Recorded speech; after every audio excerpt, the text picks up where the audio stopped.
Chapter 1024. Sword will of the great path coursed about in the heavens, shooting throughout the vast area. Sword will of the great path coursed about in the heavens, shooting throughout the vast area. Countless cultivators throughout the area looked up at the terrifying scene high up in the air at that moment. An oppressive light screen of the sword appeared in the heavens as the sword will coursed. That is saintly might. There are sword saints fighting. Who is it that is fighting? Sword will coursed about everywhere within an inn at that moment. Countless looked up at a compound hanging in the air and their minds shuddered. There was definitely a sword saint-level figure staying within. Yaya sat cross-legged and rings of sword will of the great path coursed about, streaking through the air around and shot far away. The sword diagram in the battlefield looked even more brilliant. Boundless sword will coursed about on that sword that was lashed out. Intense clashing was heard. Her sword had forced her opponent's sword to keep backing away. Sword gashes of the void continued to crumble, and the cultivators of Lihan Heaven backed away from the battlefield immediately after seeing that scene. So the one who made the move was supposedly the reincarnated sword saint of the void told in the legends then. Is she already that strong now? Boom! A streak of extremely dazzling beam of sword flash came and went in an instant. The sword of Liang was penetrated right away, and the sword gashes of the heavens crumbled and reduced to dust. A cold voice was heard throughout the place shortly after. If the swordsmen of Lihan Heaven continued to behave in such a manner, then it had best to stop fighting others as swordsmen from here on out, as it would have only tainted the name of swordsman. The voice was heard throughout thousands of miles in the air. Countless heard and their minds shuddered. There were actually people ridiculing swordsmen of Lihan Heaven, and claiming them to have tainted the name of swordsman. Those were incredibly bold words. A grunt was heard in one of the palaces of Lihan Heaven. Blood was seen at the corner of a person's mouth. The sword will around the sword saint of Liang was dispersed. He wiped the blood of the corner of his mouth and looked far away with pointed eyes. The sword saint of the void. Both the sword saint of the void and the swordmaster had been known to be the two greatest swordsmen in Emperor Xia's realm in the past, fighting to become the #1 swordsman. So the sword saint of the void has returned then. He had naturally heard that voice as well. They were indeed the ones who were in the wrong in that battle indeed, but it was simply impossible for him to do nothing while seeing his students killed. As such, he did not think much about it. As for the case with the name of swordsmen of Lihan Heaven, they had been venturing out as powerful swordsmen of Lihan Heaven for many years. It was not something that people would have been able to taint with just words alone. Even the one uttering such words was the sword saint of the void. At present, he, the swordmaster of Lihan Heaven, was the #1 swordsman in all of Emperor Xia's realm. Sword will gradually dissipated in that battlefield at the moment. The overbearing pressure was finally gone. Many took a deep breath as they suffered quite a lot earlier, feeling as if their bodies would have been torn to shreds by the sword will around at any given moment. Countless cracks appeared on the ground and the surrounding buildings were all destroyed. Many were caught in the crossfire and were hurt. Yu Shang's raging body remained standing in the ruins, stained with blood all over him. Many looked shocked. He was able to take one strike throughout the void by the sword saint and still remained standing. His physical body was seen to be insanely strong by those around. Even though the sword saint of Liang had only launched a strike remotely and had not been bringing his full power, it was nonetheless a strike imbued with the might of sainthood. If it had been common sages at the pinnacle of their training, they would have been rendered paralyzed on the ground even if they happened to survive. Yet, Yu Shang was able to remain standing with blood all over him. It was a testament of the insane durability of his physical body. Many took a deep breath, as none of them had expected people from the 9 states of the lower worlds had actually been able to shame Lihan Heaven, the #1 holy land of the swordsmen in the upper worlds. The very moment the sword saint of Liang made a move, it had actually meant that Lihan Heaven had lost, and it was a crushing defeat in their part. The man from the 9 states had truly been powerful. Yu Shang swept his cold eyes across. The ones from Lihan Heaven had already retreated when the 2 sword saints duked it out remotely. They suffered a crushing defeat, so much so that the sword saint of Liang had to make a move to save their lives. As such, they had no face to remain staying. If it had not been for that one strike from the sword saint of Liang, Lu Cheng would have probably ended up dead by the hands of Yu Shang. He was truly brutal. The raging aura that burst from him earlier was a testament that he meant business. "You all right?" Yu Shang turned around and said to Yi Wuqian. Yi Wuqian sat cross-legged. His life spirit had retreated back into his body.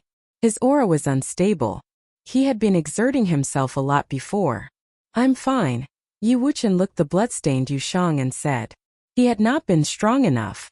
Despite having borrowed the power of Ren Huang's sword will, he had only been barely able to defeat the 3 major swordsmen before he became hardly able to continue fighting. If he was as capable as Yu Shang, he would not have needed Yu Shang to make a move. The short skirmish previously also made him understand that the cultivators of the upper worlds were indeed far stronger than those of the 9 states. Many of the top-notch figures that he had met on the pilgrimage led by Xia Qingyuan years ago were of such standards. He was not all that talented, so he had to make up with hard work.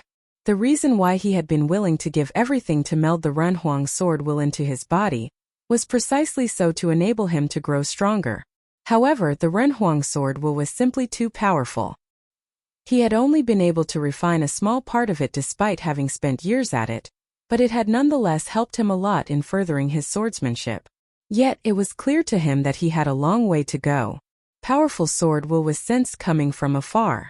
A sword came together with the whooshing, hovering in midair, and 2 figures were seen standing on it. Yet another sword saint. Everyone was shocked to see the old man riding the sword. What the hell is with today?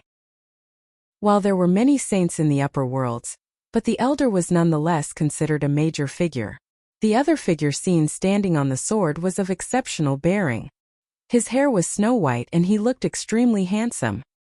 His eyes were brimming with spirit and his white garb billowed in the air. "Who is that gray-haired young man?" The gray-haired young man walked down and the sword saint followed behind him. The scene caused the pupils of many to dilate, their eyes sparkling. The young man is the one taking the lead here? Yi Futian walked down. Yu Shang and Yi Wuqian looked at him. What happened? Yi Futian's eyes felt rather cold. The village chief was able to sense Yaya's sword aura when Yi Futian was on his way back, so they came here instead.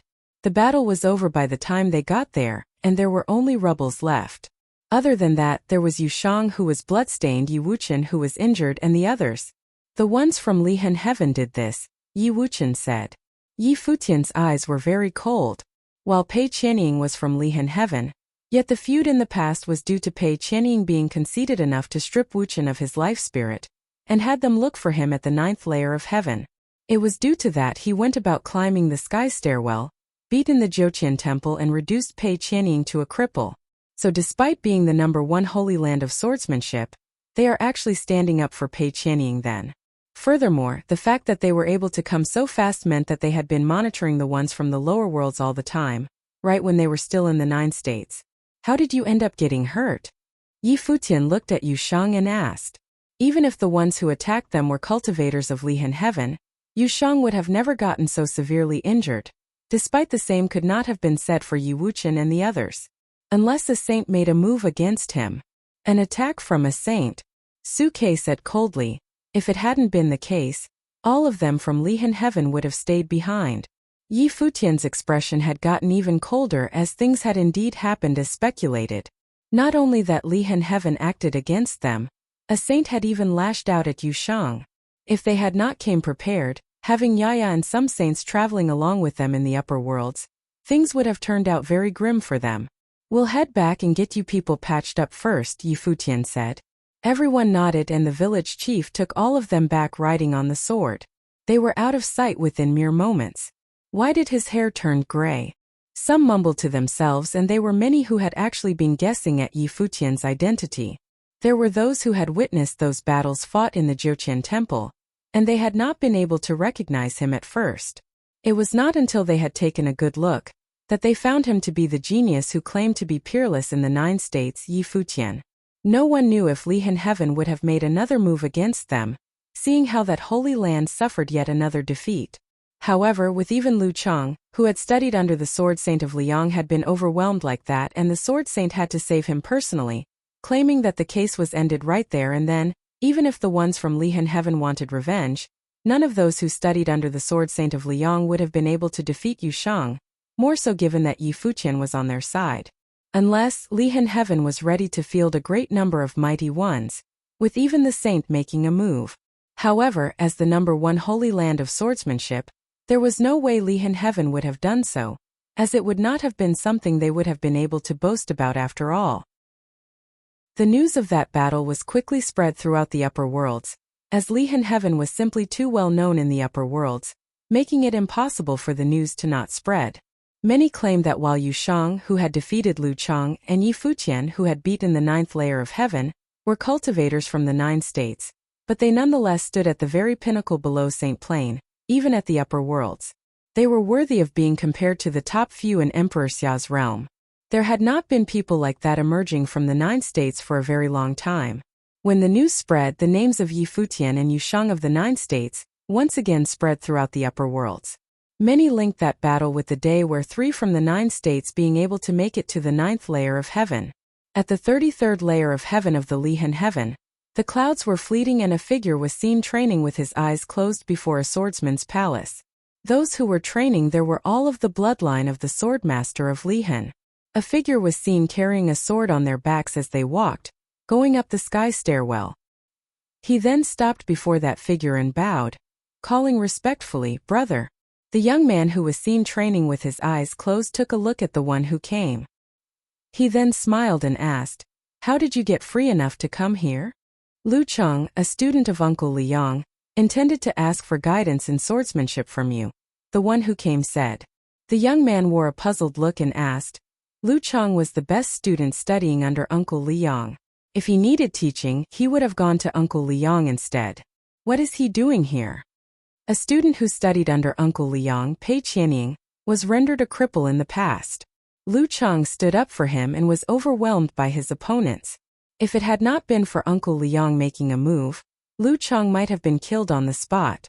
As such, many chastised Uncle Liang for that. It would seem that that battle had instigated Lu Cheng enough that he wanted to learn what it was like to be the edge of pinnacle below Saint Plain. The man who came smiled and answered. The elder brother in training before him was the number one figure in Lihan heaven, the true edge of pinnacle below Saint Plain, one of the few acknowledged by all in the upper worlds to be standing at the very top. As such, it was entirely within reason that Lu Cheng sought him out after being defeated by Yu Shang. He was probably feeling vexed from being defeated. There is actually someone capable of landing such a blow on Lu Cheng. Tough one indeed then. Who would that be? The young man asked. Someone from the 9 states named Yu Shang. He was probably very powerful, the one who came answered. Well then. The young man nodded and continued. Tell Lu Cheng to come here. Indeed, brother. A decree was sent from the Emperor Xia's palace when many were still talking about Yi Futian, shocking many people. The decree of Emperor Xia stated that Yi Futian, palace lord of the Holy Ji Palace of the Barren State of the 9 states, was to be appointed as the princess valet and was permitted for the moment to venture outside for training. He was also allowed to enter Emperor Xia's palace. Chapter 1025. The appointment from Emperor Xia quickly whipped up a storm. The appointment from Emperor Xia quickly whipped up a storm. While it had seemed to be an appointment that was of little importance in first glance, but becoming the princess valet meant that he was able to get near Princess Xia Qingyuan, serving by her side and protecting her from danger. Everyone in Emperor Xia's realm knew that Emperor Xia doted on Xia Qingyuan the most. The person that was to become her valet would have been of significant importance. It meant that Emperor Xia had absolute trust in him, be it in terms of birth, talents, or powers. It was worth noting that some geniuses at the very pinnacle had thoughts about the princess, while they did not dare to show such thoughts in public, but that most beloved daughter of Emperor Xia was lauded to be the most talented in Emperor Xia's realm. While she had often appeared in men's clothing, yet it did not change the fact that she looked incredibly stunning. She was the princess born between Emperor Xia and the number one beauty in Emperor Xia's realm after that. There was no need to doubt about her appearance. No other young women in Emperor Xia's realm were deemed being worthy of being compared to Xia Qingyuan. No one would have batted an eye if Emperor Xia had appointed a saint from the previous generation to protect the princess, but the one appointed was none other than Yi Futian, who was said to be the most talented in the 9 states of the lower worlds. He served directly under Emperor Xia, and it was that he was very young and extremely handsome. Such unparalleled specimen of a human being getting appointed as the princess valet would have surely become the talk of the place. Furthermore, the timing of the appointment was very coincidental, as it happened when Li Han Heaven had just clashed with the ones from the Holy Ji Palace who ventured to the upper worlds for training. From that standpoint, it was entirely within reason to see that to be some kind of warning to some forces at the upper worlds. As such, regardless of how powerful such forces would have been in the upper worlds, they would have had to consider carefully if they wanted to move against Yi Futian. That appointment had far greater influence than when Yi Futian and the other two had beaten the Jiuqian temple back then. Many top-notch sages and saints would not have paid any attention to what happened in the Jiuqian temple, thus many more came to hear of Yi Futian's name at present. Furthermore, many would have known that he hailed from the Holy Ji Palace of the barren state of the 9 states at the lower worlds. He was a palace lord of a holy land at the lower worlds, one who served directly under Emperor Xia, while the upper worlds were also under Emperor Xia's rule, but forces like Li Han Heaven did not serve directly under the emperor. That point resembled the like of the great Zhou sacred dynasty of the 9 states, which had a standing army and forces within the sacred dynasty's territory serving it. At that moment, clouds circled around a mountain. There were some buildings built in a scattered manner on the mountain. Spiritual qi around there was incredibly thick and the scenery was very beautiful, with flowing rivers and waterfalls, as well as towers and pavilions found all about the place, making the mountain incredibly elegant. Many went out for activities as soon as they had gotten to the upper worlds. Gu Donglu and Zhuge Mingyue went to find accommodations, as it was impossible for them to stay in inns where people were many and gossip flying about for prolonged periods. They found the villa as a result. There was a new plaque right outside the villa with 2 simple words on it: the cottage. Those 2 words were written personally by Yi Futian himself, and he was the one who named the villa. There was little need to explain why he had done so. The sword saint, Gu Donglu, and the others recalled a lot of memories as they saw Yi Futian writing the words down. With the exception of their teacher and Shui Yi, his 4th brother, being absent, all of the other students of the cottage were there in the villa. Yi Futian stood quietly in the mountain at the moment, gazing at the scenery beneath. He had naturally received Emperor Xia's appointment and he knew what the emperor meant with such a decree. The emperor was protecting him. Wuxian had been surrounded and beaten by mighty ones from Li Han Heaven, and Yushang was injured by the sword saint of Liang. While Yi Futian was indeed angry, he did not let anger get to his head and headed to Li Han Heaven right away, seeking revenge. He knew well how powerful Li Han Heaven was and how powerful they were in comparison. His mind was clear enough to tell that even with Yaya present, if they were to clash with the number 1 holy land of swordsmanship without thought and armed with only that bit of power, they might have as well been walking to their graves. They were not at the 9 states and he would not have been naive enough to think that Li Han Heaven would have talked rules and honor with him, if he were to go to Li Han Heaven seeking revenge. The sword saint of Liang had made a move against Yushang after all. If he were to provoke Li Han Heaven, he would not have known how he had even ended up dead, when the saint of the other party simply went out and cut him down. While Emperor Xia ruled over both the upper and lower worlds, yet most saints in the 9 states became saints by using sainthood resources of Emperor Xia. The holy lands of the 9 states were under Emperor Xia's debt, making them the direct orthodoxy of Emperor Xia. As such, the emperor had absolute control of them. His orders were absolute and nobody dared to disobey them. Anyone who dared wage a sacred war would have needed to play by the rules. However, things were different in the upper worlds. Forces like Li Han Heaven trained entirely on their own, and they were powerful enough to have not borrowed any of Emperor Xia's powers. While they belonged to territories under Emperor Xia's rule, they were not considered serving directly under the emperor, and the emperor would not have interfered with their affairs much. If he were to clash with Li Han Heaven and that Emperor Xia sided with him out in the open, allowing him to kill students of Li Han Heaven, no top-notch forces would have continued wanting to expand and develop in Emperor Xia's realm then. Said top-notch figures would have left and headed towards other Renhuang's realms for training. If such a thing were to happen, Emperor Xia's realm would have fallen into decline. As such, even Emperor Xia would have had to strike a balance, appointing him to be the princess valet, protecting him in a roundabout manner and preventing him from any mishaps in Emperor Xia's realm. A figure appeared quietly behind Yi Futian. It was none other than Lulan Shui. How are things below the mountain? Yi Futian asked. Many people came often and some even wanted to challenge you, but were quickly sent home after Wuxian and the others overpowered them. Fewer and fewer came to disturb us in time, but this place had gotten very famous in the upper worlds, Lulan Shui said. Yi Futian nodded. The name of the cottage would have resounded throughout the upper worlds. He believed that it had nothing to do with him being appointed as the princess valet, and it was the power of the cottage itself. That was his vision for naming the villa the cottage. What is the glass saint doing now? Yi Futian asked. She had been training in silence every day since she came to the upper worlds. Thinking of nothing else, Lulan Shui answered. Right?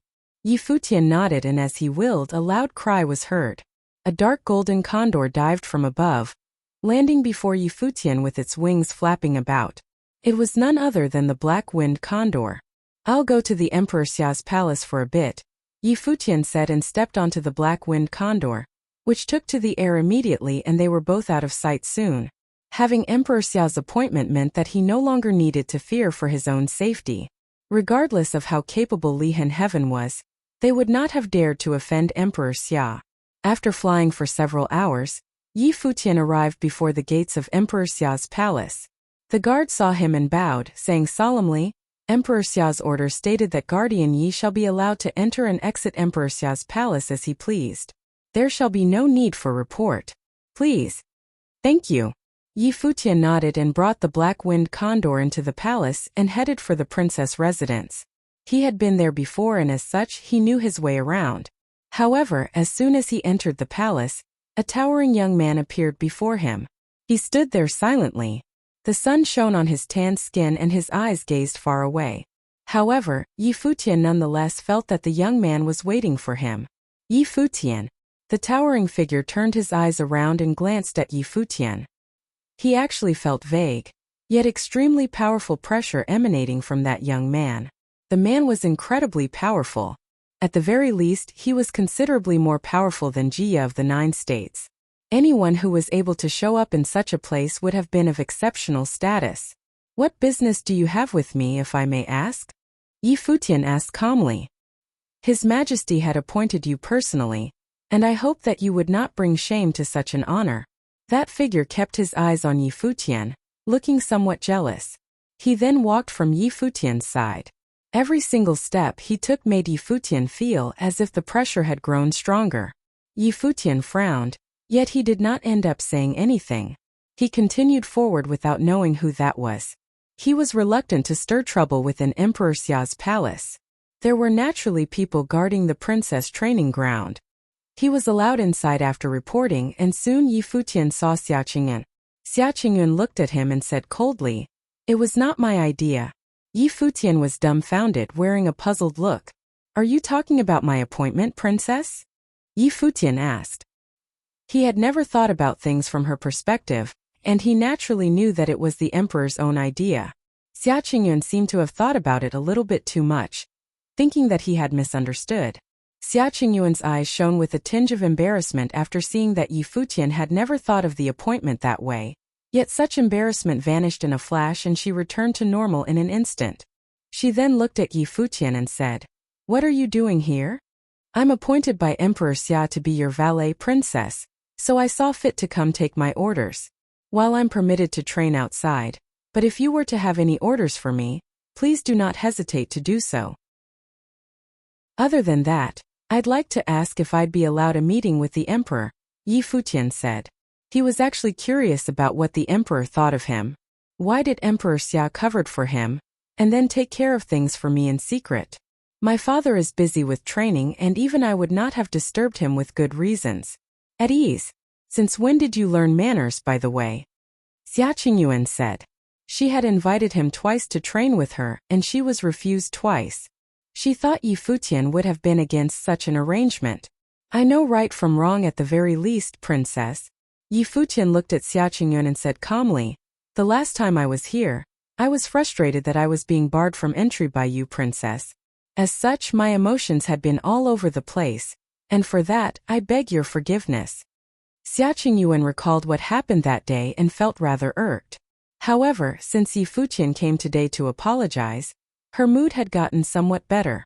My father appointed you as my valet, yet he allowed you to train outside. It is but a post and you need not serve by my side, and there is no need for you to take orders here, Xia Qingyun said. I'm relieved to hear that from you, Princess, Yi Futian said.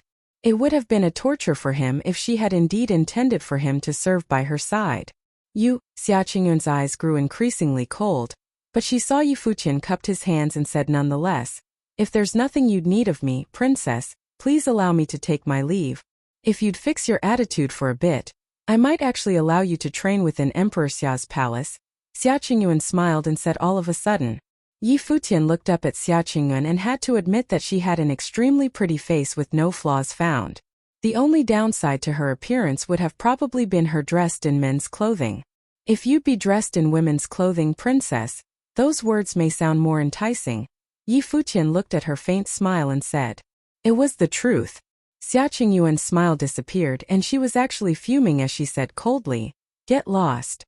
I shall take my leave, Yi Futian said to Xia Qingyun with his hands cupped, before turning around and left. Xia Qingyun clenched her fists as she saw him leave. Slivers of coldness coursed about her. A servant girl who saw her like that nearby trembled in fear. The princess had been calm and composed usually, and she had actually been angered by that fellow. However, even that servant girl felt like beating the shit out of him for uttering those words. He had actually resented having to serve the princess? But then again, the princess somehow seems rather off today, compared to how she usually is. Chapter 10:26. After calling upon Xia Qingyuan, Yi Futian returned to the villa. Emperor Xia had personally conferred the title. Although he was only a valet to the princess, it was still a kind of protection for him. No matter what, he should go and convey his gratitude. It was only polite. After calling upon Xia Qingyuan, Yi Futian returned to the villa. Emperor Xia had personally conferred the title. Although he was only a valet to the princess, it was still a kind of protection for him. No matter what, he should go and convey his gratitude. It was only polite. As for the fact that he hadn't seen Emperor Xia, that wasn't important. Xia Qingyuan had been very cold to him, but that was just the way she was. She had been born a noble, with thousands of people doting on her. She was the most noble princess of Emperor Xia's realm. Indeed, no one was worthy of her notice. But in fact, Yi Futian knew that Xia Qingyuan had a sharp mouth but a soft heart. Back at the imperial mausoleum, her attitude had changed after he had beaten her. She had not been as cold and unattainable as she had been the last 2 times he had seen her. Instead, she had spoken to him as an equal, showing him the respect he was due as a victor. He remembered the first time he had seen her was at Saint Xia's feast in the summer state. All she had said to him was that one sentence about following her to the trials. After he had refused, she had ceased to acknowledge his existence. And now she would be angry at his rebuttal. Pretentiousness and anger reflected 2 different kinds of attitudes. Yi Futian understood this well, so he was still somewhat grateful to Emperor Xia and Xia Qingyuan. Was he not one of their people, at least for now? In the villa, the people from the cottage had been low-key for the past few days. Many people were watching their movements, but Yi Futian and the others didn't do anything. At that moment, Yi Futian was reading some classics that recorded some of the top figures of Emperor Xia's realm in the area around Qingshan. Since he had come to the upper realms, he definitely had to know these kinds of things. Lulan Shui stood beside him and selected useful books for him to read. Over the years she had grown used to serving Yi Futian, and she always did her best. She had not cultivated to a very high level, but she had just become a sage. There are many powerful figures in Emperor Xia's realm, but Emperor Xia's power is almost enough to easily control the upper and lower realms by himself, whispered Yi Futian. Emperor Xia had absolute authority within his realm. This was normal, of course. He had cultivated up to the Runhuang level. Lihan Heaven, which Yi Futian was familiar with, and Zhoutian Temple were top forces in Emperor Xia's realm. There was also the young man Qin Qi, who he had defeated at Zhoutian Temple. The Qin Palace that he belonged to was also a top force. And Emperor Xia commanded 8 saint generals. All of them were extremely powerful, especially their leader, the one who stood above all others except Emperor Xia himself. Each of the 8 generals commanded a vast army, and were under Emperor Xia's direct command. Besides them, there were also Renhuang's guards in Emperor Xia's palace, as well as some secret forces. In addition to the forces under his direct control, there were also some top powers that were very close to Emperor Xia. For example, Divine Cloud Valley was the foremost holy land for armorers in Emperor Xia's realm, and their palace lord was known as the best armorer. He was highly respected, and had once been Emperor Xia's royal armorer. Therefore, Divine Cloud Valley had a special status in Emperor Xia's realm, and was very close to Emperor Xia himself. There was also the foremost beauty of Emperor Xia's realm, Queen Xiao, who was Xia Qingyuan's birth mother. Her family was also a top force. Many powerful figures had appeared in her family in this generation, with infinite potential. And with Queen Xiao and Princess Xia Qingyuan in Emperor Xia's palace, it could be said to be a golden age for the Xiao family, so they had a special status as well. Yi Futian sighed inwardly. The holy lands of the 9 states would not even be worth looking at in this realm, other than the ones who had cultivated to the peak, such as the old sword saint of the void and the great shaman who was now number 1 on the saints' ranking. It was said that the great shaman was now in Emperor Xia's palace. Has Lihan Heaven made any moves? Yi Futian asked Lulan Shui as he closed the book. After the battle, a title was given, so Lihan Heaven probably won't cause a disturbance. But soon after there was some news going around about Huang Jioga and Yi Wuqian, about Renhuang's inheritance and Renhuang's sword. It seems that someone deliberately leaked this news to make people watch them. I don't know whether or not it was Lihan Heaven that did this, said Yi Futian. This was no secret, many people knew it, but if someone did something to add fuel to the fire, it would attract a lot of attention. Yi Futian nodded slightly. Renhuang's inheritance did indeed have a lot of appeal. Emperor Xia had certainly given out the title in a timely fashion.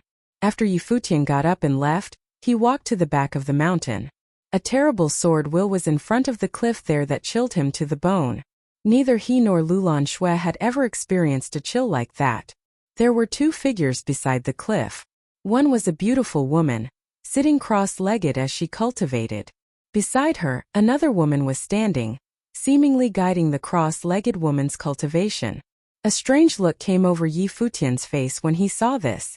The beautiful woman who was sitting there was obviously Glass Saint, and Yaya was the one standing beside her. He walked towards them, and suddenly Yaya turned to look at him. Yaya, are you helping her cultivate? This was all very strange to Yi Futian, but it made sense. After all, Yaya was the sword saint of the void, so she could even teach some things to Glass Saint. Yaya turned her cold gaze upon Yi Futian. Can you call me something else? Yi Futian thought that she looked kind of cute when she was angry, so he reached out and pinched her cheek. Suddenly Yaya's expression became so cold that it looked like she was covered in frost. Her sword will became extremely sharp and light swords beamed out of her eyes as she stared at Yi Futian. It's an old habit, I can't help it, said Yi Futian with a smile as he pinched her cheek. He used to tease her just like this when they were in Tombkeeper village. He didn't want to let Yaya go, even if she was the sword saint of the void. Perhaps he still did this because he didn't want Yaya to completely disappear. The sword saint of the void saw Yi Futian's warm, smiling face, and the sword will gradually receded. But she still slapped Yi Futian's hand away, then looked back at Glass Saint. She changed the subject, saying, right now she has no desires, but her understanding of swordsmanship has grown much stronger. Yi Futian saw that she was not reproaching him for his smile.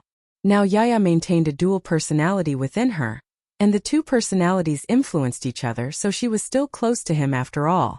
Otherwise he would not have been able to pinch her cheek. If you have time, you should also teach Wuqian and the others later. They aren't very talented, but they are tenacious. They can go far on the path of swordsmanship, said Yi Futian. All right. Yaya nodded. Have there been a lot of people monitoring the villa lately? Asked Yi Futian. Yaya was extremely perceptive, so she would know better than he would. Yaya nodded. Should we kill a few right off to deter the rest of them? You can't just go killing people all day. Let them be. He knocked her on the head lightly. Yaya's face darkened. She wanted to fight. You 2 should continue. Yi Futian left with a smile. He felt better now. As he was leaving, he saw the village chief coming. He nodded a greeting at him, and then walked over to Yaya's side and said, "Miss, get away from us." He had not even finished speaking before Yaya answered him coldly. The village chief blinked. What was going on? Did you hear me? Yaya looked back at him. I heard you. The village chief knew something was wrong with his mistress, and immediately slinked away. But he was bewildered. She had returned to the Saint Plain. Why was she so easily angered? Who had done this? Far away from them, Futian was walking away happily. He was in a good mood. The next few days passed by in the blink of an eye. Futian spent the time cultivating quietly. Zhuang came up beside him. Futian opened his eyes and asked, "What is it?" Zhuang stepped forward and handed him a map with writing on it. It seemed to be a detailed introduction to a holy land. Is this information about Tianji Pavilion accurate? Asked Futian. Zhuang nodded. There shouldn't be any errors. What did you pay for this? Asked Futian. A divine implement, answered Zhuang. How heartless, they sold out their employer in the blink of an eye. And we will be able to get back more than one divine implement for this. Futian smiled coldly. He stood up, his silver hair flying behind him, and said, "Go and tell Yaya Glass Saint and the village chief. It's time to set out." Yes, sir. Zhuang left to carry out his order. Futian looked off into the distance with cold eyes. Just because he couldn't move against Lihan Heaven, didn't mean other forces were safe. Since so many people were watching, he would set an example for them. In Juing Palace, the splendid holy land of swordsmanship, although Pei Qianying had been defeated, it did not affect their vitality. Many swordsmen were cultivating there. Right now the Juing Sword Saint was cultivating with his top lords. He opened his eyes and frowned as Pei Qianying walked over to him. He seemed unhappy. What is it now? Father, is Lihan Heaven really giving up so easily? Said Pei Qianying. He knew that his father was annoyed with him. After all, he had been ruined. He may have shown him sympathy a few times, but after such a long time his sympathy had gradually disappeared and turned into annoyance. The seeds have been planted. This is just a temporary calm. Sooner or later things will erupt. What are you worried about? The Juing Sword Saint answered coldly. He has been named the princess's valet. Emperor Xia is deliberately protecting him. Can we still act against him? Pei Qianying's face grew ugly. He wasn't stupid. Emperor Xia had given him a title, so now Lihan Heaven had to restrain themselves. Given the character that he showed when he broke through the 9 layers of heaven, even if we let the matter drop, he certainly will not. All we have to do is be patient, said the Juing Sword Saint. Should we wait until he is a saint? Even if he does something rash, he still won't attack us directly. Why not take advantage of his weak? Pei Qianying started. Enough, interrupted the Juing Sword Saint. His eyes were cold as he stared at him. In that battle, the Sword Saint of the Void struck out, and the Sword Saint of Liang's sword will was cut. Did you not know this? How can we show our face now? Pei Qianying paled, and he said in a trembling voice, "You are afraid, father." The Juing Sword Saint stood up. His eyes were sharp as he stared at Pei Qianying. Pei Qianying despaired when he saw the look in his father's eyes. "I'm sorry for disturbing your cultivation, father." On saying so he turned and left. The Juing Sword Saint watched him leave. He was in a foul mood, but it had been a good thing that he had not shown his face last time, and instead had worked behind the scenes all along. Chapter 1027. At the top of Juing Palace, Sword Will flowed through an ancient hall. The Juing Sword Saint sat with his eyes closed in cultivation. At the top of Juing Palace, Sword Will flowed through an ancient hall. The Juing Sword Saint sat with his eyes closed in cultivation. Having cultivated to this level, it was extremely difficult for him to advance any more. It required perseverance, concentration, a firm state of mind, and outside luck in order to have a chance of moving forward. The Juing Sword Sage had been disturbed these past few days due to Pei Qianying, and it had affected his cultivation. Now he needed to let go of distracting thoughts. The conflict between Futian and Lihan Heaven had ended. In the future they would deal with him without having to spend too much energy on it. Sword will float around his body. Brilliant light shone through the hall like a wonderful sword matrix. The Jewing Sword Saint gradually calmed down. But at that moment his eye twitched slightly. He suddenly felt uneasy. He felt that something was about to happen. "What is going on?" he whispered to himself. As a saint he would sometimes sense mysterious things going on in the world, or would have premonitions. His current unrest obviously had not come out of thin air. It was highly likely that something was about to happen. He opened his eyes and his spiritual will spread out in all directions through the hall. He quickly felt an incredibly strong sense of danger. His heart beat rapidly as he faintly felt something in the distance. His spiritual will continued to spread out in all directions. Suddenly his heart began to beat even faster. The sky was filled with flowing sword wills. A massive sword diagram filled the air, and in the center of it endless sword wills gathered together, forming a sword power that could swallow up and destroy everything. This isn't good. The Jewing Sword Saint flashed up into the sky. But in the next moment a beam of light appeared in the center of the sword diagram, locking his body in place. "Get out of here quickly!" the Jewing Sword Saint yelled. All of Jewing Palace trembled. Everyone's hearts were beating wildly. They did not even react, they just looked up into the sky. The Jewing Sword Saint gathered all of his sword will into a divine sword. His body turned into thousands of images of swords. Brilliant light shone down. Another sword diagram appeared that covered the sky. The endless swords gathered together into a single sword and pierced through the air like a beam of light. It fell downwards, ignoring all spatial distance. In that moment, everyone felt like a god of death was descending upon them. Under this sword will, their lives were insignificant. The brilliant light pierced their eyes, hurting them so badly that they could not open them, and many of them could not help but hold their hands up to block it out. The thousands of images of swords gathered together into one. Everyone heard the Jewing Sword Saint shout, and then a destructive sword will swept out, shattering Jewing Palace into pieces. Everyone in Jewing Palace was now soaked in sweat, and their terror was plain upon their faces. They looked towards the Jewing Sword Saint. He stood in the air with blood streaming from his mouth and his long hair flying chaotically in the wind. His aura was weak and he did not look good at all. He had been badly wounded. Below him, the hall had been pierced through by a sword and shattered to pieces. Not only that, the rest of the palace had been destroyed by the leftover power from the sword. Stunned by the sword, everyone stood in dumbfounded silence, staring blankly into the sky. There they saw a very young woman floating down. Far away, a sword shrieked as a group of cultivators appeared in the sky, overlooking everything. A white-haired figure stepped forward and swept his gaze over the Jewing Sword Saint. The Jewing Sword Saint pointed into the sky, and suddenly the images of countless swords appeared. They tore through the air towards Glass Saint, but she seemed to not even notice them. A terrible cold filled the air, and everyone began shivering involuntarily.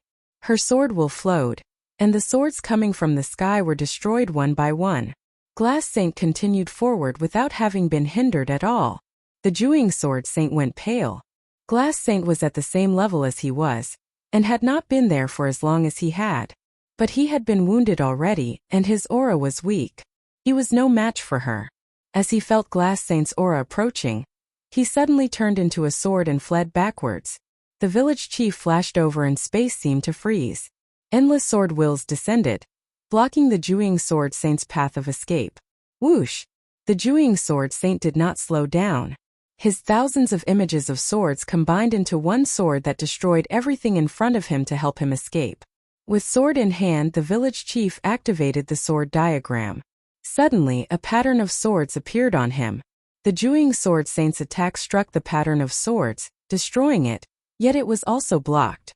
At that moment, the Jewing Sword Saint felt very cold all over his body.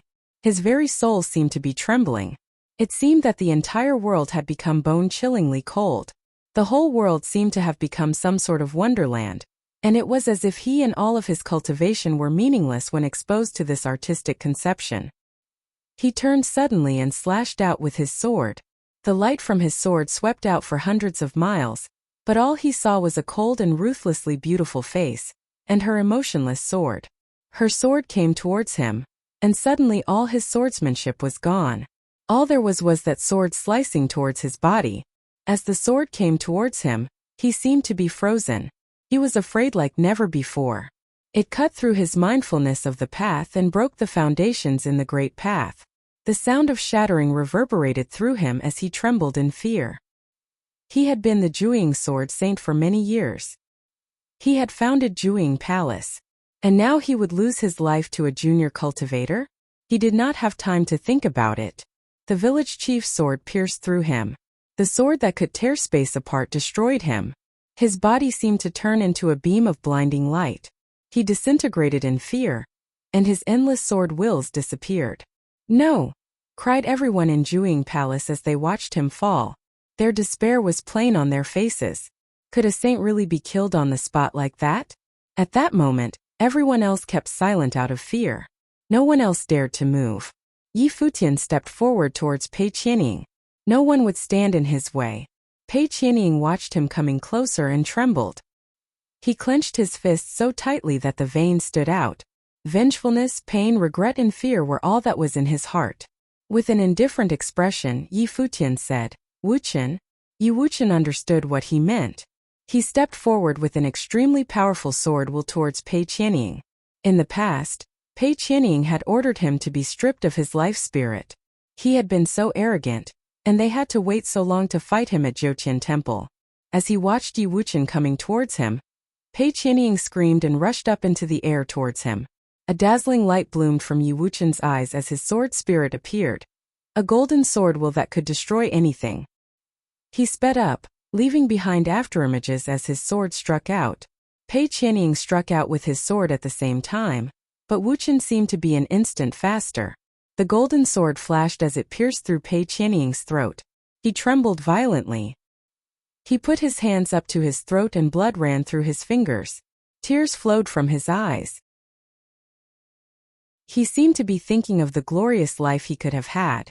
Could it be that Pei Qianying, the prodigy of Zhoutian Temple, a disciple of Lihan Heaven, and the son of the Juing sword saint, would come to an end like this? His body fell from the sky. There was an intense look of regret in his eyes.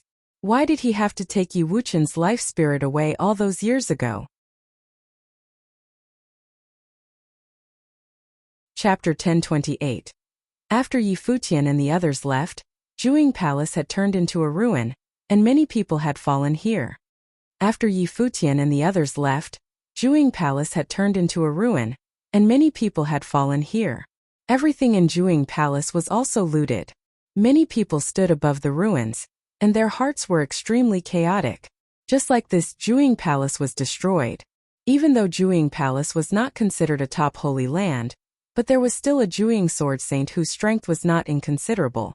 In this area, Juing Palace enjoyed extremely fame and popularity, and all of this was because of Pei Qianying. However, who would have ever thought that Pei Qianying's transgression toward a person from the lower worlds would cause such great chaos and even brought disaster to Juing Palace? When Pei Qianying stripped the life spirit of Yi Wuchen, and threatened to wait for Gu Donglu and the others at the 9th layer of heaven, no one had thought anything of it, as if that was the way it should be. The world of cultivation was a cruel one. If the people of the lower worlds were not strong enough, they had no right to compete for the sword will of Ren Huang.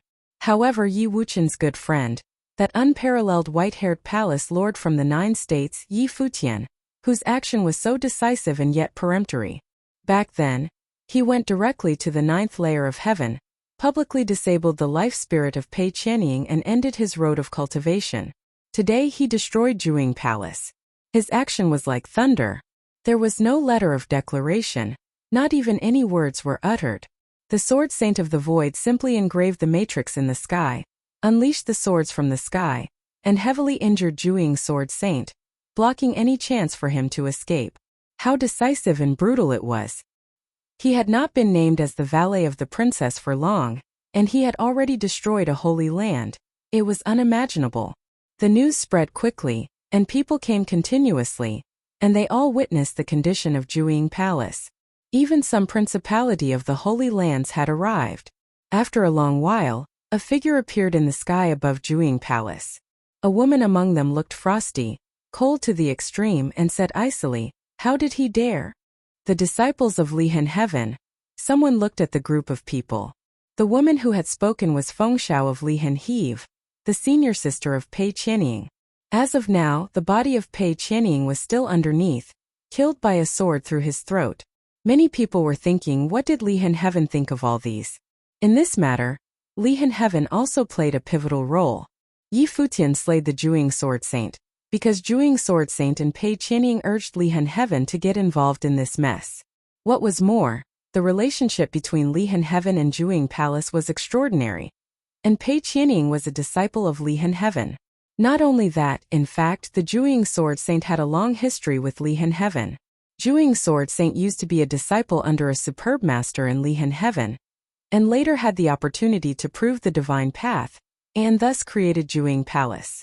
And because of this relationship, Juing Sword Saint was able to discover the talent of Pei Qianying, and sent him to Lihan Heaven and valued him greatly. Now that Juing Palace was destroyed, perhaps Lihan Heaven could also feel the rage from Yi Futian.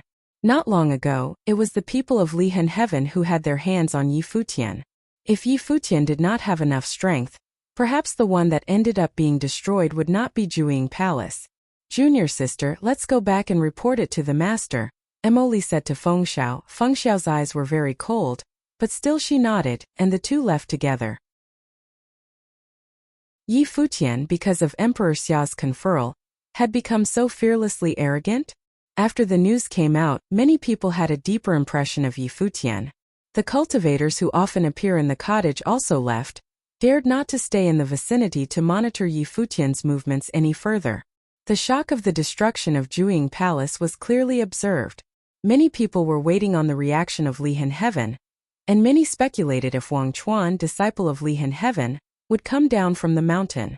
Back then, at the Battle of the Ninth Layer of Heaven, after Yu Shang's forceful crush of Lu Chang, coupled with the reputation of Yi Futian in the 9 states, to want to absolutely suppress Yi Futian was something perhaps only the first person of Lihan Heaven who enjoyed great reputation below the Saint Plain, the heir apparent of the swordmaster of Lihan, Wang Chuan himself, could possibly achieve. Since Emperor Xia had conferred Yi Futian personally, it was destined that Lihan Heaven could not throw its weight around to bully them. If someone from the Saint Plain made a move against Yi Futian, who were they really insulting? Being the princess's valet meant that Yi Futian was now under Xia Qingyuan's protection, especially when he was conferred also by Emperor Xia himself. If Lihan Heaven wanted to take revenge, they could only pick on those who were below Saint Plain. However, on this level, besides Wang Chuan, the first person from Lihan Heaven, who could have a solid chance to overcome Yi Futian? This time, the unparalleled of the 9 states was not so simple. However, Lihan Heaven was different from Juing Palace. What kind of power was the Lihan Heaven? The first holy land of Sword Wei in Emperor Xia's realm. Juing Palace, compared to Lihan Heaven, counted for nothing at all. Principalities such as Lihan Heaven would not necessarily worry too much about things that happened in the past. After all, it was only a matter associated with Sword Saint of Liang. Pei Qianying was also a disciple of the Sword Saint of Liang. Therefore, whether or not the heir apparent of the Swordmaster of Lihan, Wang Chuan, would really make a move, no one could really be sure. Just when everyone was guessing and debating, the heat of the matter gradually cooled, and the Emperor Xia's realm was getting busy to usher in another event, one that caught the attention of the entire Emperor Xia's realm. The patriarch of the Xiao clan was getting ready to host a birthday banquet, which was enough to cause quite a stir. Master Xiao himself was of the top existence in the Saint Plain. His strength was extremely strong, but what was more powerful was that he produced the first beauty of Emperor Xia's realm, who was greatly valued by Emperor Xia, and became the famous Princess Xiao. Moreover, she gave birth to Emperor Xia's most beloved little queen Xia Qing'an. One could only imagine the status of Master Xiao in Emperor Xia's realm. On the day of the birthday party, there would probably be parties that came to greet from everywhere. Even Princess Xiao may make an appearance. If Princess Xiao came to the celebration, then Xia Qing'an, the granddaughter of Master Xiao, would most likely be present as well. Yi Futian knew that the news was because of an invitation, sent expressly by messenger of the Xiao clan, to invite them to attend the birthday celebration. Cottage. Yi Futian looked at the invitation in his hand, and then smiled and said, Now that we have received the invitation sent by the in-laws of Emperor Xia, could this be considered as some kind of recognition by the upper worlds? Perhaps the people of Xiao clan want to see the person who had caused such chaos in Emperor Xia's realm. Gu Donglu, who was facing Yi Futian, said, "Do you plan on attending?" "Of course, could I afford not to?" Yi Futian looked at his third senior brother and smiled. Xiao clan could be considered part of the royal family?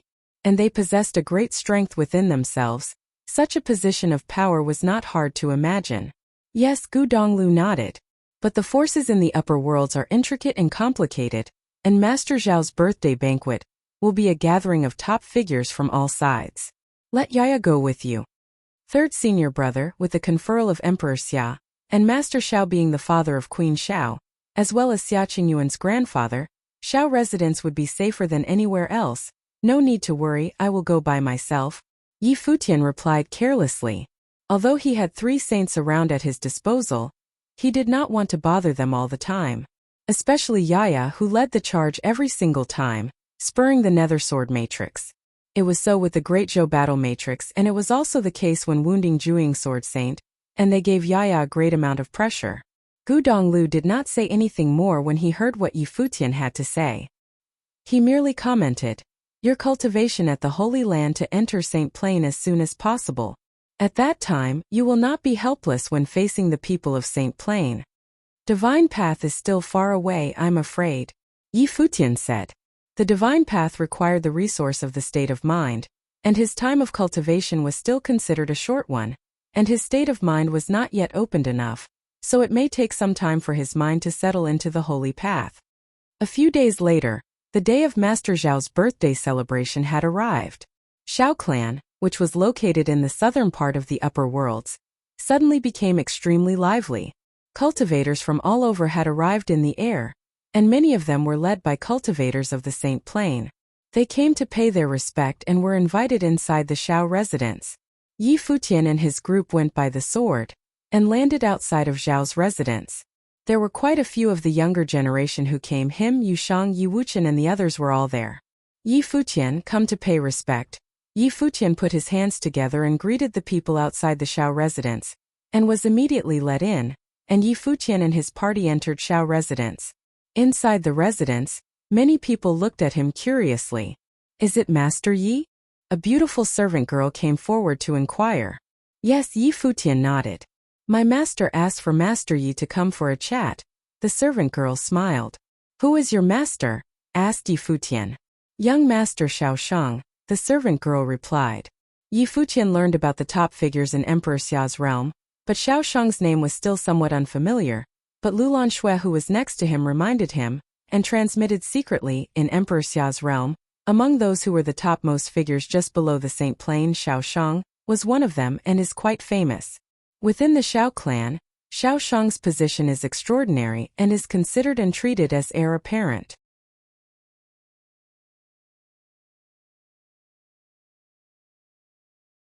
Chapter 1029, Xiao Shang, Xiao clan's pulse, Princess Zhao's nephew, Xiao Qingyuan's cousin.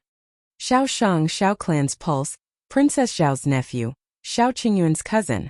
Never mind his God-given talent. Just this status alone was something few could match in Emperor Xia's realm. Emperor Xia was his uncle by marriage. This kind of background was enough to be the envy in Emperor Xia's realm. Seeing that Yi Futian had arrived, Xiao Shang smiled and said, "I have long heard of the name of Brother Yi, so I invited you to come together to get to know you, and your reputation was not in vain. Please take a seat." "You are overly kind," Yi Futian nodded and greeted in return. Then the servant girl took him to a seat to settle down, and Yushang, Yi Wuchen and the others sat down next to him. This time the 3 saints, such as Yaya, did not come. He did not want to bother them with everything, so he would rather spend time on the road. After Yi Futian sat down, he glanced at the others in the other direction, and heard a cold voice that spoke, "A mere imperial bodyguard. What qualification does he have to be seated as the main guest? Young Master Xiao is too kind to him." Yi Futian looked at the person who spoke, and saw Feng Xiao and the Emoli of Lihan Heaven, but the person who spoke was not neither one of them, but a cultivator who sat below them. The disciples of Lihan Heaven were sitting in the main position, and those other ones were sitting in the second place, faintly seemed to be led by Lihan Heaven. Lihan Heaven, being the first holy land of Sword Way, had many powerful connections within Emperor Xia's realm, and was also the first choice of swordsmen in Emperor Xia's realm. Many swordsmen who were able to enter Lihan Heaven to cultivate were themselves quite extraordinary, born of holy principalities, such as Pei Qianying, who was from Jueying Palace. The grudge between Yi Futian and Lihan Heaven would be commented on by those who were attached to Lihan Heaven, which was to be expected. Yi Futian didn't even bother to respond, but Yushang turned his attention and glanced indifferently at the person who spoke. He's the palace lord of the Holy Ji Palace of the 9 states under Emperor Xia's jurisdiction, Baron state that rules all 9 states. What of you? The man stared at Yushang, only to see the arrogance in his eyes, revealing a strong oppressive force, which made it difficult for the others to look him straight in the eyes.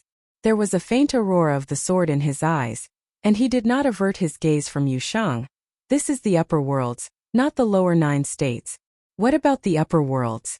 Yushang was now full of great and intimidating demonic magic and said, "Little mice who needed the intervention of saints to save their puny lives dare to make a sound? You." The man looked awkward but was unable to refute.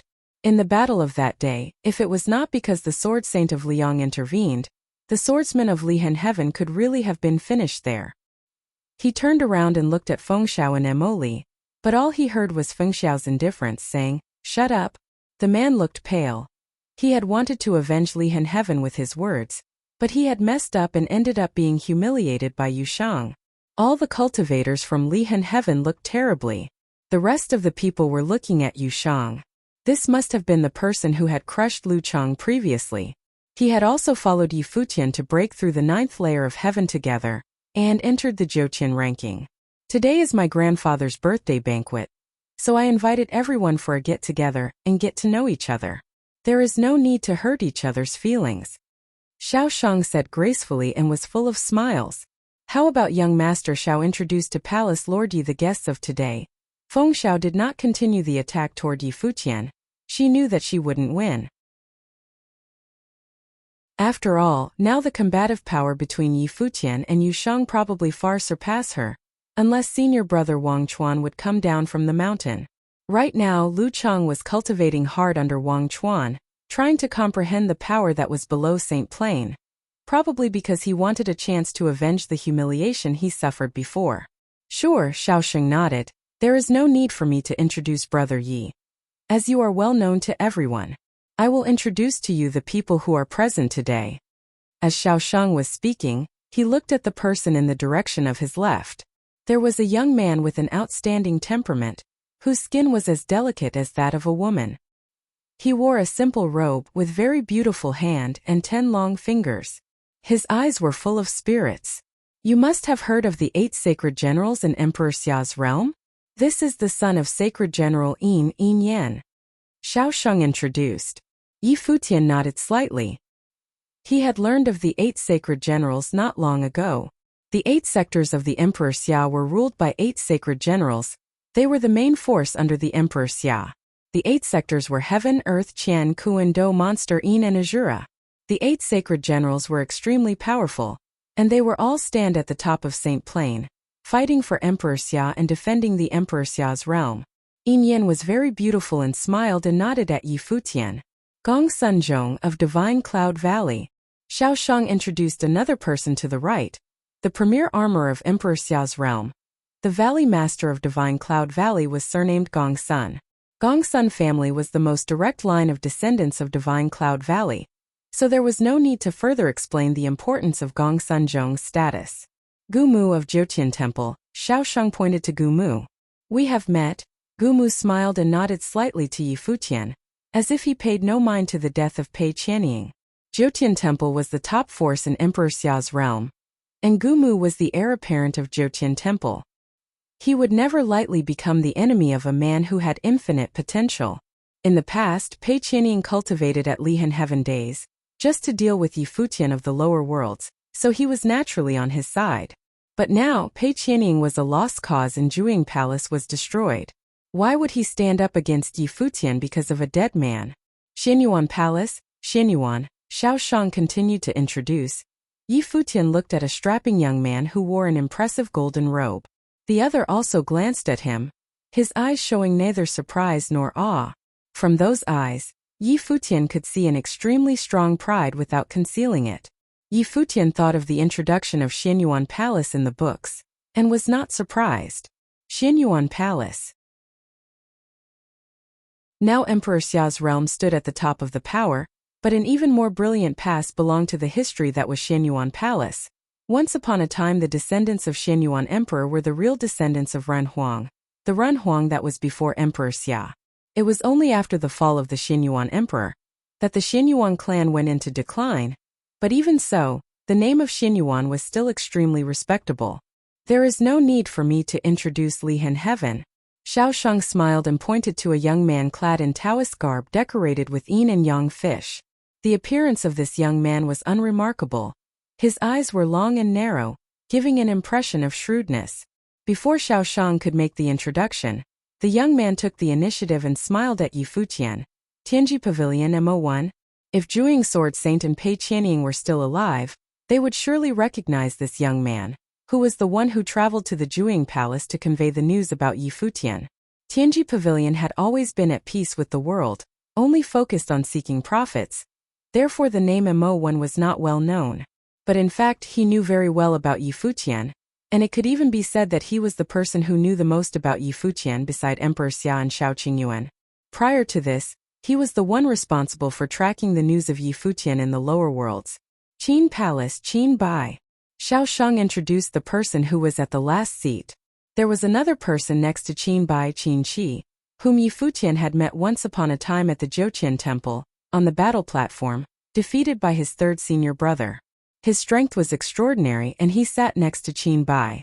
After Yi Futian heard the introductions by Xiao Shang, he thought that it was little wonder why that Lihan Heaven sympathizer made those sarcastic comments about his lack of qualifications to sit at the head of the table.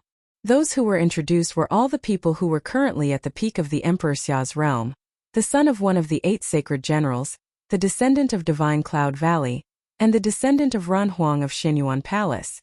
He was conferred as the imperial bodyguard of the princess, and what it really meant was that Emperor Xia was protecting him, but he could also be said to be just an imperial bodyguard, and even though an imperial bodyguard of the princess was quite a respectable title, but it was dependent on in whose company.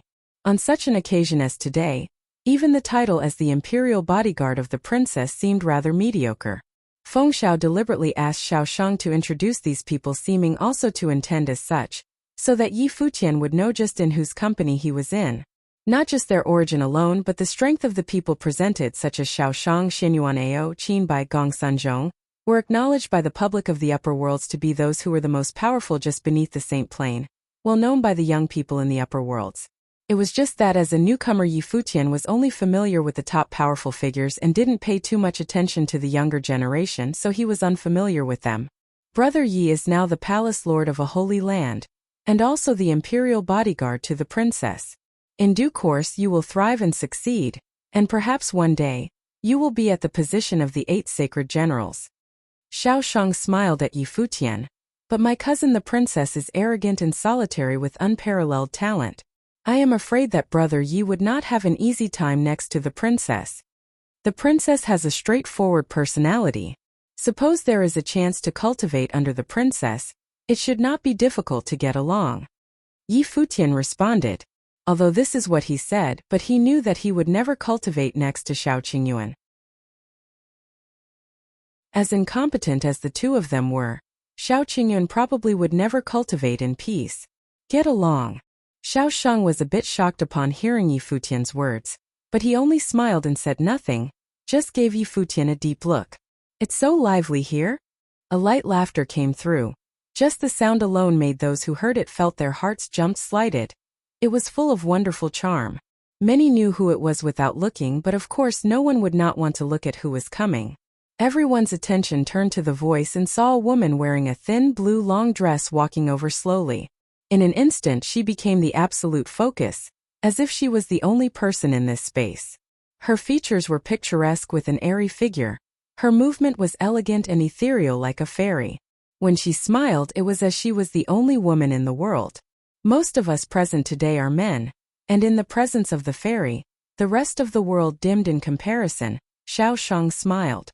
Yi Futian's gaze also fell on the woman, and he admired silently. What an unearthly beauty. He instantly thought of another force, Yaotai Divine Palace. According to the books, the palace lord of Yaotai Divine Palace was a woman whose beauty could rival Queen Xiao. To be considered a competition with the first beauty of Emperor Xiao's realm was enough to see just how outstanding her beauty was. Of course, the woman who appeared at this moment was not the palace lord of Yaotai Divine Palace, but the current reigning Yaotai Virgin, Yao Shi. Many people in Emperor Xiao's realm had said that in the future, Yao Shi could very well become the first beauty in the Emperor Xiao's realm, so one could imagine the extent of her beauty. Yi Futian looked at Yao Shi and saw Yao Shi looked at the crowd, and then linger a moment on Yi Futian and gave him a smile. Her extremely beautiful eyes seemed to wield wonderful charms that seemed to make one sinking inside her enchanting beauty, which gave out a sense of purity.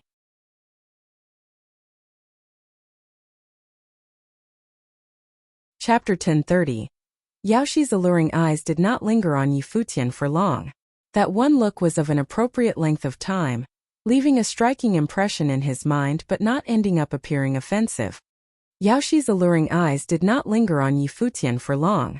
That one look was of an appropriate length of time, leaving a striking impression in his mind but not ending up appearing offensive. She turned her eyes on Xiao Sheng and chuckled, "Please, Mr. Xiao, you're too flattering. Goddess Feng Xiao of Lihan Heaven is here, so it makes no difference to the scenery regardless if I'm present. Furthermore, Ms. Gong Sun of Divine Cloud Valley should be here today as well." Everyone naturally knew who Yao Shi meant, the sisters of the Gong Sun family. The sisters were indeed rare beauties on their own. "We'll have to ask Brother Gong Sun about that," Xiao Sheng said as he turned his eyes at Gong Sun Zhong. "They're probably already here." Gong Sun Zhong then added, "But today is Old Man Zhao's birthday banquet, so the queen should probably be here then. If both the queen and the princess are here, we're all but side characters. Nobody dares to steal the thunder from the queen and the princess after all." Everyone naturally nodded in agreement. Queen Xiao was the #1 beauty in all of Emperor Xiao's realm. The princess liked to dress in men's clothing, and no one had actually seen her dressed in a woman. However, her stunning looks remained highly visible in the least. That, coupled with her status as the princess, would have definitely made her the most high-profile woman in all of Emperor Xiao's realm. No one would have been able to steal Xia Qingyuan's thunder, including Virgin Yao Shi of Yaotai.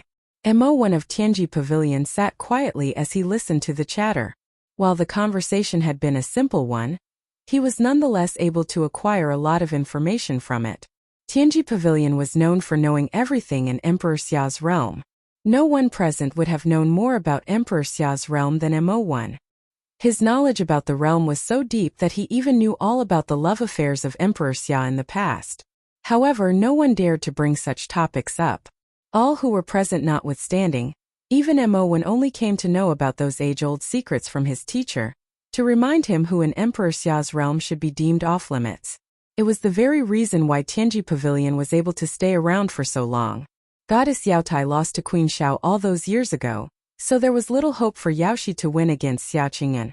Furthermore, what Gong Sun Zhong said earlier was rather inappropriate. Yao Shi was a stunning beauty herself with peerless appearance. It was fine for him not to compliment her, but mentioning Queen Xiao and the princess to overwhelm Yao Shi was rather unfriendly. If one were to take the ambitions of Divine Cloud Valley into consideration, it would have not seemed all that difficult to comprehend. "Please have a seat, Goddess Yao Shi," Xiao Sheng said with a smile. Yao Shi nodded lightly. She scanned the place around and moved towards a direction with light steps. The place that she sat at caused a lot of the ones present to cast puzzled looks. While there were many seats available, Yao Shi did not sit at any of master seats, choosing to sit somewhere near Yi Futian instead. There were actually better seats elsewhere. While that move seemed insignificant, many looked at her with baffled looks nonetheless, wondering if she was doing so intentionally. "Yao Shi of Yaotai Divine Palace, pleased to make your acquaintance, Mr. Yi. You do live up to your reputation and look incredibly dashing indeed." She nodded politely to Yi Futian as her beautiful eyes seemed to be dancing as soon as she sat down. Her voice was as gentle as water, soothing the minds of anyone within earshot. Every single expression and move of hers were bound to strike the minds of men. Yi Futian looked at Yao Shi with a rather surprised looks, feeling rather weird as to how Yaoshi behaved in front of him. While he was extremely confident of his talents and appearance, he did not think for one second that all of that would have sufficed to make someone like Yaoshi fall for him at first sight, and worse still, taking a liking for him simply by his reputation alone. That was some overused, rotten tropes written in some books, and would have never happened in reality. The reason why Feng Xiao deliberately had Xiao Sheng elaborate on the identities of the ones present was to pressure Yi Futian, a way of telling him that all of them were of more exceptional status than him, a valet of the princess. Yi Futian admitted that much himself. He was at a gathering where the most brilliant of the later generations were found after all. Yaoshi hailed from Yaotai Divine Palace, so there was little need to talk about her privileged status. It looked rather unusual for someone like her to come up to him instead. Regardless of the reasons, since Yaoshi was showing goodwill to him, there was naturally no need for him to be unfriendly to the other party. "You're too kind, goddess. I'm but a mortal man and there is no way I could be worthy of your praise. Speaking of which, it is my first time meeting you, goddess, and I must say that your appearance is so stunning that there is hardly even a handful of girls I know who would be able to remotely compare," Yi Futian replied with a smile. "So you mean to say that there are ones who would be able to compare nonetheless then, Mr. Yi? I wonder who would look so exceptional?" Yaoshi's voice was fine and alluring. Her eyes were such that few men would have been able to resist. "My wife," Yi Futian replied simply. Yaoshi was stunned for a bit and actually looked rather dazed. It was apparent that she found the answer surprising. She thought that Yi Futian would have meant Xia Qingyuan, since he would have definitely known the princess better due to his status as her valet. That answer of his caught her off guard, especially so when he actually mentioned his wife despite being in the presence of such a stunning beauty. She apparently knew what the answer meant, and that made her feel a little defeated. However, she rescinded those thoughts quickly and her eyes remained having a warm smile in them. "I heard that you have beaten the Joqian temple for a friend once and stripped Pei Qianying of his life spirit, Mr. Yi, becoming known as peerless among the lower worlds. Yu Shang had too defeated Lu Cheng of Lihan Heaven once. The people of Emperor Xia's realm now claim that until the day Wang Chuan of Lihan Heaven emerged from his training, there would hardly be anyone below St. Plain capable of defeating you, Mr. Yi." Yaoshi then asked with a smile, "What do you think about that, Mr. Yi? While I've no idea who Wang Chuan is, but it makes no difference if he emerges or not," Yi Futian answered with a smile while looking calm and composed. What he meant was there was still none in Lihan Heaven under St. Plain who would have been able to compare to him, even if Wang Chuan came to face him. Big words indeed. Another fellow whose arrogance knows no bounds. One angered comment after another emerged as soon as Yi Futian finished his sentence. All of that apparently came from the cultivators of Lihan Heaven. Feng Xiao and Emoli both turned their eyes to look at Yi Futian coldly. Their brother Wang Chuan was the edge of pinnacle below saint acknowledged by all. There were even elders in Lihan Heaven claiming that there were two planes right below St. Plain, with Wang Chuan being alone in one while all the others in another plane. It was no secret that they held Wang Chuan in extremely high regard. Even the likes of Lu Cheng needed to ask for guidance from Wang Chuan at 33rd layer of heaven. Lihan Heaven notwithstanding, even when compared throughout the entire Emperor Xia's realm, there were few below St. Plain who were deemed qualified to fight Wang Chuan. Yi Futian actually boasted that it would not have made any difference even if brother Wang Chuan were to emerge. His tone was so arrogant that it was apparent that he did not take Wang Chuan seriously at all. One could have imagined what was going through the minds of the cultivators from Lihan Heaven. Everyone present, including Yaoshi, sported puzzled looks and they were all surprised by Yi Futian. They apparently never expected such answers from him. There was no hint of doubt, as if Lihan Heaven cultivators have always been beneath him. Yi Futian behaved well since the very moment he arrived, sitting there quietly. He had few words to spare even when Yaoshi chatted with him. However, when the conversation came to involve training, what he said surprised everyone so much that the cultivators of Lihan Heaven were barely able to keep themselves from drawing their swords. Yi Futian looked extremely composed and unfettered throughout the ruckus. It was as if that he said something insignificant. He naturally knew what kind of reactions his words would have garnered, yet he did not mind them at all. The cultivators of Lihan Heaven ganged up on Wuxian and when they lost, the sword saint of Liang made a move and injured Yu Shang. All of that meant that he had scores to settle with them. As such, Yi Futian actually wished that Wang Chuan of Lihan Heaven would have actually emerged, so much so that Yi Futian did not mind fighting him on that very day. Lihan Heaven was a massive force, and he was only able to obliterate Jueying Palace. It was far from enough to be able to shake Lihan Heaven. But then again, it was something entirely different if the students of Lihan Heaven were to look for him, instead of the other way around instead. Please shut up if none of you are willing to fight. Yi Futian looked at a cultivator of Lihan Heaven who berated him, adding in a composed manner, if any of you wish to fight, please take your pick. But then again, I'm sorry to say that I've no intentions of entertaining the notion of saints rescuing their students when things do not go their way. He was obviously referring to the time when the Sword Saint of Liang made his move last time. As expected, his words silenced all of those from Lihan Heaven and the ones who were subordinate to them. They simply glared at Yi Futian coldly as they were speechless about that battle. It was indeed considered a taint in the history of Lihan Heaven. Yaoshi felt rather surprised as she gazed at his handsome face from the side. He had never expected such sharp and pointed words coming out from the mouth of gentle, mild-mannered, silver-haired young man.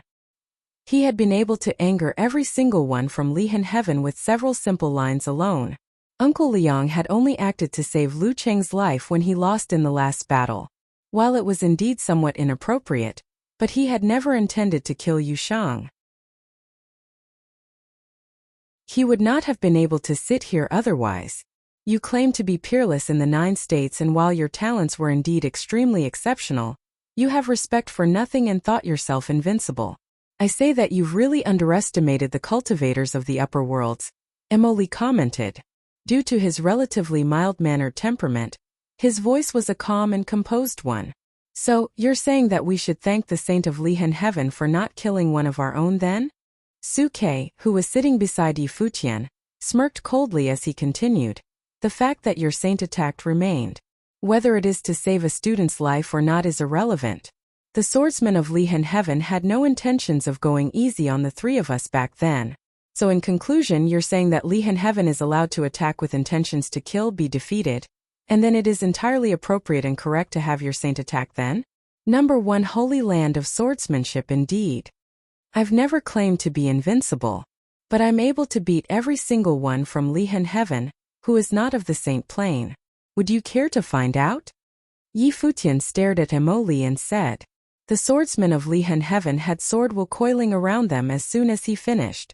Some even stood as they have had enough. Yi Futian was apparently ridiculing the number 1 Holy Land of Swordsmanship in Emperor Xia's realm indeed, beating everyone who is not a saint. All the others looked at Yi Futian without saying a word. Many who were present came to have some thoughts listening to Yi Futian's words. While Lu Chang was ranked on the Juqian ranking, but he was not actually at the very top. To my knowledge, Lu Chang of Lihan Heaven was not even qualified to be compared with Wang Chuan. Gong Sunzhong of Divine Cloud Valley looked at Yi Futian and added calmly, furthermore, Wang Chuan had beaten every single sage at the pinnacle of their training of Lihan Heaven 2 years ago. I'm afraid he's already half a saint now. Are you sure you're able to beat him?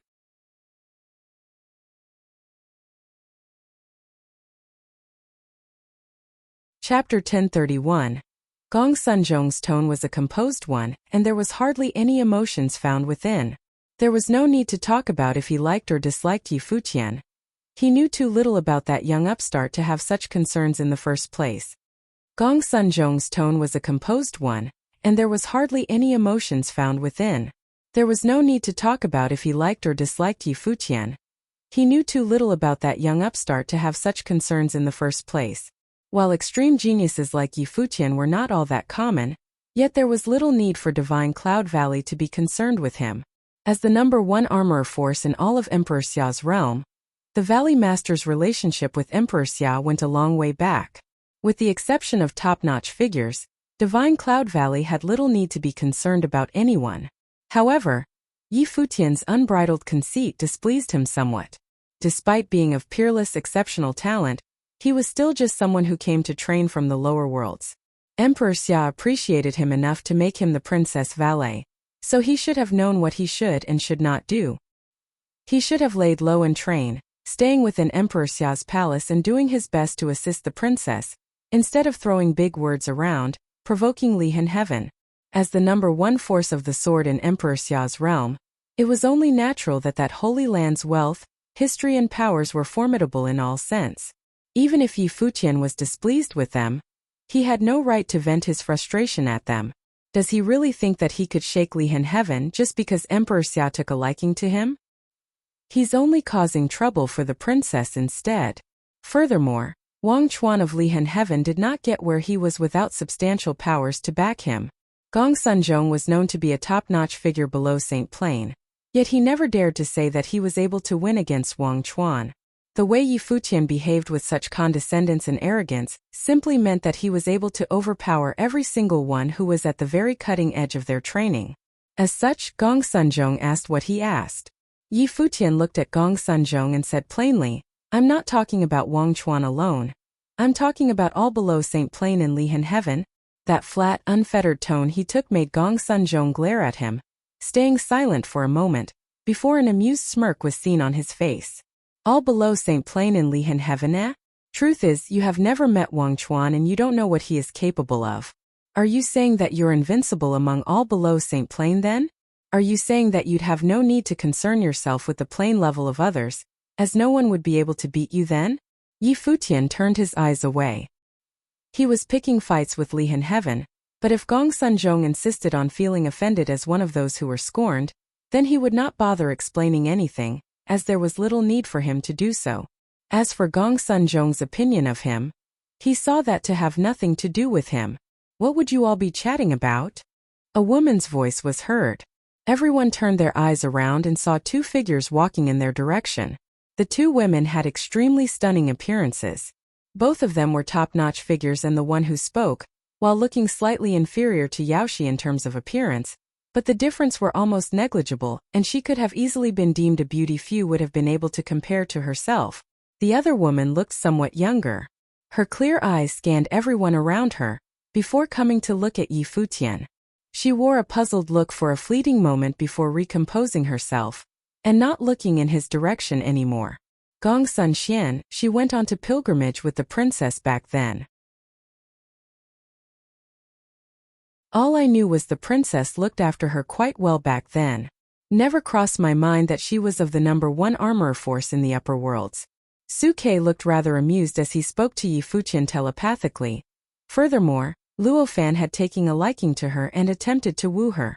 Her refusal had been quite a brutal one. Yi Futian looked speechless as he heard that. He knew what his fifth brother was like with that big mouth. It was entirely possible that Luo Fan flirted with that woman over there. He never asked about anything that happened in those years. The thing that he was most clear about was the feud between Wuxian and Pei Qianying. He knew next to nothing about anything else that had taken place. But then again, having gone on pilgrimage for several years, it was entirely for them to be acquainted with one another. And I? Xiao Shang's eyes turned to the woman who spoke, the beloved daughter of the divine Cloud Valley, Gong Sun and I, who was also the elder sister of Gong Sunxian. Both sisters looked extremely stunning, while sporting exceptional talents. "We're just chatting around." Brother Yi here claimed that he was capable of overpowering all who were below St. Plain from Li Han Heaven. "If there's such a chance to see such fights, I'd be delighted indeed," Xiao Shang said with a smile. He did not find Yi Futian's big words all that believable. That's probably just putting up airs anyway. Gong Sun and I took one look at Yi Futian's direction, and her expression was a calm, unfettered one. She knew little about Yi Futian and so did not bother giving an opinion. She simply said, "The banquet is about to begin, shall we make a move?" "Very well." Xiao Sheng nodded with a smile. He turned his eyes at everyone present and said, "If the opportunity presents itself, I'd really like to see you spar indeed." "Well then, to the banquet." He got up first and gestured politely. Everyone else stood up one after another. Xiao Sheng walked towards Gong Sun and I and said, "Let's walk." Gong Sun and I nodded lightly. The Xiao clan was a relative of the imperial family, and the relationship between Divine Cloud Valley and Emperor Xia was an exceptional one. Both forces shared a close relationship and kept close contact with each other. As such, she was naturally more familiar with Xiao Shang. Gong Sunzhong walked, but Gong Sunxian stayed a little behind him instead. Yi Futian and his people walked together with Xiao Shang, while the cultivators of Lihan Heaven cast cold gazes at him. Many of them wore sheaths behind their backs, as if that was some habit of theirs. Those items were probably a symbol of pride of them being swordsmen. When Brother Wang Chuan emerges, Yi Futian would have to shut up whether he like it or not. Shall we walk together, Mr. Yi? Yaoshi, who was at Yi Futian's side, seemed to be waiting for him, so she smiled and asked when he had gotten close. Very well. Yi Futian nodded and did not refuse. Both of them walked. The silver-haired young man was exceptionally handsome, while Yaoshi looked absolutely stunning. They made quite a scenery just walking abreast. Yi Futian saw a beautiful silhouette standing around after walking for several steps, who was none other than Gong Sun Xian. Luo Fan shirked behind Yi Futian, as if he had done something wrong. What now? So you don't know me anymore? Gong Sun Xian asked after seeing Luo Fan shirking. You've had more guts all those years ago. Luo Fan lifted his head and smiled at Gong Sun Xian, saying, Well, I knew you were someone exceptional at the very first time I saw you. I never knew you were from the divine Cloud Valley of the upper worlds. It was little wonder why your skills with flame rules had been so exceptional. Yi Futian saw from the attitude displayed by both parties and knew that there had been little more than a scuffle between them. He left the scene and did not bother anymore with his fifth brother's affairs. Gong Sun Xian took a good look at Luo Fan and said, I never expected to see you coming up to the upper worlds to train. There has been lots of news regarding both Yi Futian and Yu Shang. Which force did you all belong to? Why were those two not present in that pilgrimage? Little brother and Yu Shang were of exceptional talents, so it mattered little if they went on a pilgrimage or not, Luo Fan said. Little brother? Gong Sun Xian looked puzzled as she asked. Both chatted as they walked. Yeah. Luo Fan nodded. Little brother ranked last among the students of the cottage. Our eldest brother, second sister, third brother and fourth brother. You've seen them all. Gong Sun Xian nodded. She had seen every single person from the lower worlds who had been on that pilgrimage, but she was not familiar with any of them. Xian, Gong Sun Zhong called after he and Gong Sun and I, who were at the front, found Gong Sun Xian walking behind and chatting with Luo Fan. Excuse me then, Gong Sun Xian said to Luo Fan, who nodded. Gong Sun Xian sped up and moved past Yi Futian and the others, meeting up with his brother and sister. You knew him? Gong Sun Zhong asked. Indeed, during the pilgrimage, Gong Sun Xian answered. It would have sufficed to just greet him. Don't talk to him so much from here on out. Gong Sun Zhong reminded her. As the daughter of Divine Cloud Valley, men who were to marry both Gong Sun and I and Gong Sun Xian needed to be of the best in Emperor Xia's realm, be it in terms of background, talent and training as well as appearance. For instance, Xiao Shang had a liking for Gong Sun and I, and Gong Sun Zhong had little to say about that. Xiao Shang and Gong Sun and I were a good match after all, and Gong Sun Zhong looked forward to seeing them together. Who the hell is that Luo Fan, by the way? He dares to swoon at the daughter of Divine Cloud Valley? Furthermore, what Yi Futian said left a bad impression on him. Besides, Yi Futian had a score to settle with Lihan Heaven. Despite appreciated by Emperor Xia, his achievements in the future would have been limited regardless, let alone Luo Fan who was behind him. I know what to do, Gong Sun Xian answered. Both of them did not bother concealing their voices as they spoke, so there were many around them hearing the conversation, and they cast amused looks at Yi Futian and his people. While Gong Sun Zhong had never conversed with Yi Futian directly, but Yi Futian's attitude was apparent nonetheless. Gong Sun Zhong did not bother giving any face to that person who boasted that he would have been able to overpower all under Saint Plain from Lihan Heaven. Luo Fan turned his eyes at the front and he frowned a bit. Yi Futian caught Luo Fan's expression as he turned his head around, asking telepathically, So you've taken a liking to her then, fifth brother? Don't be stupid. I flirted with her with a few lines a few years ago, that's all. We don't know each other much. Luo Fan shrugged and looked indifferent, yet he seemed to be averting Yi Futian's eyes nonetheless. I find her not bad though. Yi Futian smiled and said, She actually came up and chat to you. She might have actually taken a liking to you. Yeah, stop overlaying fourth brother's experiences on me, will you? Luo Fan quipped exasperatedly. Speaking of which, you and fourth brother seem to share similar likings. Yi Futian wore an amused look. His fourth brother had taken a liking to Wuxia of Alchemy City all those years back, and his fifth brother came to like a daughter of an armorer force then. Both of those brothers are closest to each other and are always up to something together. So they come to like the same type of girls then? I was just bored from training all those years back and seeing the awesome might of the flame rules. I just happened to flirt with her for a bit. But you know, your fifth brother here has incredibly charisma. It's entirely normal for girls to like me, Luo Fan commented rather shamelessly. Fourth brother was better at it though. He sealed the deal right there and then after all. How about you try something similar yourself? You'd probably end up going home with the girl after winning an armor competition or whatnot, like fourth brother, Yi Futian jested. However, even if there were to be such a competition in the upper worlds, Luo Fan would have had no part in it. Shut up. Luo Fan closed the conversation with 2 words telepathically. What's this little shit going to be up to? Seal the deal, my ass. It was due to Wuxia having thoughts about running away from the arranged marriage in Alchemy City all those years ago, that their fourth brother had been able to end up with her with the first place. As with him and Gong Sunxian, he was having fun with words and never given all that much thought to it all. The well-fed has no idea how the starving suffer. This dude at the front seems to be able to pick up pretty girls wherever he ends up in. See, another extreme beauty by his side. All who came to celebrate hailed from holy lands. Yi Futian looked inconspicuous at all among the crowd. There were cheers heard and carriages were seen with clouds up in the sky far away. The entourage was a lavish one. Queen Xiao has returned to her home. A voice was heard from far away. Heard all over the Xiao clan's vicinity. Queen Xiao was Emperor Xia's woman and was titled queen. Her status was exceptional and even just returning to her ancestral home was considered quite a trip in itself. The family head of Xiao clan and other core figures appeared one after another, receiving her at the pedestal. The carriage moved in the air, and there were 2 figures seen sitting on the carriage. They were none other than Queen Xiao and Xia Qingyuan.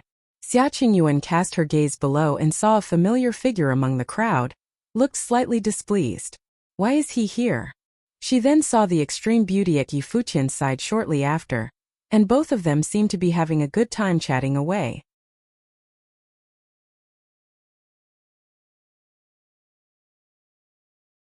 Chapter 1032. Xia Qingyuan glanced over there coldly, a faint look of unhappiness on her face. Then she averted her gaze. Xia Qingyuan glanced over there coldly, a faint look of unhappiness on her face. Then she averted her gaze. The carriage continued forward, and then landed softly in front of the platform. Upon the platform the host of the feast, Old Man Xiao, smiled. The people around him all bowed and said, "Welcome Queen, welcome Princess." The people here were all Queen Xiao and Xia Qingyuan's elders, but they still had to show courtesy to them. That was proper etiquette. "Father, I have come to celebrate your birthday." Queen Xiao stepped out of the carriage with Xia Qingyuan following behind. Everyone's eyes were suddenly drawn there. Just her silhouette was enough to give them an idea of her beauty. "Grandfather," called Xia Qingyuan. Their guards presented their gifts. Queen Xiao smiled and said, "These are from the Emperor." "Excellent, excellent. We are honored by the Emperor's graciousness." Old Man Xiao was all smiles. Ran Huang had personally sent him gifts, the Queen and the Princess had come to his feast, and the top forces of Emperor Xia's realm were all there. At this moment, the Xiao clan was the most glorious place in all of Emperor Xia's realm, save Emperor Xia's palace itself. Below them, many people from the top forces in Emperor Xia's realm sighed slightly. The Xiao clan itself was very powerful, but it did not stand at the top of Emperor Xia's realm by itself.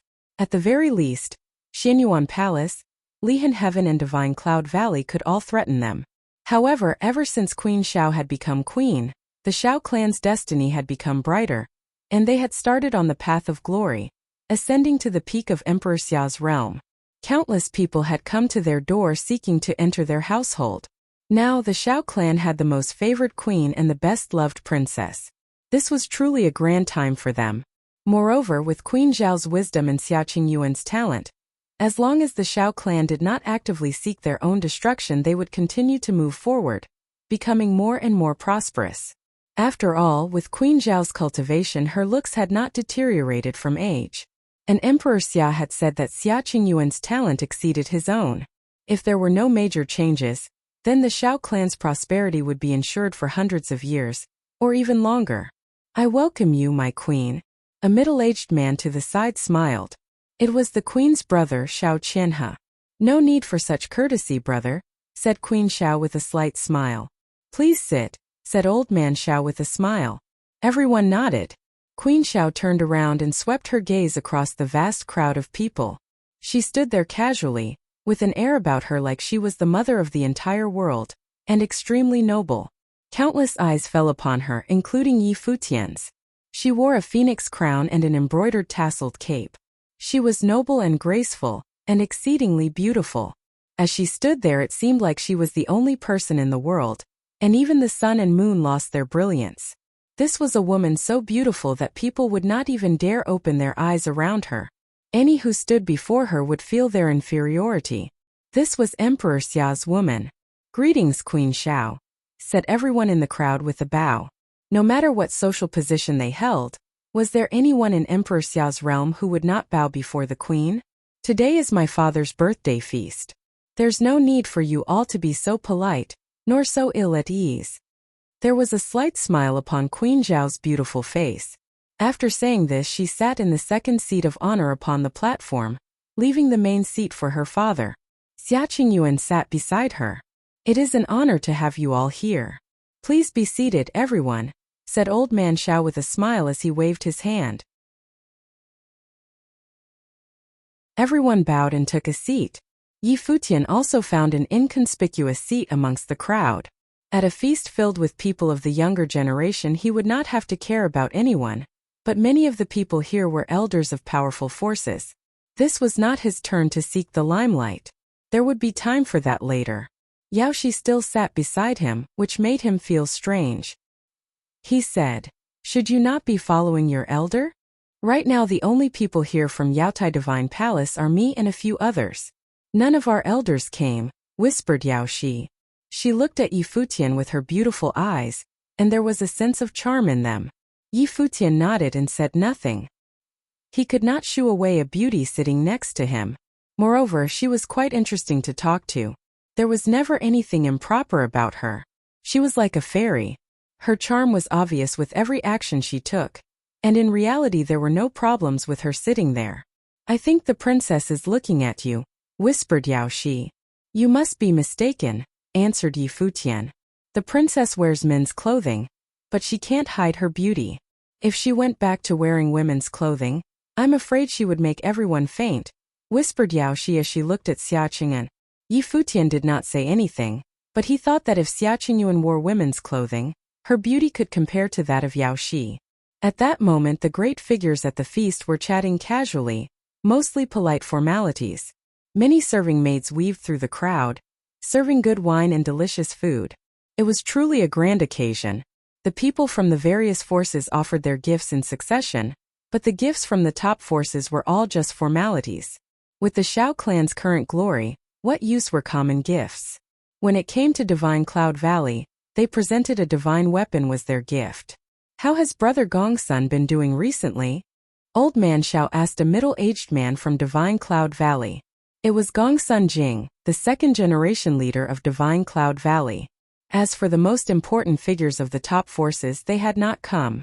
For those who stood at the top, it was enough to just send some of their subordinates. It was only a feast after all. Only at a holy ceremony put on by Emperor Xia himself would all the top figures of the realm come together. "My father as well. He has been painstakingly researching armoring, hoping to better himself in that respect and contribute more to His Majesty," replied Gongsun Jing politely. The leader of Divine Cloud Valley had once been Emperor Xia's armorer. "That is so good of him. With Brother Gongsun looking out for him, His Majesty can surely rest easy," answered Old Man Shao with a smile and a nod. "Divine Cloud Valley only has a meager amount of power. The ones who truly protect His Majesty are the 8 divine generals. It is said that there have been some disputes in recent years with Emperor Li and the demon world," said Gongsun Jing. Of the 3,000 realms of the Great Path, Emperor Li's realm and one of the demon worlds were adjacent to Emperor Xia's realm, so there was occasionally friction between them. Disputes are inevitable amongst the 3,000 realms of the Great Path. But things are much better than they were 300 years ago, said Old Man Xiao with a smile. 300 years ago had been the age of the twin great emperors' unification. The swordmaster of Lihan has been away for many years, traveling around the 3,000 realms of the Great Path and improving his swordsmanship. I have no idea how high he is cultivated now. Old Man Xiao looked towards the cultivators from Lihan heaven. There was a saint among them. The swordmaster of Lihan's whereabouts are uncertain, so we from Lihan heaven also do not know how high he has cultivated, answered the saint. Ah, Old Man Xiao nodded. I hope that all of us cultivators in Emperor Xiao's realm can continue to get stronger. That is something for His Majesty to worry about. No need to trouble yourself over it, father, said Queen Xiao with a smile. Indeed. We are all old men here. We should be watching the next generation make names for themselves, said Old Man Xiao. Father, Qingyuan is very talented, even unparalleled in this world. Are you really so worried about the next generation? Said Xiao Qianhe with a smile. Indeed. The princess is talented without equal, and she has been personally trained by His Majesty. Plus she had trained very hard. In the future she will certainly become an assistant to His Majesty. Many people below them praised her one by one. Xia Qingyuan was already quite outstanding, and with her status as the princess, it was only natural that everyone would praise her so much. Xia Qingyuan seemed to be quite used to such occasions, and so she seemed very calm. She also did not seem too pleased with herself due to their praise. She accidentally glanced towards Futian once again. The people there probably did not know that among them was one who had defeated her. Even if that man was a scoundrel, Futian did not see her looking at him. He was casually chatting with Yao Shi. Since he had been invited, he could eat and drink in peace. As for him not bringing a gift, Old Man Xiao did not seem to notice. You are all flattering her too much, said Queen Xiao with a smile. Where is Xiao Shang? She looked into the crowd and saw a figure stand up and bow. Here I am. Queen Xiao looked at Xiao Shang, then at the beautiful woman beside him. She suddenly understood. Is this the daughter of Divine Cloud Valley? Greetings, my lady. I am Gongsun and I, said Gongsun and I. Excellent, you are truly worthy of being a junior of Divine Cloud Valley. Queen Xiao praised her. And you have grown up, Xiao Shang. I'm sure you will both soon enter the Saint Plane. You should consider cultivating together. The path of cultivation takes a long time, so I would not like him to put too much energy into his feelings for a girl. Moreover, he is going to serve His Majesty in the future, said Xiao Qianhe. That is no problem. If he finds a suitable partner to cultivate with, he can bring it up with me, and I will make a request to His Majesty to let them marry. Queen Xiao was very wise. Xiao Shang was moved by what she said. She understood what he wished for, and desired to help him, presenting her offer of help like a gift to his father. If I find a suitable partner, I will certainly tell you. Xiao Shang bowed to Queen Xiao. Everyone looked at him in awe. To have the queen arrange a marriage for you was a great honor. As a relative of Queen Xiao, Xiao Shang had been born with a silver spoon in his mouth. The Xiao clan and Divine Cloud Valley would probably form a marriage alliance. This would make the Xiao clan even more glorious. Moreover, according to Xiao Qianhe's words, it seemed that he was planning to have Xiao Shang enter Emperor Xiao's service. It seemed that the Xiao clan's prestige would become even higher. The people from Divine Cloud Valley also naturally understood what Queen Zhao's words meant, and had no objections. This would bring these two forces closer. This is also a generation of great talent for Divine Cloud Valley. Gongsun Zhong is but a half step away from the Saint Plane, and in a few years he will have a chance to get there. Lihan Heaven has Wang Chuan, Xinyuan Palace has Xinyuan Ao, and even more powerful characters appear at Zhoutian Temple from time to time. Everyone is looking forward to this next generation of heroes. Old Man Xiao could naturally not only praise his own Xiao clan, he also had to praise the others. You are still missing one person, Elder Xiao, said Feng Xiao with a bow. Ah, who do you mean? Old Man Xiao looked towards the people from Lihan Heaven. Not long ago, someone boasted that he was unparalleled below the saint level. By himself he was able to sweep away everyone from Lihan Heaven who was not a saint, said Feng Xiao coldly. Yi Futian, who was sitting there quietly, lifted his head and stared at Fengxiao with cold eyes.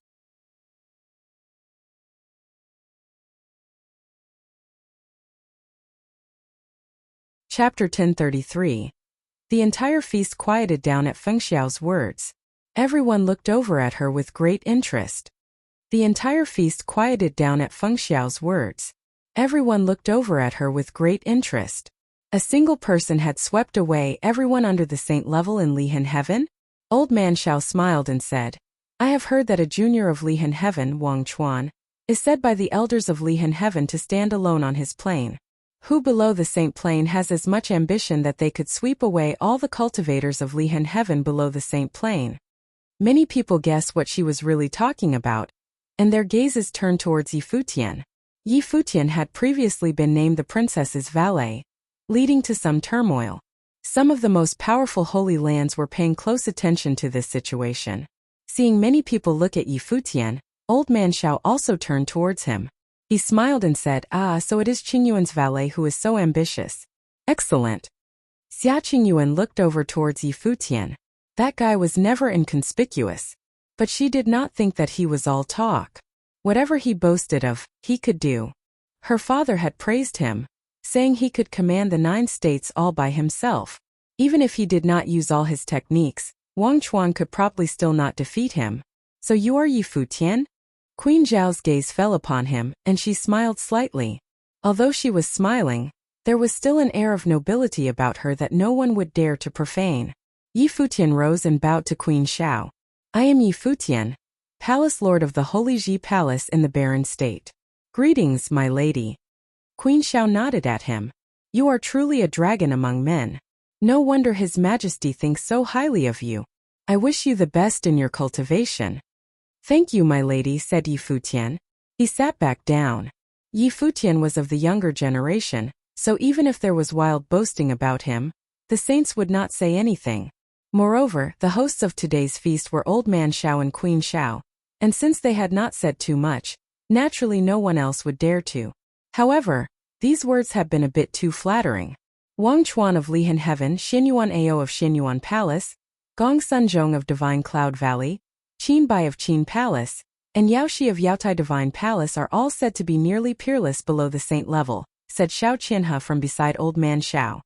His gaze fell upon Yi Futian and he said, of course, you and Yu Sheng once fought your way through Zhoutian Temple to the 9th layer of heaven. And not long ago Yu Sheng defeated Lu Chang, so presumably the two of you are worthy of being on the same level as them. This is why His Majesty regards you so highly, and has named you the princess's valet. But you are still young. Please do not forget how you got where you are, and look down upon the great figures of Emperor Xia's realm. Cultivate your righteousness and guard against arrogance, and serve well at the princess's side. Give her your full dedication, and your future will be unlimited. Everyone nodded at his words. Xiao Qianhe was the princess's uncle, so he naturally had the right to remind Yi Futian of his place. There was nothing improper in what he had said. Xia Qingyuan glanced at Xiao Qianhe. She had not expected him to speak. He was her uncle, and there had been nothing wrong with his words, but she knew that Yi Futian was different than other people. He was a man who was prideful down to his very bones. Even when facing her he had not lowered his head at all, and had even fought her at the imperial mausoleum. Moreover, her father had not named him her valet because he really wanted him to serve and protect her. It was to remind the people of his realm not to act against him casually. Yi Futian's current status was also very mysterious, and he must be very clear about why her father had helped him.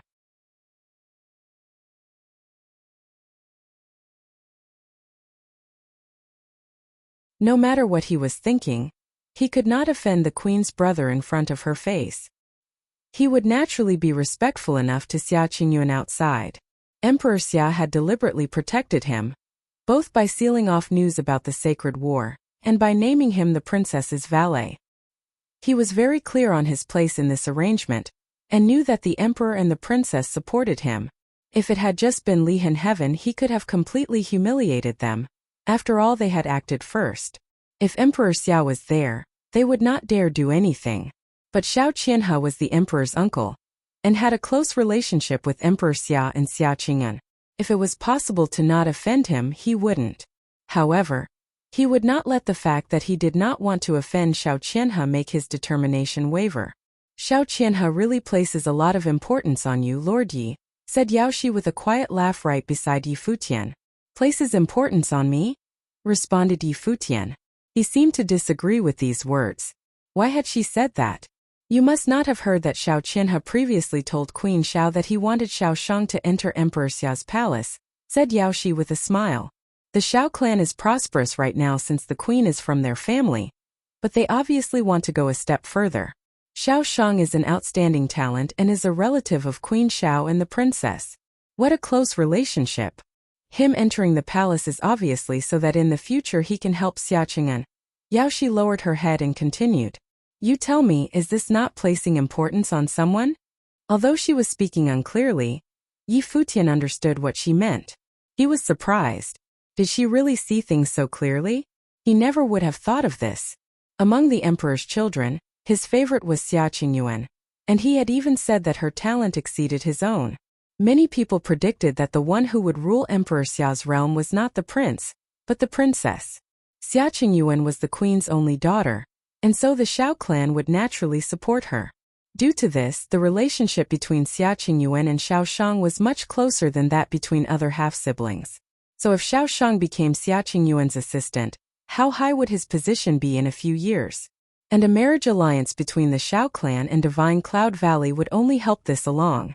Given this, Xiao Qianhe naturally would not want to see someone else besides Xia Qingyuan, whom the emperor would value highly. Yi Futian had come from the lower realm and was in Emperor Xiao's faction, and moreover had been made the princess's valet. Perhaps it was because of this that he had attracted Xiao Qianhe's attention. Yi Futian suddenly realized why he felt like Xiao Qianhe was sounding him out.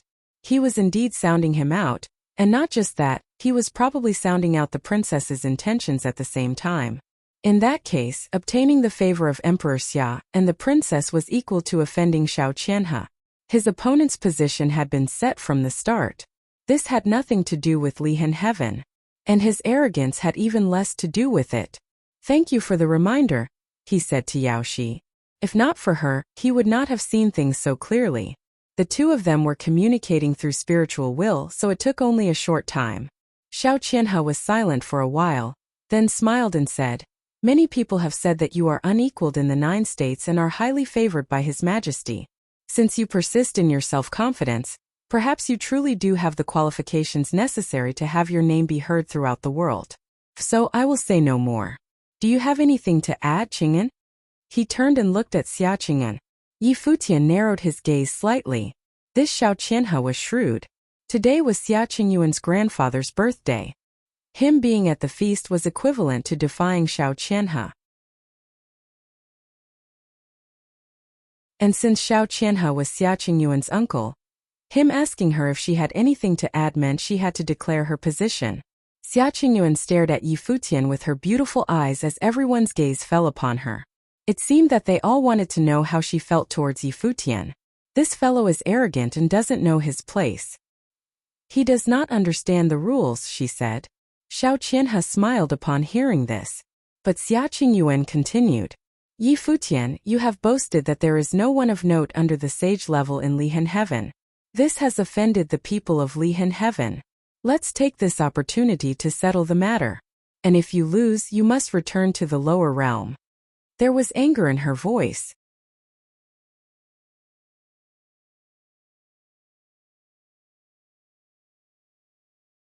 Chapter 1034. Many went into deep thought after hearing Xia Qingyuan's words at the banquet. Many went into deep thought after hearing Xia Qingyuan's words at the banquet. What does Xia Qingyuan mean by all that?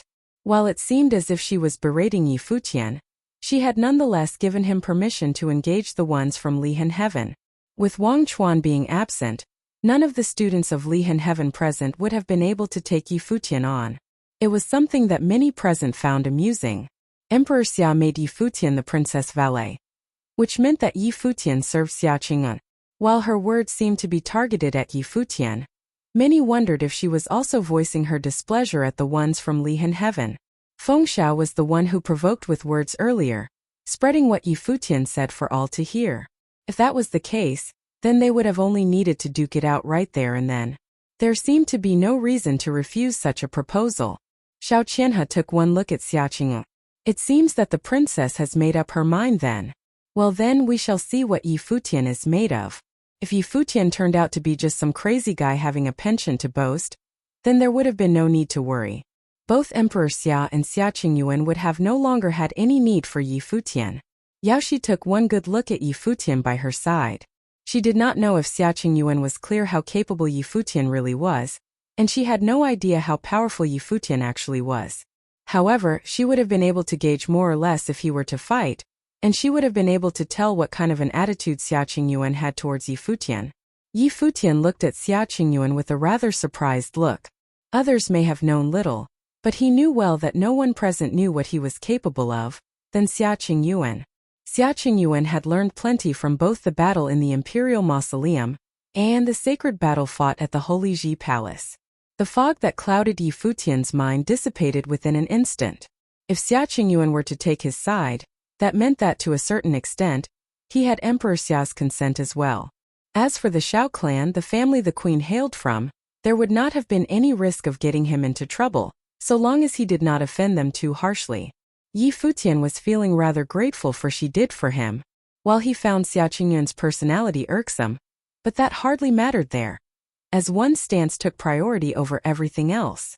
But then again, Xia Qingyuan probably meant every single word she berated him with. If the opportunity were to present itself, he would have had no doubt that Xia Qingyuan would have wanted to beat him up real good.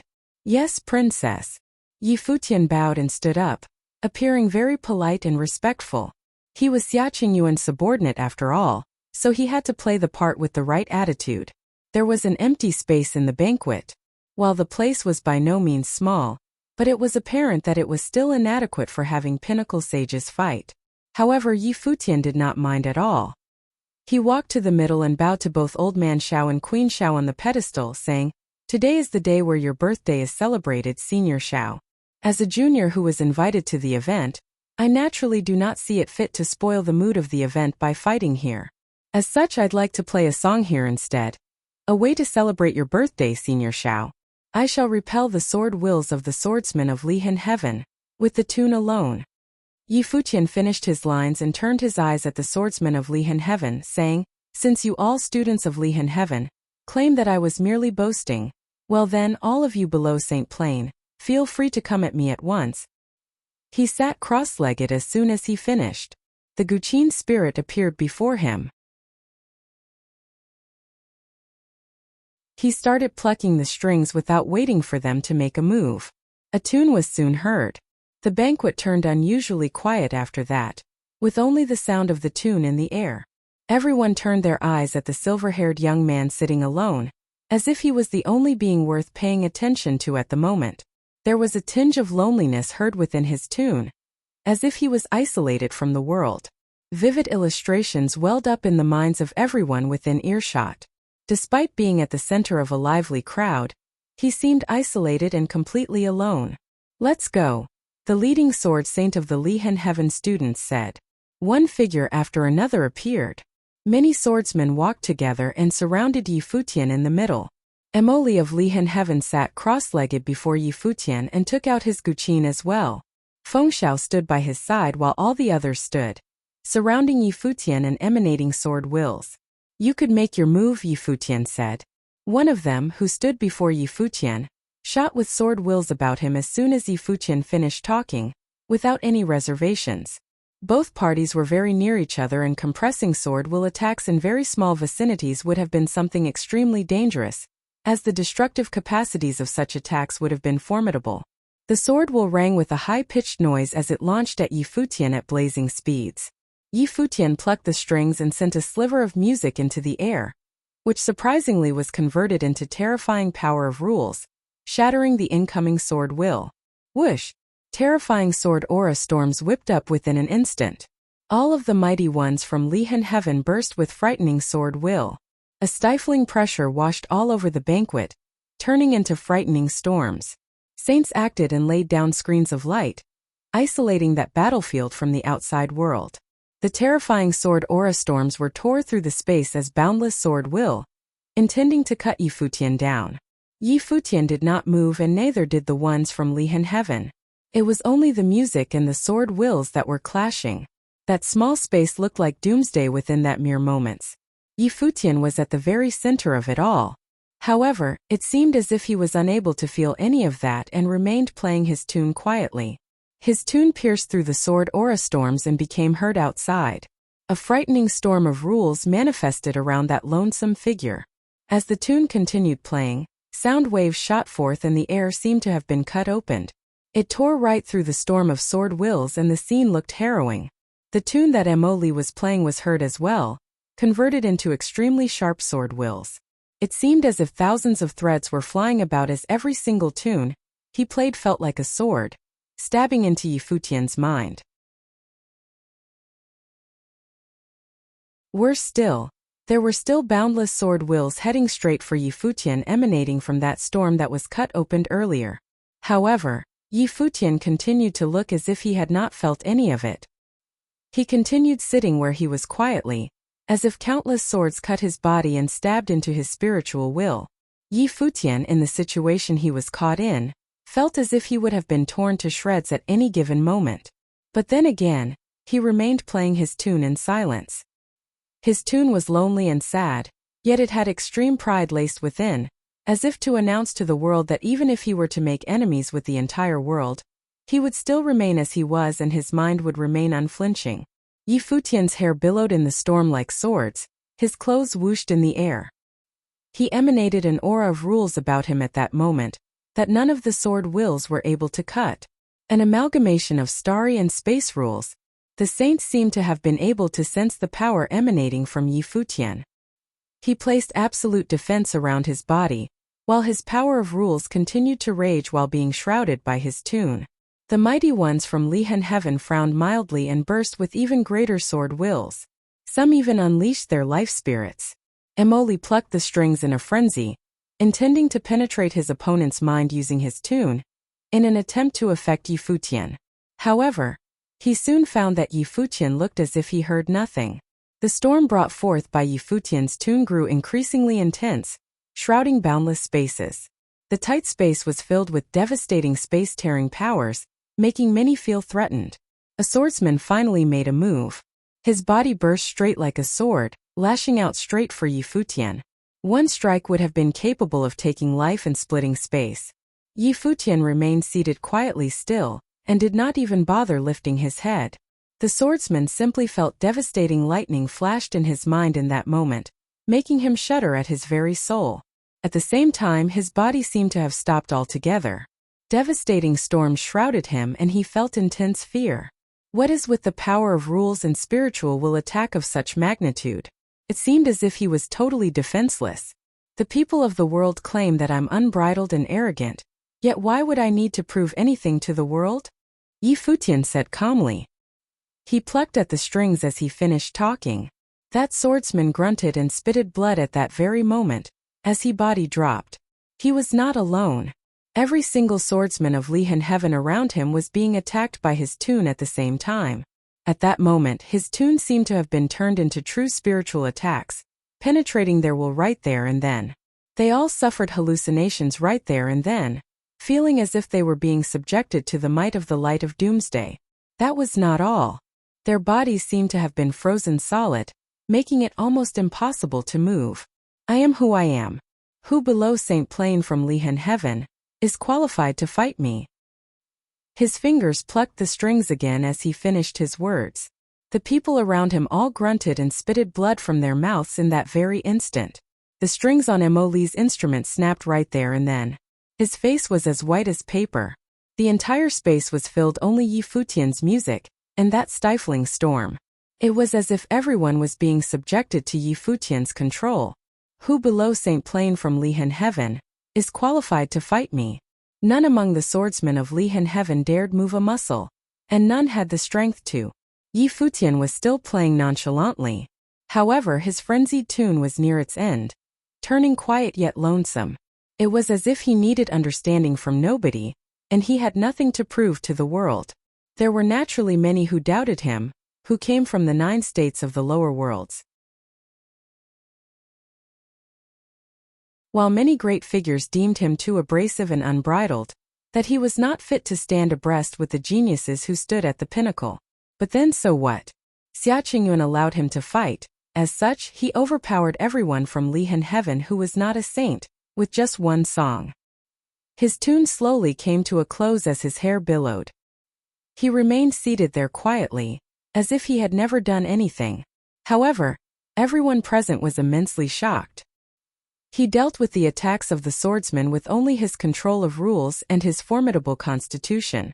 Yet, at the very end when he finally attacked, lashing out with both his tune and rule attacks, no one was able to stand in his way. No one was capable of doing so. It did not matter that they were cultivators from Lihan Heaven. The result remained the same. Everyone present had their eyes on him. That one song seemed to have made them realize just how much pride that silver-haired young man from the 9 states held. It seemed that Emperor Xia had indeed made him the princess valet, due to having known of his strength and came to appreciate him because of it. When that was said, Emperor Xia's appreciation of Yi Futian seemed to have exceeded the expectations of everyone present. The permission that Xia Qingyuan gave to Yi Futian to make a move became more intriguing than it had otherwise would have been. Is this her way of telling everyone that Yi Futian belongs to her? Xiao Qianhe cast his gaze at that figure. He sensed a sharp aura emanating from Yi Futian. Yi Futian put away his Guqin spirit and stood, bowing at the pedestal before saying, "I beg your forgiveness for having interrupted the mood of the event. I shall take my leave at once." "Go on then," Xia Qingyuan said before anyone commented anything. Yi Futian excused himself and left with the people of the Holy Ji Palace. Since Xiao Qianhe had his own agendas, then Yi Futian saw no need to give him face and stay behind in the party.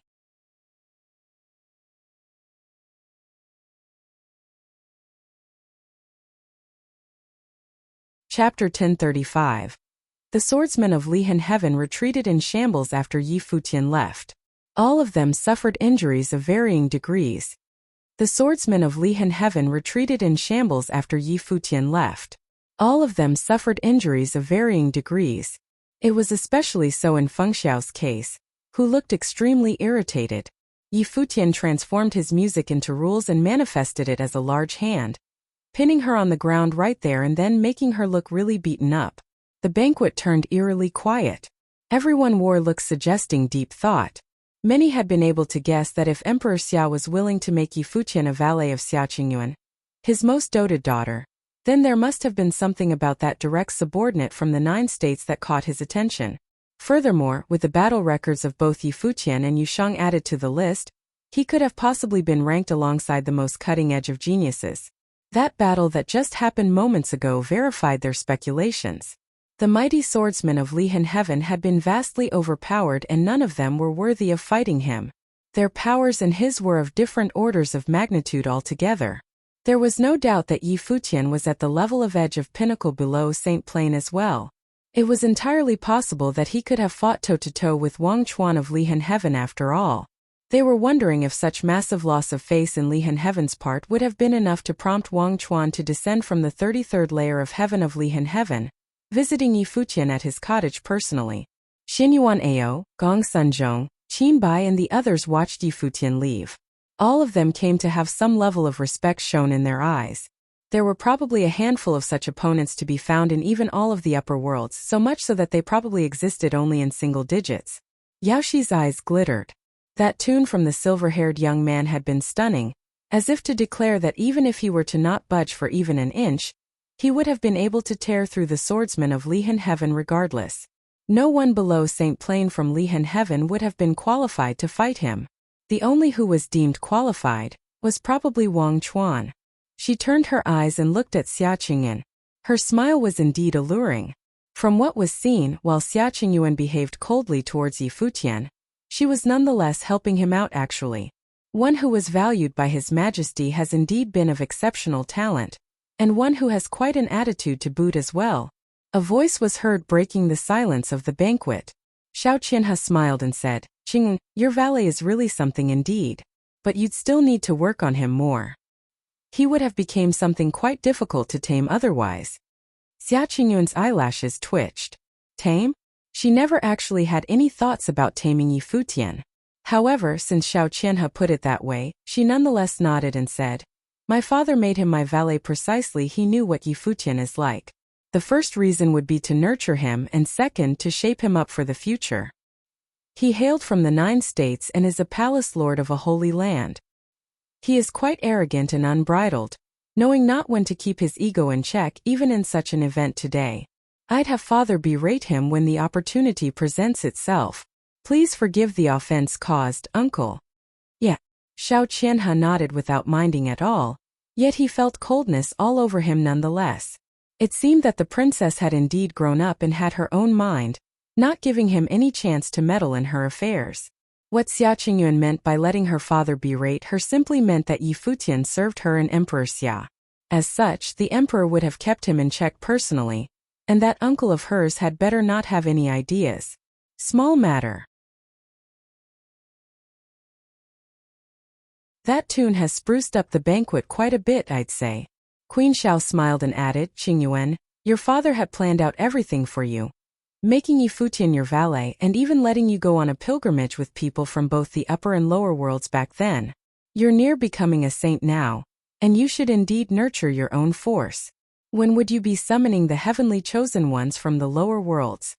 As the princess of Emperor Xia's realm, Xia Qingyuan would have probably become the heir of his father's Renhuang throne. As such, she naturally needed to nurture her own force, and she needed the best of the best, as only those people would have been able to keep up with her and be useful to her. Emperor Xia would have chosen some candidates for her, while she was free to choose to nurture people on her own. Yeah, their planes would have been near Archmage Plain by now. I'm already considering summoning them up to the upper worlds to train, and have them achieve sainthood in the upper worlds. Xia Qingyuan nodded. Not just the ones from the lower worlds. If there are any geniuses of the upper worlds that you came to value, you could inform your father as well. But then again, I'm sure you have your ideas, so I won't tell you how to go about it. Queen Xiao smiled and continued, "But regarding your marriage in the future, I'd really like to do something for you as your mother." "What are you thinking, mother?" Xia Qingyuan asked indifferently. She had yet to reach St. Plain, and as such, she had no mind for love affairs. "Well, you're right. Make sure you make the right decision in the future.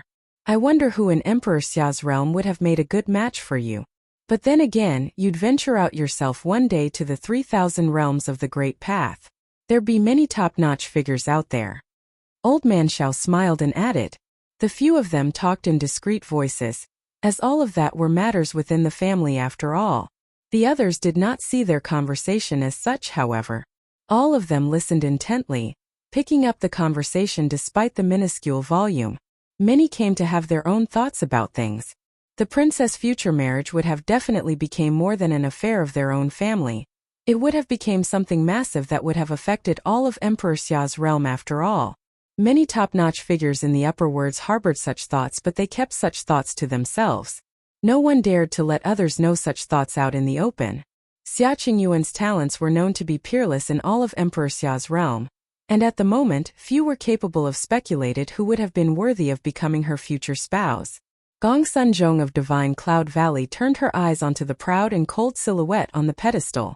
As the most core students of Divine Cloud Valley, it would have definitely not been his first time meeting Xia Qingyuan. He met her many times before, and he felt stunned in every single one of the meetings. He wondered himself as well, what kind of a man would have been deemed worthy of her hand in marriage? While he was of excellent talent himself and was the #1 figure below St. Plain in Divine Cloud Valley, being rather renowned in Emperor Xia's realm as well, but he would have lost his shine before Xia Qingyuan nonetheless. However, he strived to work hard and keep up with her, as that was the only girl that piqued his interest in that kind of way.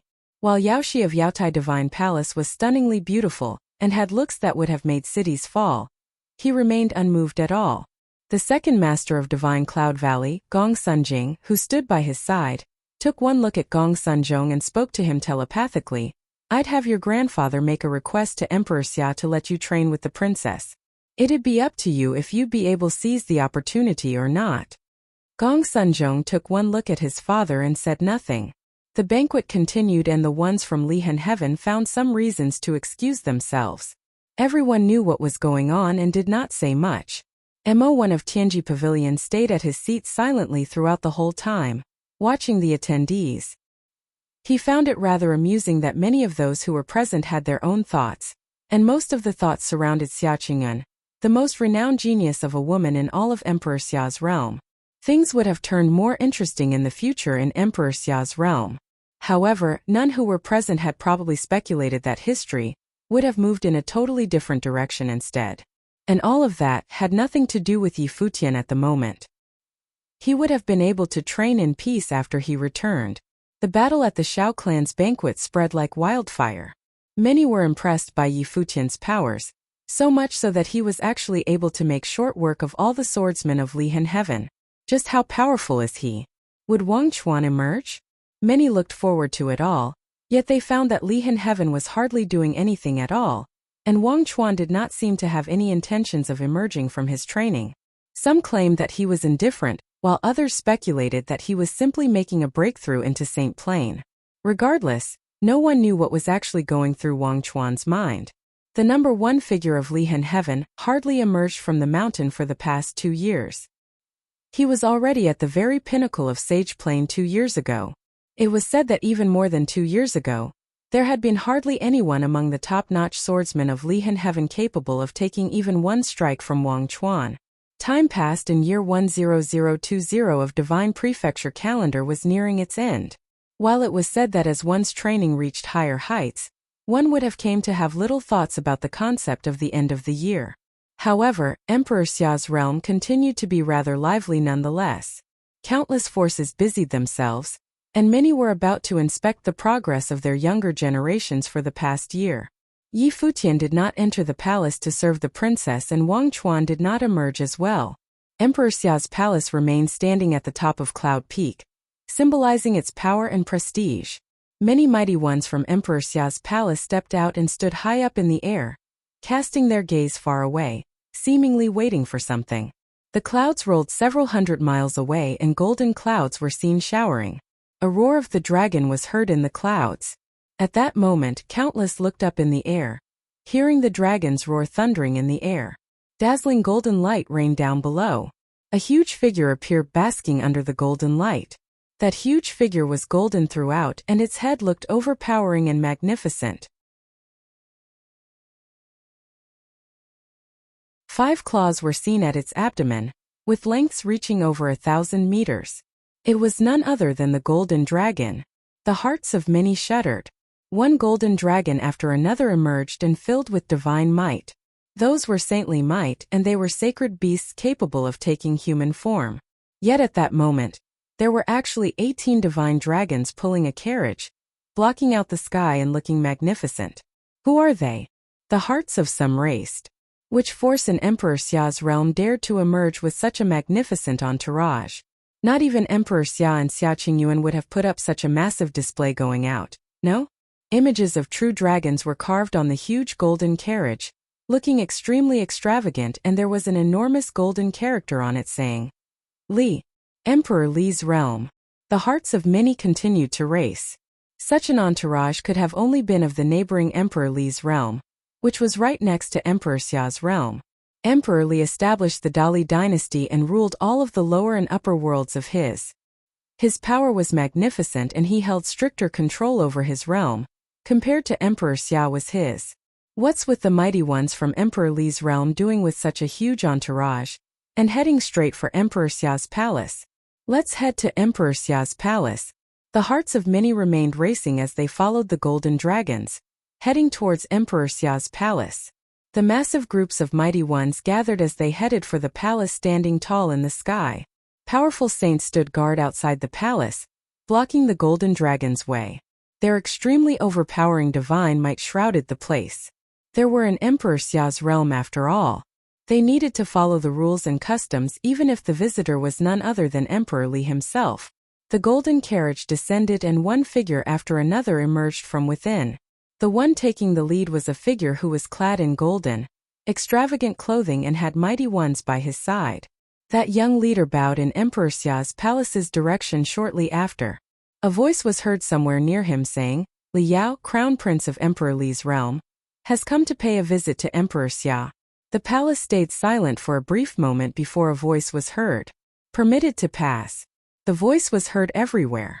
Li Yao and the mighty ones from Emperor Li's realm stepped into Emperor Xia's palace shortly after. News quickly spread that Li Yao, crown prince of Emperor Li's realm, came to ask for the hand of the princess of Emperor Xia's realm, Xia Qingyan. The news of the marriage proposal came as a great shock.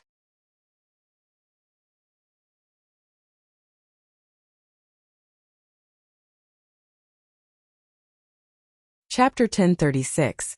The divine golden dragon pulled the carriage and entered Emperor Xia's palace. Emperor Xia was looking down from the ninth heaven palace, yet the people from the Emperor Li's palace were unable to see him. The divine golden dragon pulled the carriage and entered Emperor Xia's palace.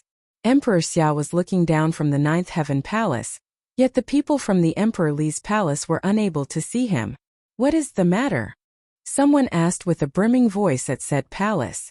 Li Yao, the crown prince of Dali dynasty, has reached the age of marriage.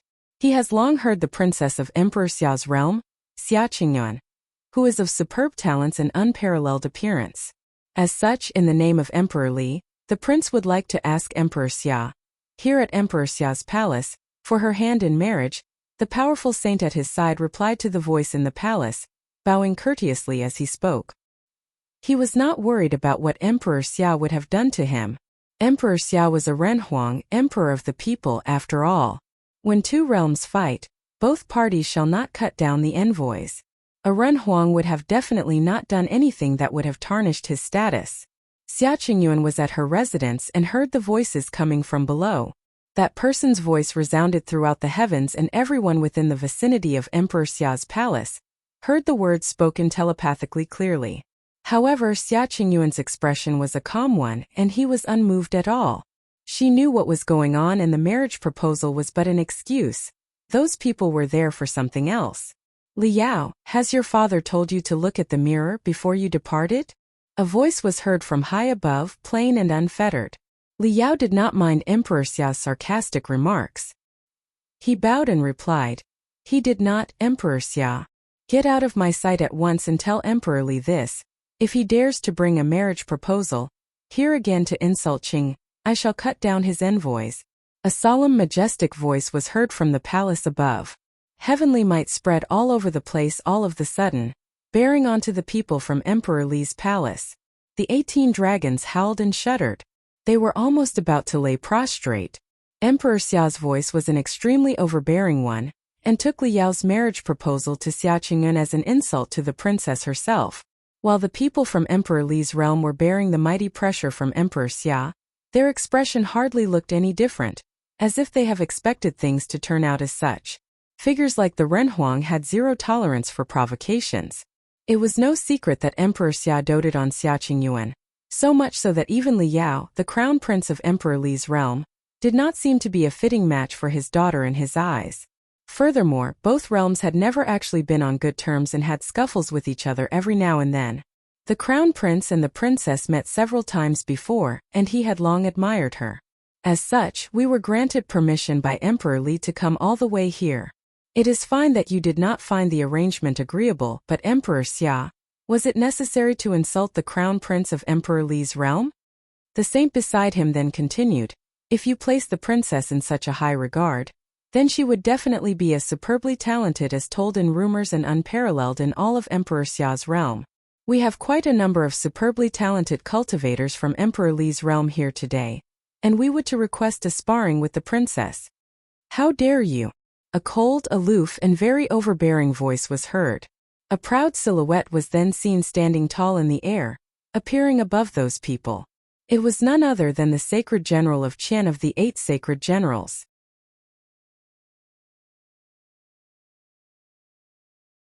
He glanced at the people from Emperor Li's realm and said coldly, the princess is of unparalleled and esteemed status. She is not someone you people could simply ask for sparring matches with. We would be fine with having someone capable of fighting in her stead and defeating our cultivators nonetheless, the people of Emperor Li's realm said again, as if they were actually there to fight. Emperor Xia remained seated calmly in his palace and said with a composed expression, get out. It was apparent that the emperor was chasing out the guests. The mighty ones from Emperor Li's realm looked above, and they were unable to see where Emperor Xia was. The saints dared not probe haphazardly with their spiritual powers. While they were indeed boastful, they nonetheless actually did know where they stood, the Emperor Xia's palace, which was the absolute center of Emperor Xia's realm. None of them dared to do anything that would have truly overstepping the border, as they were simply there to fulfill their tasks. If Emperor Xia do not like us here, then we shall wait outside Emperor Xia's palace for a battle. If there shall be no one emerging to fight us within 3 days, we shall leave at our own accord, without needing further orders from you, Emperor Xia, a mighty one from Emperor Li's realm said with a brimming voice. They then retreated shortly after, leaving the palace. As they stated earlier, despite stepping outside the palace, they did not leave the realm. They really set up camp outside Emperor Xia's palace, and that action alone was one of blatant provocation. Even though the guests from Emperor Li's realm set up camp outside despite being ordered to leave the palace, Emperor Xia still could not have simply ordered for their execution. A huge crowd was drawn outside of the palace due to the golden dragon carriage being around. No one was able to tell how many people actually gathered around there. They all heard the conversation within Emperor Xia's palace earlier. There was simply no way a marriage proposal from the crown prince of Emperor Li's realm to Xia Qingyuan could have not attracted any attention. However, Emperor Xia had been incredibly overbearing, stating that if the other party were to bring the matter up again and insult the princess, he would have cut them down all the same, despite them being envoys. It was apparent that Emperor Xia had taken Li Yao of Emperor Li's realm seriously, and furthermore, he had taken such an action to be an insult to his most beloved daughter, Xia Qingyuan. The way he saw it, Li Yao was beneath Xia Qingyuan. That is our Emperor Xia indeed. Many were wondering deep down that, just how important the princess was to Emperor Xia, that he had to treat even a crown prince of Emperor Li's realm in such a manner. Who would actually be qualified in Emperor Xia's eyes then? What happened at the palace quickly spread everywhere else. Mighty ones stepped out from Emperor Xia's palace soon enough, led by the sacred general of Qian, heading towards to people from Emperor Li's realm.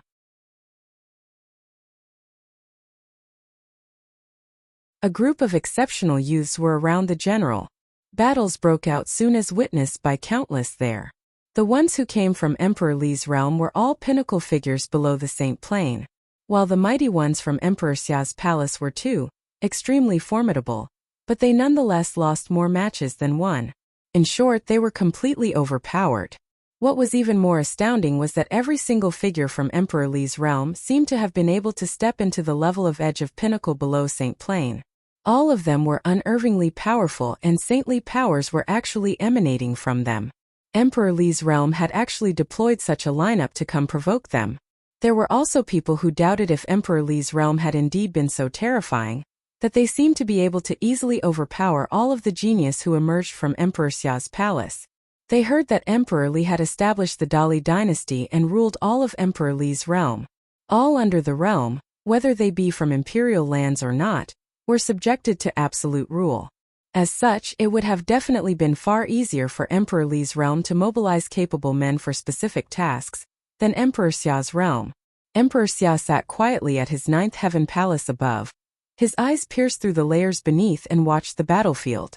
A cloaked figure stood quietly by Emperor Xia's side and gazed at the battlefield below as well. So the period of 10 years is finally up then? Emperor Xia, who had been sitting regally, asked. The cloaked figure by his side nodded and said, Your Majesty, it would be after the end of this year. The armies of Tian and Dou had began to mobilize. Right? Emperor Xia nodded slightly. So they are here to probe us then. It is no wonder that they are able to overpower our men. They came prepared after all. Those people have been subjected to forced transformation of their foundations using saintly powers. Most of them would never be able to go any further, and they are little more than pawns of Emperor Li, the cloaked figure commented.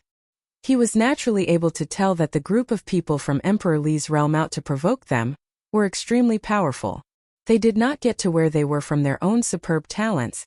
They, who were all pinnacle sages, had also been subjected to inhumane means of infusing semi-saint-like powers. However, doing so would have been the same as shattering their future. But then again, it was entirely possible that those people did not have what it would have taken to make it as saints, So they were selected to become machines of war instead. How about we mobilize Tianji? The cloaked figure asked. If Tianji and Xiaqing Yuan were to be there to fight them, there would not have been much of a problem. Only people at the edge of pinnacle below Saint Plane level people, the semi-saints, would have been able to overpower those forcefully created mighty ones. No need to hurry. Have Tianji mobilize his men, but no need to act for now. Let the others feel what those people are capable of first. We might be meeting them in the battlefield soon enough. As for Qing'an, tell her to stand down. Emperor Xia gave his orders. Acknowledged. The cloaked figure nodded and his silhouette turned ethereal, before disappearing altogether. The news of the battles spread at blitzing speeds, kicking up quite a ruckus. It was especially so with the top-notch forces, as they were the first to catch wind of the news. Many mighty ones made their move, heading towards Emperor Xia's palace. The battles outside Emperor Xia's palace continued for days. The cultivators from Emperor Li's realm continued to have the absolute edge and overpowered the sages from Emperor Xia's realm by a considerable margin. Countless were stunned at the strength of the cultivators from Emperor Li's realm. But then again, the saints were somehow able to tell that something was off. Many younger generations of many top-notch forces gathered outside Emperor Xia's palace. People from the Divine Cloud Palace, the Qin Palace, the Shao Clan, the Zhouqian Temple and many others were seen there, including some who were ranked on the Zhouqian ranking. Some among them even made their move, yet things remained unchanged. Most from Emperor Xia's realm continued to be overpowered, and only a handful had been able to win. Those top-notch figures kept their hands to themselves. The princess and the few of the most powerful figures of Emperor Xia's realm had yet to make a move as well. Xiaqing Yuan was nowhere to be seen even then, as if none of that had anything to do with her. Countless from the upper worlds discussed about that matter, and Yi Futian naturally caught wind of it. He then arrived outside Emperor Xia's palace. He was there for one reason only: Li Yao. Many noticed Yi Futian's presence and discussed about him. He was then considered a renowned figure after all. Yi Futian took a look at Li Yao, who was sitting on the carriage as soon as he came. Li Yao was inexcusable for making that battle several years ago back in the Holy Ji Palace being so brutal. Saint Ji and the 9 mighty ones acted as they did because of Li Yao. If Saint Ji had not made a move against him, Jieyu would not have died. As such, it was within reason to hold Li Yao responsible for Jieyu's passing, and Yi Futian was compelled to show up. He was not the only one there. Gong Sunzhong, Qin Bai and others were there as well. At that moment, high above the 33rd layer of heaven of Lihan Heaven, a figure was sitting there quietly. Sword will of the great path flowed and circled around him. Several people stood behind him and they were saying something, seemingly informing him of the happenings of Emperor Xia's realm as of late. The ones from Emperor Li's realm are very strong then? The young man asked. There were seniors claiming that the people of Emperor Li's realm had been thrust into semi-saint level through forced means using saintly powers. Unless people at the edge of pinnacle below Saint Plane were to act, the chances of defeating them would be incredibly small, the ones behind answered. Semi-saint, eh? The young man mumbled to himself in a calm manner. He took one look and the sky and sword will gushed about, seemingly coalescing from the heavens.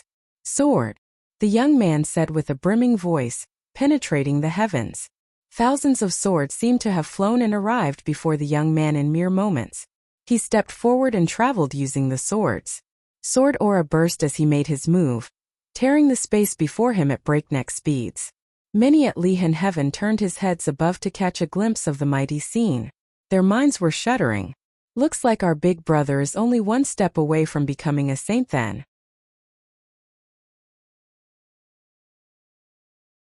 Wang Chuan, the number 1 figure below Saint Plane at Lihan Heaven, finally descended from the 33rd layer of heaven on that day.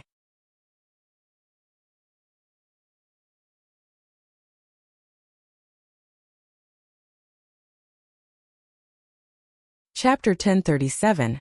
Things were at all-time high and mighty ones flocked outside Emperor Xia's palace. Things were at all-time high and mighty ones flocked outside Emperor Xia's palace.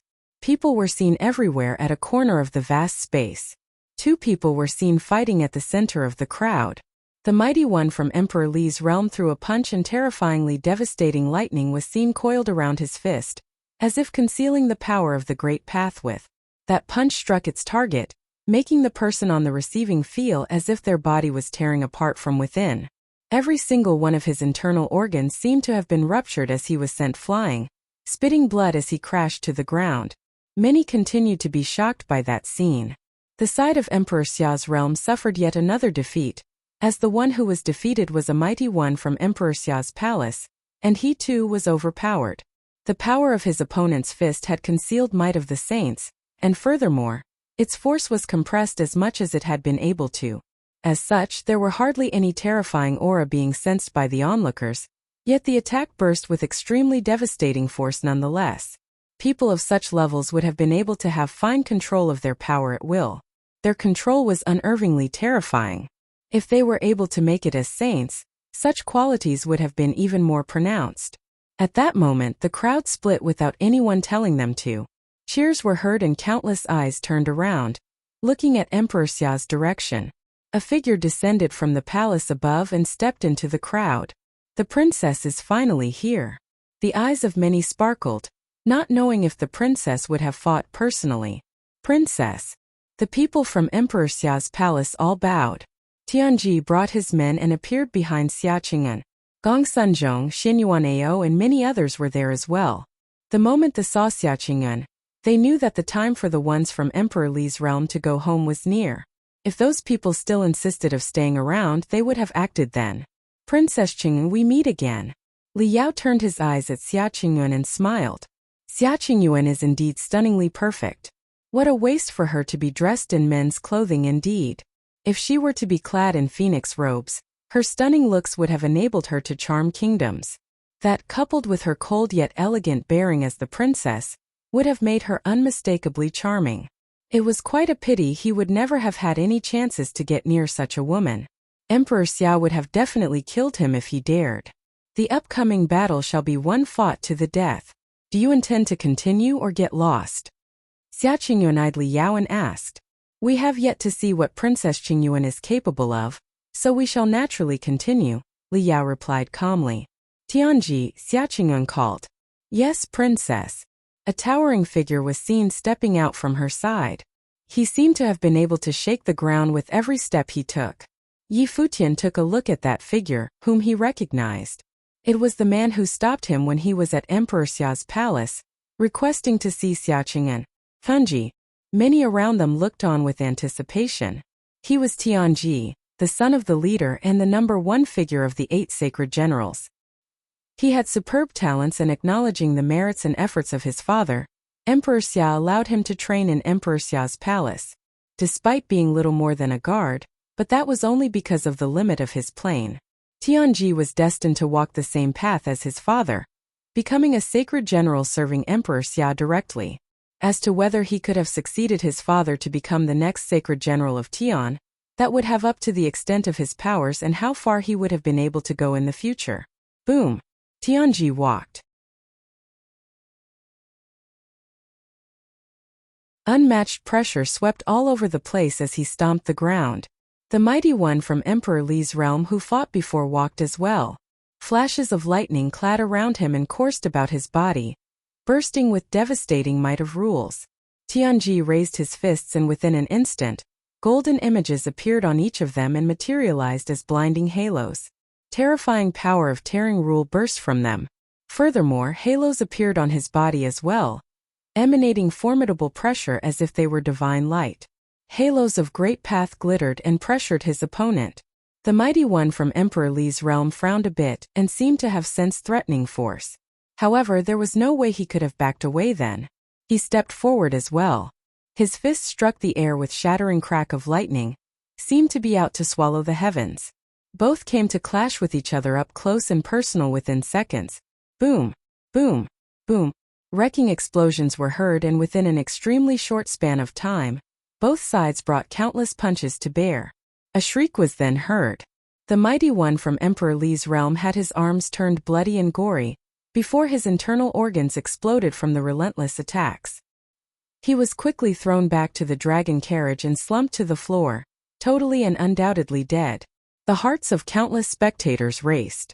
They looked at the glittering Tianji, finding that the son of the sacred general of Tian had indeed lived up to his father's mighty name. His strength was undoubtedly formidable. Tianji was a edge of pinnacle below Saint Plain himself. He was nearly invincible at Sage Plain. Even if his opponent happened to possess powers enhanced through external means, said opponent was nonetheless quickly killed. Li Yao did not show much of any emotions from seeing his men killed. Those people had been trained to become suicide fighters and martyrs to begin with after all. All of them should have been prepared to die in battle. Tianji, son of the sacred general of Tian, was indeed formidable. There was little idea how many people of such levels were there in Emperor Xia's realm. Who else? Tianji turned his eyes at Li Yao. Li Yao looked at someone at his side and said in a low voice, "Get up there." There was a mighty one at each of his side respectively, who had never participated in the battles. It was apparent that those two differed from the others. One of them walked out and stood before Tianji. That supreme bearing emanating from him seemed like a natural one instead of achieved using external powers. Xia Qingyuan stared at the battlefield. That person would have probably been very powerful. As expected, the resulting fight between those two men was indeed spectacular. Tianji and that mighty one from Emperor Li's realm fought and the fight ended up in a tie. Even someone as powerful as Tianji had been incapable of taking down his opponent. "That will do," Xia Qingyuan then spoke. Both Tianji and his opponent stepped down simultaneously. The aura of both men still felt agitated. Xia Qingyuan turned her eyes at Tianji's opponent. Other than the ones who have had their powers forcefully amplified, Li Yao had also indeed brought two true edge of pinnacle below Saint Plain fighters with him indeed. The sacred general of Tian had been known for his almighty prowess and the son was equally as extraordinary. Are there any others from Emperor Xia's realm like him? Li Yao asked. Gong Sunzhong, Qin Bai and some others were eager to try their hand, so they were about to walk out. However, Yi Futian stepped out before everyone else. His expression was extremely cold as he gazed at Li Yao. Li Yao looked at him with a puzzled expression. He was not at that sacred battle back in the day and his people, who had been watching the battle back then, were killed as well. As such, he decided to bail right away and left Emperor Xia's realm. He only knew later that the Holy Ji Palace emerged victorious in the sacred war. That good-for-nothing Saint Ji acted and still failed. He seemed to have sensed vengeance from Yi Futian's gaze and asked, "Are you going to fight?" "I challenge you." Yi Futian looked at Li Yao and said. "You." Li Yao smirked when he heard what Yi Futian said. "You want to challenge me?" There was no way he would have taken the challenge. Who else? Li Yao did not bother with Yi Futian, and had instead asked his people at his side. Someone else stepped out, spreading his aura at Yi Futian. The surrounding spectators from Emperor Xia's realm felt rather hopeful about that battle. They thought the likes of Gong Sunzhong would have made a move, and never expected Yi Futian to have acted first. Furthermore, Yi Futian intended to challenge Li Yao. However, given that they were at Emperor Xia's realm, there was no way Li Yao would have simply agreed to fight. But then again, the people of Emperor Xia's realm were actually very curious as to how capable Yi Futian would have been. That battle would have allowed them to witness for themselves. Li Yao isn't going to fight. Stay out of this battle. Xia Qingyuan spoke to Yi Futian telepathically. If vengeance is what you're after, you'll get plenty of opportunities in the future. Yi Futian remained standing where he was even after hearing Xia Qingyuan's words. He gazed at Li Yao and asked, "So you took Saint Ji's son away then?" "I don't know what you're talking about." Li Yao naturally would not have admitted. While Emperor Xia would have definitely found out that he was present when the Sacred War of the Nine State took place, but he never participated directly. There was no way he would have been stupid enough to just own up to the accusation of him inciting a lord of Emperor Xia's holy lands to revolt, when he was right in front of Emperor Xia's palace. You would be in their place soon enough. Yi Futian turned around and left after leaving a line behind. There would have definitely been reasons for Xia Qingyuan to tell him to stay out of that battle. Many were feeling puzzled as to what Yi Futian meant with that line. So that's it? Gong Sunzhong then walked out next, fighting the one who emerged from the other side. Like how it was with Tianji, he too killed his opponent. Qin Bai, Xinyuanao and a few others killed one of the other side each, letting everyone witness what did it mean to be called edge of pinnacle below St. Plain. Other than the two sages right beside Li Yao, the number of other mighty ones continued to dwindle. So you really are not going to spar then, Princess Qingyan? Li Yao continued to ask, seemingly still wanted to have Xia Qingyuan fight. Xia Qingyuan did not answer. Li Yao then smiled and said, well, if that is the case we shall take our leave. He was able to more or less tell what the top-notch figures from Emperor Xia's realm were like in terms of powers.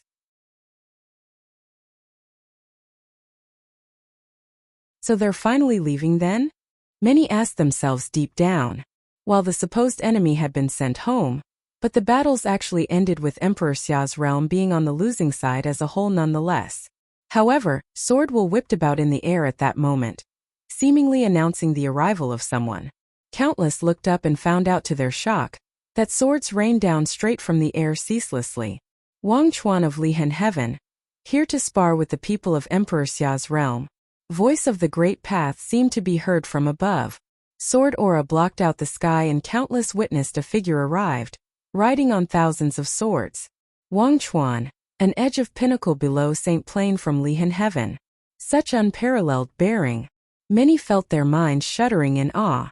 It only merely an instant for the swords to arrive and one mighty one after another before Li Yao stepped out, taking on the opponent who showed from the other side with sheer numbers. Wang Chuan, however, commanded the swords to coalesce into one entity. He himself seemed like the master of the swords. Celestial sword techniques seemed to brought forth as he launched himself at all others before him.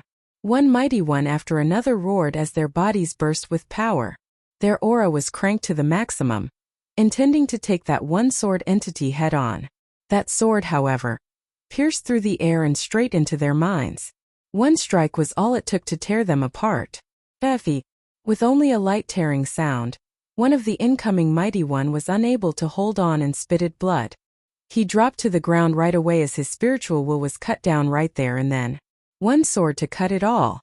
Wang Chuan's sword will pierce the bodies of all before him.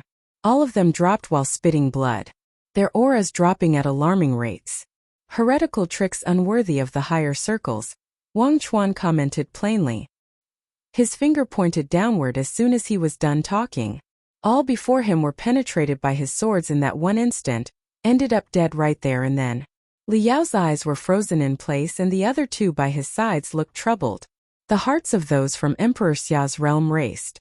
Yi Futian provoked Lihan Heaven back then and Wang Chuan never bothered looking for him. However, he was absolutely stunning as he descended from the 33rd layer of heaven and cut down the mighty ones from Emperor Li's realm. Wang Chuan was truly the number one figure below St. Plain in Emperor Xia's realm.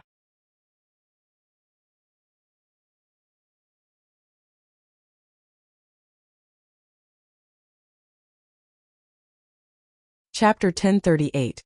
Countless people were fascinated as they watched this heroic figure with the impressive sword.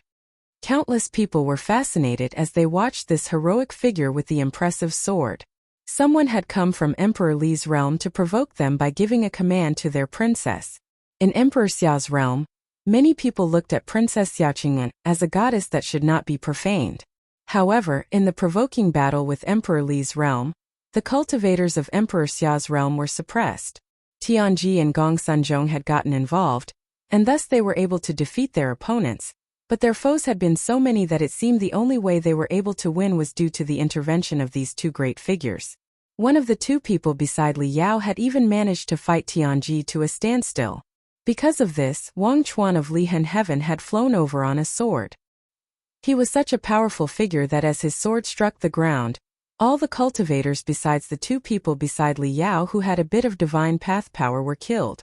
Moreover, his sword had clearly already reached the extremes of the sage plane.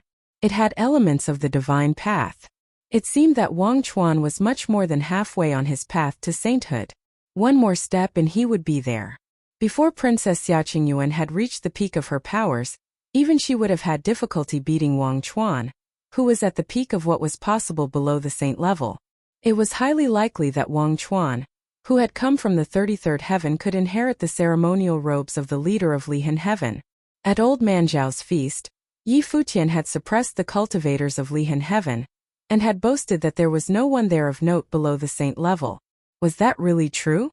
It was just that Wang Chuan had not wanted to come down for a single battle. At that moment he stood there majestically and independently in a white robe with sword wills flowing around his body as he stared at Li Yao. Li Yao stared back at him, then smiled and said, "Marvelous. I am grateful for this opportunity to see you in action. If we have a chance we should do it again."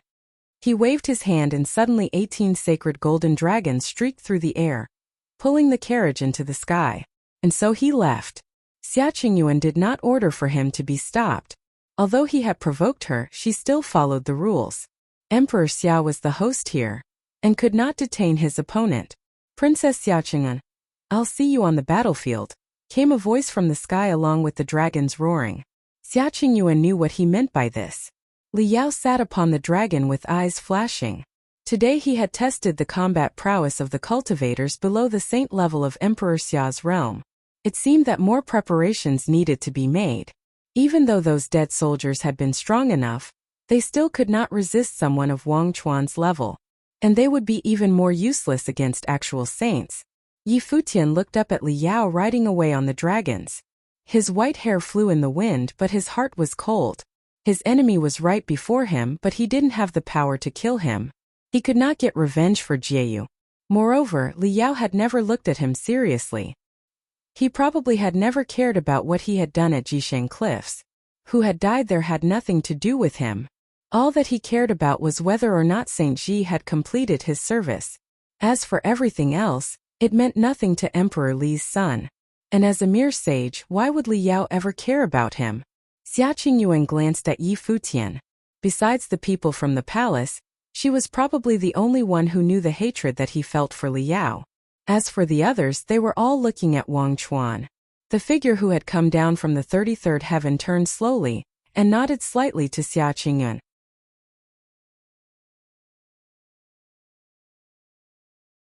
He was elegant beyond compare. He turned to look at Yi Futian. This was his first time seeing him. They had not known each other before, but upon seeing him he instantly knew who he was. Yi Futian felt him looking at him, and he turned away from the fleeing Li Yao, looking back at Wang Chuan. In that moment their gazes crossed over each other. Everything was silent across that vast space. It all seemed a little bizarre. This silence was all because the two of them were looking at each other. One was Yi Futian, who had swept away the swordsman of Lihan Heaven, and said there was no one there of note below the saint level. The other was the best cultivator of Lihan Heaven, Wang Chuan, who had come down from the 33rd heaven and killed the cultivators of Emperor Li's realm. The two of them finally stood face to face. So, would they have a real exchange today to solve the enmity that had grown between them? Everyone was trembling on the inside as they watched with great expectation. Could Wang Chuan defeat Yi Futian in a single sword stroke as he had done to the cultivators from Emperor Li's realm? The sword way of Lihan Heaven has 33 levels, and countless cultivators follow it. I don't even know how many powerful cultivators there are below the saint level. Many of the swordsmen have never revealed their true strength, and have not come down off the mountain. This does not mean that there is no one of note, said Wang Chuan, seemingly in response to Yi Futian. If there are people of note, then why did a saint have to get involved?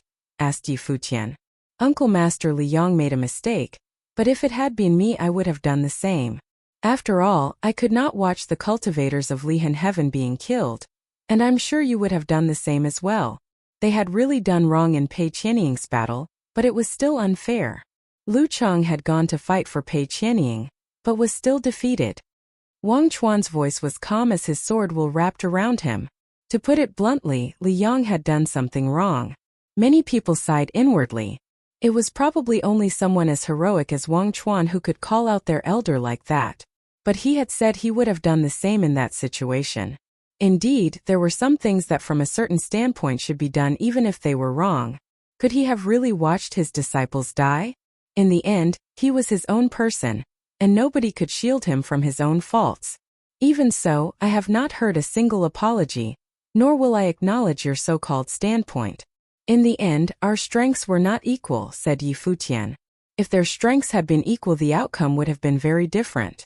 Is the world of cultivation not always like this? Wang Chuan looked at Yi Futian. Yi Futian did not dispute this but nodded seriously. You're right. Such is the world of cultivation. Whether it was Lihan Heaven or Li Yao, it was all the same. Would Li Yao not think the same way?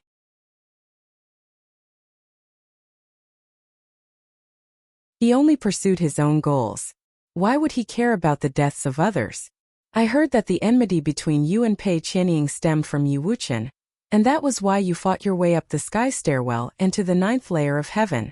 If you cannot calm yourself today, then come up to the 33rd layer of heaven. I will wait for you there. If you can fight your way through 33 layers of heaven, that will prove that you are right. When Wang Chuan was finished speaking, the sword will float around him, and he turned into a brilliant light sword and sped away. But the words he left behind made everyone's hearts beat faster. He had not fought Yi Futian, but would wait for him on the 33rd layer of heaven. Yi Futian had said there was no one of note below the saint level in Lihan Heaven. If he could fight his way to the 33rd layer of heaven, that would prove his words. But that was Lihan Heaven, not Jiutian Temple. Would Yi Futian dare to go? Yi Futian looked up into that figure that had turned into a sword and said, "In 7 days it will be the new year. I will see you then, Lihan Heaven." Now the 10,020th year of the divine prefecture calendar was coming to an end. In 7 days it would be the first day of the 10,021st year. And on that day he would go to Lihan Heaven. He had agreed to do so, so he would go.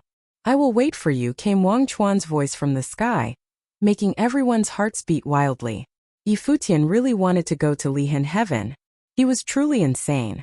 Gumu was also there that day watching Yi Futian. In the past, Yi Futian had fought his way to the 9th layer of heaven, and he had personally witnessed him crush Pei Qianying. But no matter how powerful those at Jiutian Temple had been, the people on the 33 layers of Lihan Heaven were stronger. Many of the top figures from Jiutian Temple were there.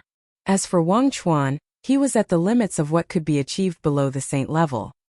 He did not need to go to Jiutian Temple to prove his power. It would be nearly impossible for Yi Futian to fight his way to the 33rd layer of heaven. And even if he could, judging by Wang Chuan's performance with his sword here today, he was only a half step away from sainthood. Could Yi Futian really defeat him? Everyone had a feeling of great anticipation. Emperor Xiao's realm had proposed a marriage alliance with the princess. Wang Chuan had killed his foes with a single sword stroke, and Yi Futian had declared his intention to go to Lihan Heaven. The end of that year could truly be called shocking. Xia Qingyuan looked at Yi Futian as well. His answer had been firm. He really was going to Lihan Heaven. She swept her gaze over everyone and said, "In 7 days, I will go as a witness." On saying this, she turned and left, returning to Emperor Xiao's palace. But her words left everybody stunned. Xia Qingyuan would personally go to witness the battle. Was this also for the purpose of protecting Yi Futian? After all, they were going to Lihan Heaven. If Xia Qingyuan was there, no one would dare do anything underhanded. Of course, since Wang Chuan had made a promise and invited Yi Futian to Lihan Heaven, it was not likely that anyone would try anything underhanded. Many people sighed. On the first day of the next year there would be a great performance by some magnificent actors. The crowd dispersed, including Yi Futian. The news spread with frightening speed. After all, the people from Emperor Li's realm coming had already caused a huge sensation, and so many people were gathered together. That had been followed by the agreement between Yi Futian and Wang Chuan. How could this not ignite everyone's emotions instantly? This was the first time that a great stir had been caused in Emperor Xiao's realm by 2 juniors. There had never been so many people paying so much attention to 2 junior sages before. And moreover, Xia Qingyuan was going to watch.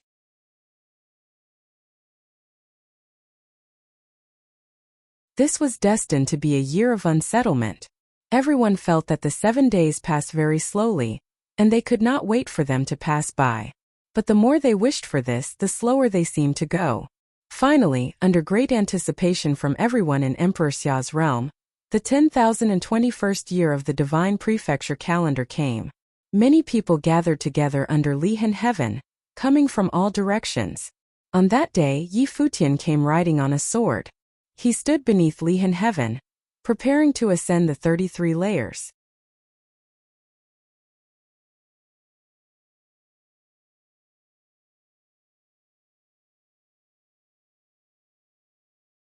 Chapter 1039. Countless cultivators were gathered together below Lihan Heaven. Many people from the top forces had come as well. Countless cultivators were gathered together below Lihan Heaven. Many people from the top forces had come as well. Everyone's gaze fell upon Yi Futian. Yi Futian and those with him descended from the sword and looked up, then started forward. Everyone looked on in amazement. There were 5 people coming forward. Besides Yi Futian there was Yu Shang, Yi Wuqian, Shui Ke, and Zui Qianqiu. Yi Wuqian and the other 3 must be the ones that Lihan Heaven had surrounded and tried to kill, said someone in the crowd. Ah, that must be it. After Yu Shang arrived, the sword saint of Liang struck out, and after but a single sword stroke Yu Shang was covered in blood. Once someone had brought up the reason that this bitterness had started, many people suddenly understood. Yi Futian was bringing them up to Lihan Heaven to rid them of their enmity. Up in the air there was a blue phoenix riding the wind with a stunning figure standing atop it. It was Princess Xia Qingyuan, who had come to witness the battle. Having here there would ensure that no saints interfered as Yi Futian ascended the 33 levels of heaven. Yi Futian and the others stepped forward onto the staircase and entered Lihan Heaven. The village saint and the others waited below. With Xia Qingyuan there, they did not need to worry about Yi Futian's safety, so it was best that they wait for his return there. Each of the 33 levels of Lihan Heaven had many cultivators, richly decorated jade palaces. It was towering and majestic. Step by step, Yi Futian and the others ascended to the first level of Lihan Heaven under everyone's gaze. A group of cultivators appeared before them, all of them on the sage plane. There were only 5 people in front of them, but their eyes were still serious. It was said that Yi Futian had wounded many cultivators at Old Man Zhao's feast with a single pluck of his guqin, including Feng Xiao and Mo Li. They were not equal to this kind of power. But since he had come, they could not just huddle up in the corner. They stood there gripping their swords with sword wills flowing around them. But at that moment Yi Wuqian, Su Ke and Zui Qianqiu stepped forward as fast as lightning. Yu Shang followed behind them, and Yi Futian came last. Lihan Heaven was the primary holy land for swordsmanship in Emperor Xia's realm. Where else could be a better place for training with their swords? In the past, Lu Chan of Lihan Heaven and his men had cornered Yi Wuqian and the others. After they had been defeated by Yu Shang, their saint had gotten involved. Today, they were going to give the cultivators of Lihan Heaven a taste of their own medicine. The life spirit in Yi Wuqian's brow spat out brilliant golden light as radiant golden sword wills wrapped around him, and his whole body became exceedingly sharp. Su Ke and Zui Qianqiu both had divine implements, and they struck forward. Although they were only mid-level sages, and many of the cultivators from Lihan Heaven were at the top of the sage level, their divine implements made up the difference. Even if their opponents had had divine implements, using them would still have been more advantageous to Su Ke and Zui Qianqiu than if both sides had not had them. Of course, the strongest among them was still Yi Wuqian, who had Renhuang's sword will. Yi Wuqian flashed over in an instant. He opened his eyes that were as sharp as swords, and light swords shot out, piercing everyone's minds. An illusion appeared before the cultivators of Lihan Heaven. It seemed that the sky was full of swords. A sword struck, and they all felt a clear sense of danger, but they did not know where it came from. This was the illusory sword technique. However, they were well trained for this.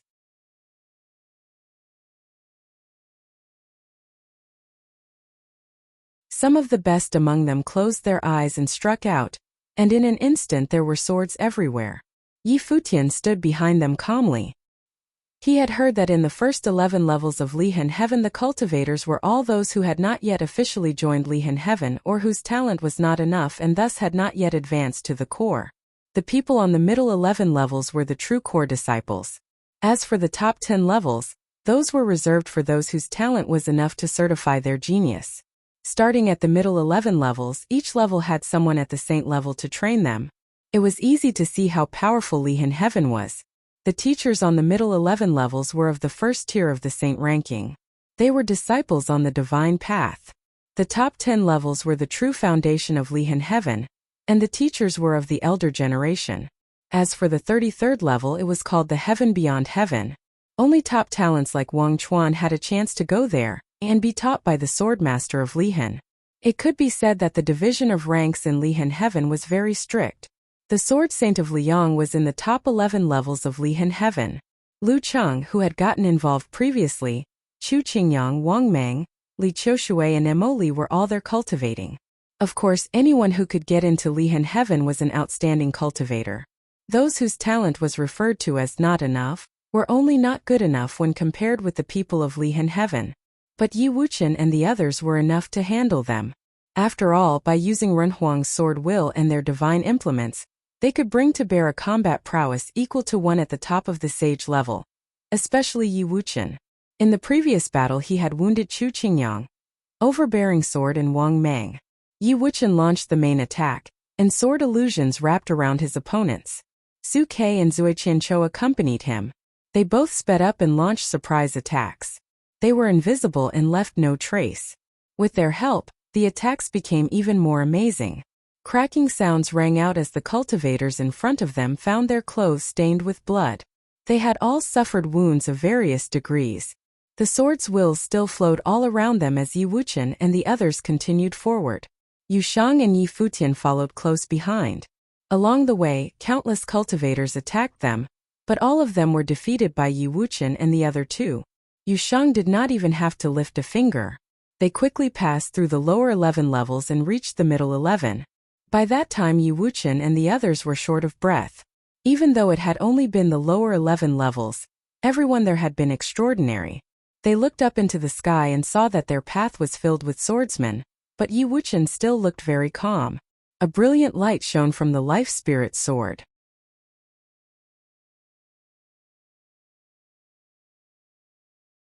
He reached out with his single arm and suddenly thousands of swords gathered together into an unbreakable sword that seemed able to sweep away anything.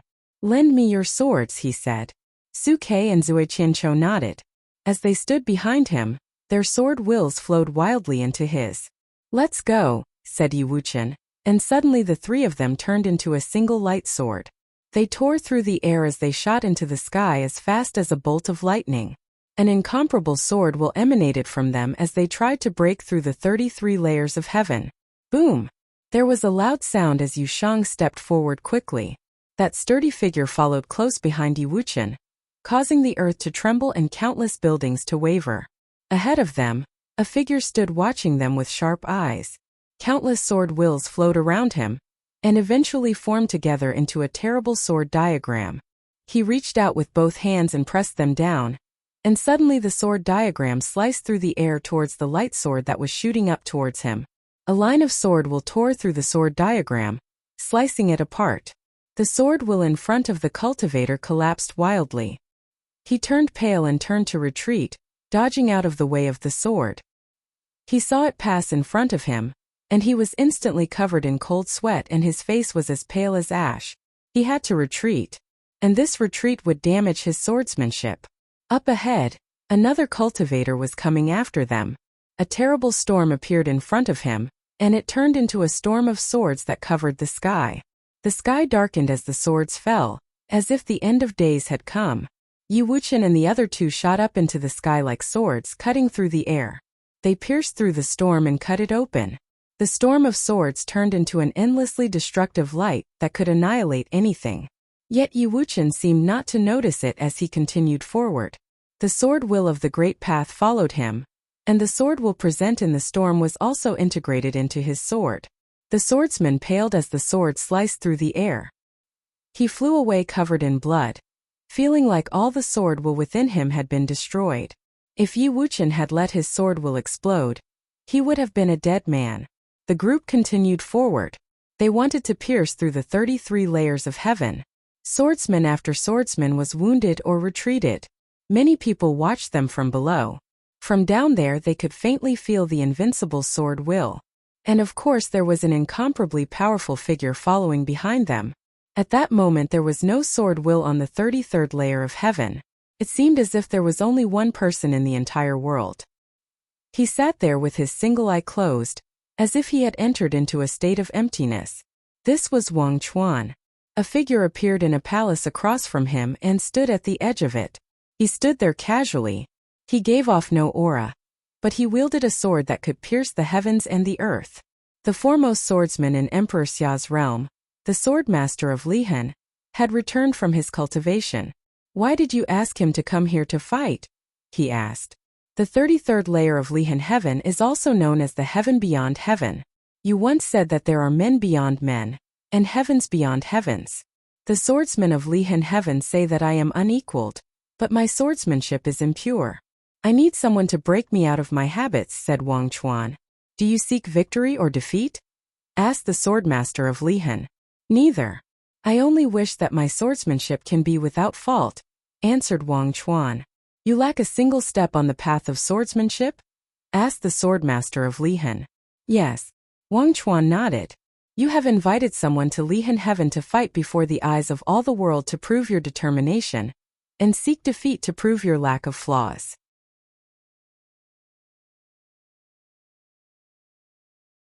If you can break through your limitations and achieve success through defeat, then you will surely be the foremost swordsman of Lihan heaven.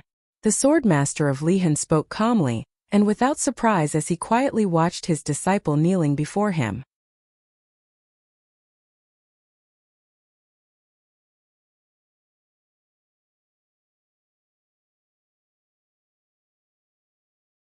Chapter 1040. At the 11th heaven of Lihan heaven, Yi Wuchen moved forward with great momentum. The swordsmen of Lihan heaven who were in front of him were all wounded and retreated. At the 11th heaven of Lihan heaven, Yi Wuchen moved forward with great momentum. The swordsmen of Lihan heaven who were in front of him were all wounded and retreated. At this time, some of the sacred elders of Lihan heaven stood next to the battlefield and observed what was happening inside, and their hearts were slightly disturbed. They did not think that Yi Futian's group of 5 came to challenge Lihan heaven. So far, only Yi Wuchen was making the moves. The 2 strongest people, Yi Futian and Yu Sheng, had not yet fought, and Yu Sheng followed Yi Wuchen closely. As for Yi Futian, he walked alone in the back as if taking a leisurely walk outside, relaxing. As if the 33rd layer of heaven of Lihan heaven meant no threat to him at all. They are about to break the 11th heaven. Looking at the radiant sword opened a path that would go straight to the 33rd layer of heaven. Even just Yi Wuchen alone had a sword way superior to countless swordsmen of Lihan heaven. Soon Yi Wuchen set foot onto the 11th heaven, and it was also the place where the real geniuses of Lihan heaven gathered. In this 11th heaven, there were elite cultivators of sword way from Lihan heaven. Since Yi Futian's group of 5 set foot onto Lihan heaven, until now not much time had passed before they had crossed the 11th heaven, and Yi Wuchen only had 1 sword. At this point the sword stopped, the forward-moving sword will finally dissipated, and Yi Wuchen's group of 3 stood there, still surrounded by infinite sword will. They looked up and forward, then continued moving forward. It seemed that they intended to take the momentum and get to the highest layer of heaven. Yu Sheng still followed closely behind, with Yi Futian taking up the rear. Until now, Yi Futian and Yu Sheng still had not made a move. There were even fewer people who were on the 11th heaven. When they looked up, they saw a line of figures that lined up straight from bottom to top. In each heaven there were just a few people, but everyone was of the existence at the peak of the sage plane. At this time there was a swordsman standing in front of Yi Wuchen and the others, standing in the void above them, surrounded by sword will, his life spirit blooming, and above his head there was now a sword diagram shining downward. The light fell on Yi Wuchen and the others. From there, an astonishing atmosphere of sword way atmosphere faintly permeated the outside. At this moment the sword chi vaporized into rain. The sword diagram was growing bigger and bigger, covering the void. Endless sword will was falling down from the sword diagram, with extremely fast speed, without any rules or restraints. These sword will were dropping with craze, completely drowning the area beneath the sky. Yi Wuchen and the others stood below like standing in the rain, only that this was a rain of swords. Pust! Around the eyebrow chakra of the sword spirit rushed out, and an even more dazzling sword will shrouded his body, as if once again entering into the state of the last battle when he was assassinated. He stood there as if he had transformed into sword way, completely in charge of the great path of the sword. Infinite sword will between heaven and earth gathered together, centering on Yi Wuchen body. In the void as the sword rain fell, Su Kei and Zui Qianqiu were resisting and dodging, but Yi Wuchen still did not move. The sword rain fell on him, but did not harm him at all, even melting into the sword will that surrounded his body. An even more beautiful sword light swept out from his body, as if he reigned supreme in the sword way. Wuqian's comprehension of the Renhuang sword will is even deeper, Yi Futian thought to himself.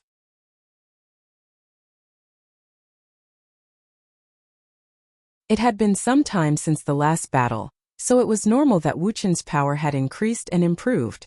But the power he now comprehended was the Renhuang sword will, just a shred of improvement translated into considerable increase in combative power. Above the sky, the swordsman of Lihan Heaven frowned, and felt a sense of danger. Then he saw that Yi Wuqian moved. His whole person seemed to be turning into sword way and integrated with it in one, not at all within the possibility of someone in the sage plane. But the one-armed figure that bathed in radiant glory, at this time gave that feeling to the swordsman of Lihan Heaven. The white garment was bright as snow, and he moved directly toward the sword diagram, and the one arm lifted, pointing to the void. Buzz. At this moment brilliant light poured over the sword diagram above, but Yi Wuqian seemed to be unaware of it. Just like the last time, his one finger pointed to the sky, and suddenly there was a sword light between heaven and earth, directly tearing and opening, smashing toward the sword. The sword diagram spun wildly and became more violent and dangerous. The sword will that erupted from it seemed to be all-powerful, but it was broken by Yi Wuqian's sword. There was a gap in the sky, and Yi Wuqian carried the shredding rules of sword way toward it. The sword diagram oscillated, and cracks seemed to appear faintly upon it. The cultivator made a snorting sound and the sword diagram disappeared instantly. It was formed with his own life spirit, so naturally he would not have allowed Yi Wuqian to destroy it. A sword crossed from his side, and Yi Wuqian did not even give it a glance, but simply continued going up. The swordsman from Lihan Heaven had a trace of blood from the corner of his mouth, looking pale. Only one move of the sword. He had guarded here and had thought that today he would fight with Yi Futian or Yu Shang, but he would never had thought that he just saw these two people instead without even making an exchange with either, and he was defeated by one move from Yi Wuqian's sword. This guy, Su Kei and Zui Chincho saw Yi Wuqian breaking the sky with his sword and could not help but tried to catch up with him quickly. Did he want to try to get to the 33rd layer of heaven by himself? At this time, Yi Wuqian was urging the Renhuang sword will with his spiritual power, and his strength was exerted to the limit. Such possibility was not entirely without merit. Maybe he could really make it. In those previous battles Yi Wuqian did not really exercise all his power, but was reserving it, waiting to explode for the 11th heaven to reveal his true strength. Yi Futian showed a flash in his eyes, and he and Yu Shang continued to keep up. Today Wang Chuan invited him to come to challenge the 33rd layer of heaven, but it had always been Wuqian and the others fighting, because he also wanted to see if Wuqian could get to the 9th heaven.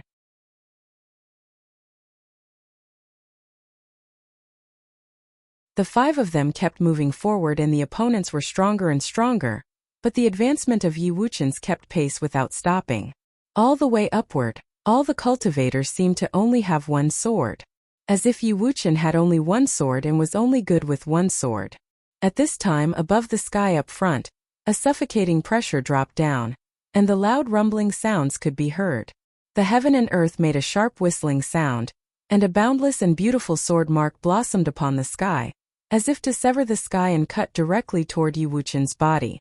3,000-mile sword. A sword that cut through 3,000 miles, slashed toward Yi Wuqian in the air. The last time, Yi Wuqian was defeated by this sword. At this time he was still simply raising his hand, pointed in the void, and a sword opened up the sky, colliding with the thick sword mark that came chopping down from the sky. For a moment the world seemed to be collapsing, and the storm that could tear and destroyed everything swept out. The sword mark was torn, and Yi Wuqian rushed forward.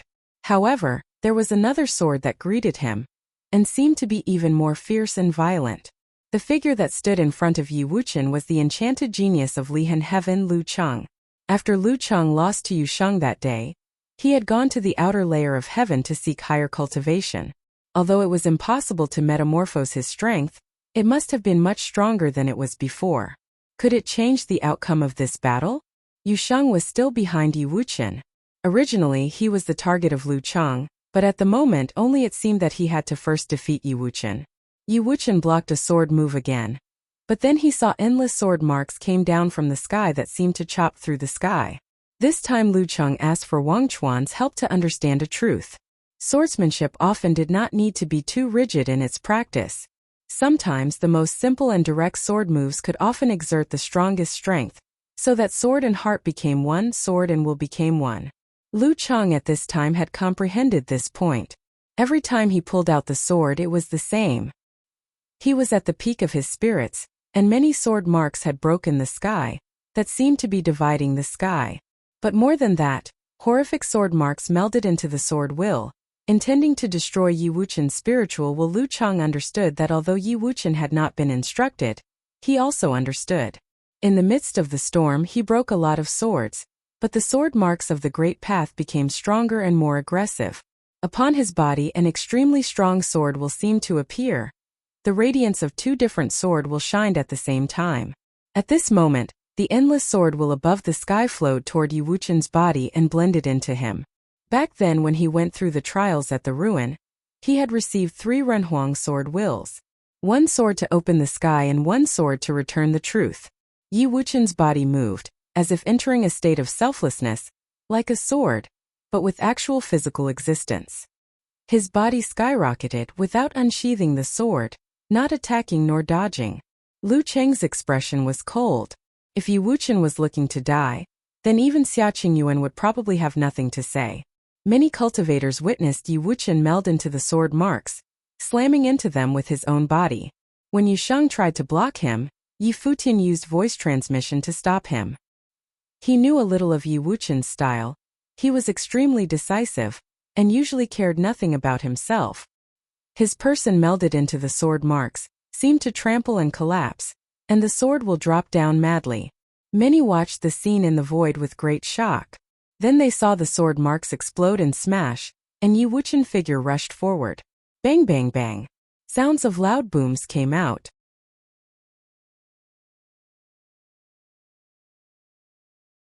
Yi Wuchen actually passed through folds of heavy attacks, and his whole person became illusory and appeared directly not far in front of Lu Cheng. He did not stop but continued forward, and in an instant landing in front of Lu Cheng's eyes. As his one finger fell, there were stone-breaking shocks.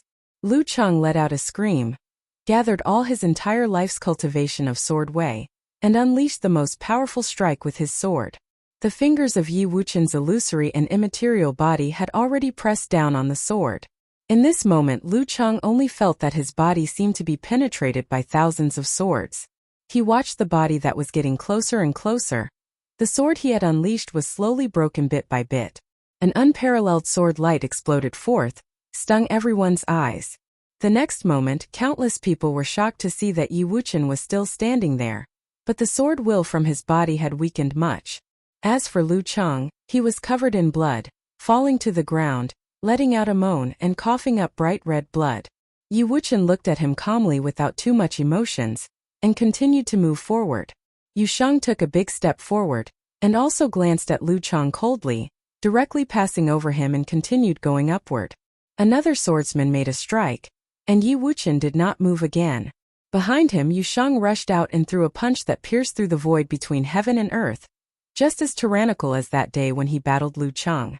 Just one punch was enough to shatter the sword of the other, and shocked another swordsman to fly out, breaking many of his ribs. Back then, Lu Cheng couldn't take the blow, and today it was the same with the other swordsmen, unless they were like Wang Chuan, who was no longer at this level.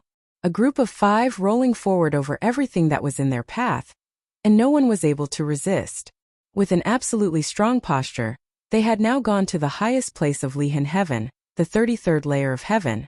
Looking up, one could see the figure sitting in front of the ancient palace, and several swordsmen beneath him.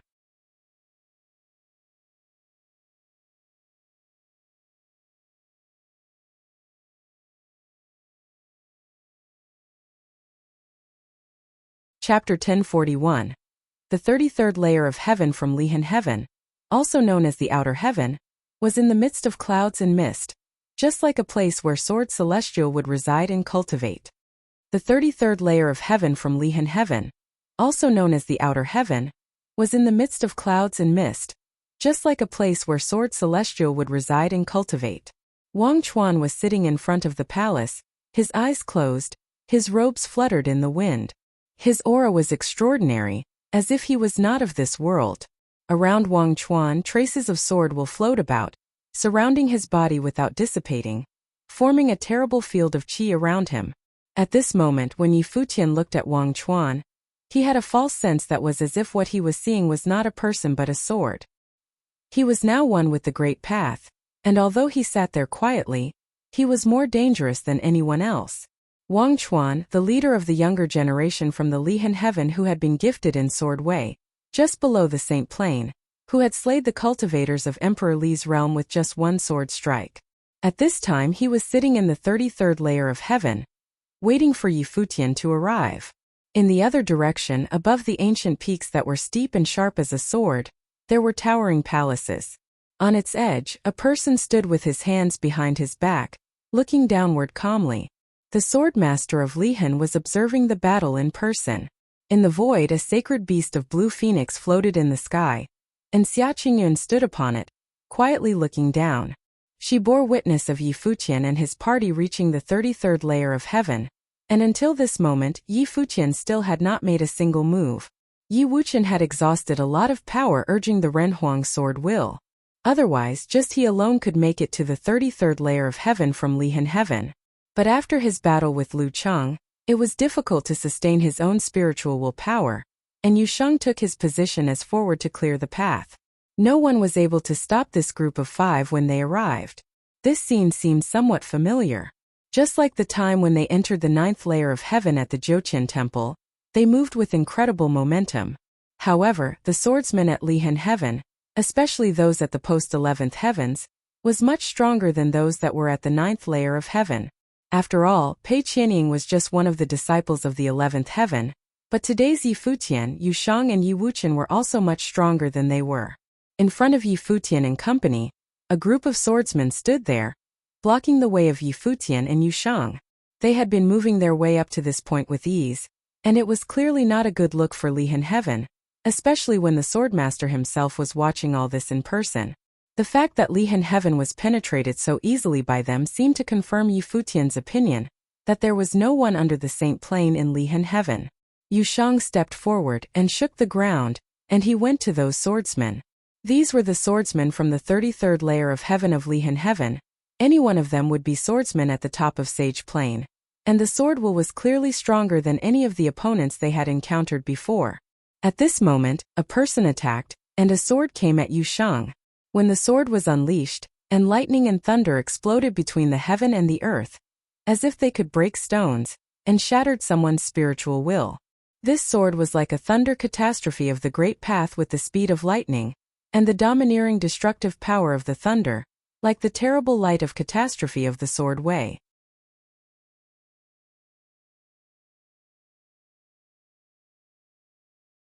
In the void, traces of horrific purple marks slashed toward the immense body of Yusheng, and in his mind, there seemed to also appear a sword light that wanted to chop his spiritual will to pieces. On the body of Yusheng, the light of the Buddha and demon circulated. The immortal body was indestructible. As the horrific sword light came to him, a loud booming sound was heard, and even the defense that was as strong as Yusheng started to crack, but his actual body was unaffected as he continued forward. The roaring sound came out like the sound of the Great Path, turning this space into a destructive space of Sword Way. Endless sword light slammed into the body of Yusheng. At this time Yusheng felt that he was in the end days of sword light. His spiritual will seemed to be drowning in the Sword Way. Streams of destructive currents curled around his body and the immortal body was broken. But there was still a terrible dark golden light floating about his body. When that horrible Sword Way hit his body, it was devoured little by little and demonized. Boom! A loud sound. Yusheng continued to step forward, like a demon god, gave out a suffocating pressure. The body of the swordsman in front twirled in flight, and the light of the end days permeated the void. In an instant endless sword will was produced between heaven and earth. Since Yusheng was going to devour and demonize it, he would let the rules of the Sword Way break his physical limit until it was destroyed from within. He wanted to see just how strong this immense body was that could bear the Sword Way. Bang! Another loud sound, the space trembled, and Yusheng took another step forward. The demonic power bloomed in his pupils, and the swordsman felt that there was a horrible pressure centered on his body. There now appeared statues of demon god, so that he no longer faced a man but a demon. The expression of the swordsman changed slightly, and there were now statues of horrible demon god surrounding him. Yusheng stepped out again, and a destructive dark thunder sword of catastrophe exploded from the midst of the demon gods. As if the attack he was using on Yusheng was now demonized by Yusheng, whose destructive power seemed to be even stronger now that there was demonic power integrated into it. The sky was dim without light, like a real end-days sword catastrophe. His look changed slightly, fighting now against his own strength, and sword chi continued without ceasing, difficult to destroy. In front, a gigantic demonic Buddha palm print covered the sky and the sun, crushing the void, slamming down to all living beings and collapsing the sword way. Boom! With a loud sound, his body was slammed to the ground, completely suppressed. His whole body was like being torn apart, full of blood and terrible to behold. However, the swordsmen from behind continued to attack with no fear whatsoever. Even if they knew it was a lost cause, they were still willing to fight. From the 33rd layer of heaven of Lihan Heaven, they were the swordsmen who stood at the highest point. If they retreated, who else would fight?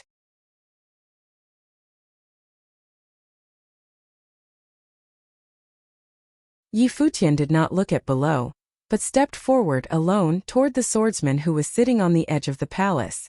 From the body of Wang Chuan, Futian could feel an aura. The aura of someone who had dipped into the Saint Plane. That day when Wang Chuan took his sword and came down from the 33rd layer of heaven, and ended the cultivator of Emperor Li's realm with one strike of his sword, he had already felt that Wang Chuan had truly reached the limit below Saint Plane, and this limit meant that he was infinitely closer to the divine path. Perhaps it was only a thin line apart, but from Wang Chuan's person, he had been able to perceive a trace of divine authority. After that battle, outside of Emperor Xia's palace, many people in Emperor Xia's realm had proclaimed that Futian was already the first person below the Saint Plane within Emperor Xia's realm, and were betting that he could step onto the 33rd layer of heaven. However, his halberd would be broken here, and lose to the hands of Wang Chuan. Although this ending was unlikely, the strength and the heart of Wang Chuan were not something that the likes of Pei Qianying and Lu Chang could have compared. At this time, Wang Chuan opened his eyes and looked at Futian. His eyes were full of terrible sword will, and when he looked at Futian suddenly felt that there was sword will piercing into his eyes, as if to pierce through his spiritual will. Nonetheless, he stood there steadily, and his eyes stared directly toward the other. An extreme suppressive atmosphere enveloped this space. Wang Chuan had not really made his strike yet, and Futian felt that he was already in the midst of ruinous sword will which was everywhere, wrapping the space around him, madly stabbing his body, his spiritual will. His white hair flew in the air, and his clothes flapped in the wind, emitting sharp and harsh sounds. In just a moment they had been riddled with holes. Futian continued to move forward, as if he was not at all disturbed by the sword will, and headed directly toward Wang Chuan. He wanted to see if this first person below the Saint Plane, this swordsman who was only a step away from being a saint, could threaten him. Every step that was taken, the sword will madly enhanced, enough to tear everything into pieces. If it was anyone else in the Sage Plane but Futian, they would probably already have been turned into endless pieces now. Wang Chuan's expression was as usual and extremely calm, not at all as if he was being threatened by a major battle. In front of him, there was the once-in-a-lifetime genius who was known as the unparalleled of 9 states. Even after having entered the upper worlds, he was still one of a kind, much valued by Emperor Xia and the princess. In this battle he did not seek victory nor defeat, only that the heart and the sword would connect into one, and that the sword way would be flawless. Sword. Wang Chuan spat out a word. It was the first word between the two in this first meeting. There was not an extra word. The sound fell, the sword chi surged to the sky. The sword of heaven and earth above the firmament, countless swords descended, surrounding his body, humming and spectacular. Go. Another word fell, and thousands of swords broke through the sky in an instant, breaking the air and away from the spirit. The sword way of all heavens falling like a river of heaven. Each of these thousands of swords was like a divine implement, tearing the void and slashing the souls. It was truly a sword that contained divine authority.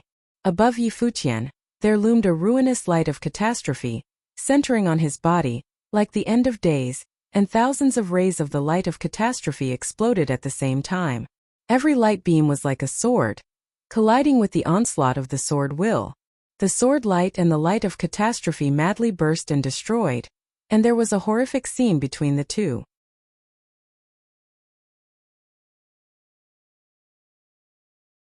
The sword will did not extinguish, nor did the light of catastrophe. Yi Futian carried the catastrophe of end days, and continued to move toward Wang Chuan, like a god who was taking a walk in the infinite sword will.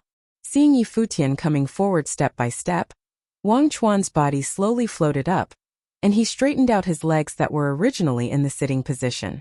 Like Yi Futian, he also stepped forward toward Yi Futian. The two did not seem to be in the middle of a battle, but every step that was taken gave birth to destructive power that was enough to pulverize sages. The space between the two of them had become an absolute no man's land. The light of catastrophe and the sword light madly entangled and colliding. Without any sword skills, magical powers, just confrontation of the simplest kind. Wang Chuan's entire body radiated a flawless sword light, as if his entire person had been integrated into thousands of sword will, and entered into a state of meditative consciousness. While in this state, Yi Futian actually felt the pressure, and he had a feeling that he was not facing someone who was half-dipped in sainthood, but a true saint. By the sword way of 3,000, Wang Chuan spat out a command, and as his voice fell, the sword light of all heavens melded into his body, rendered his body even more radiant, like an illusion, as if it was no longer a physical entity, but a body of sword. 1,000 rays of sword light dissipated, all of them were integrated into the body of Wang Chuan, but the sword will between the heavens and the earth was several times stronger than it was before, as if a qualitative change had taken place. The light of catastrophe around Yi Futian's body was suppressed, and the way overpowered the rules. Under the sword way, no rules could exist. Wang Chuan borrowed 3,000 swords and turned them into the way. Wang Chuan of this moment represented the sword way. The man was the sword, was the way. He continued to move forward, and the sword will stabbed into Yi Futian's body, as if to break his body and cut off his spiritual will.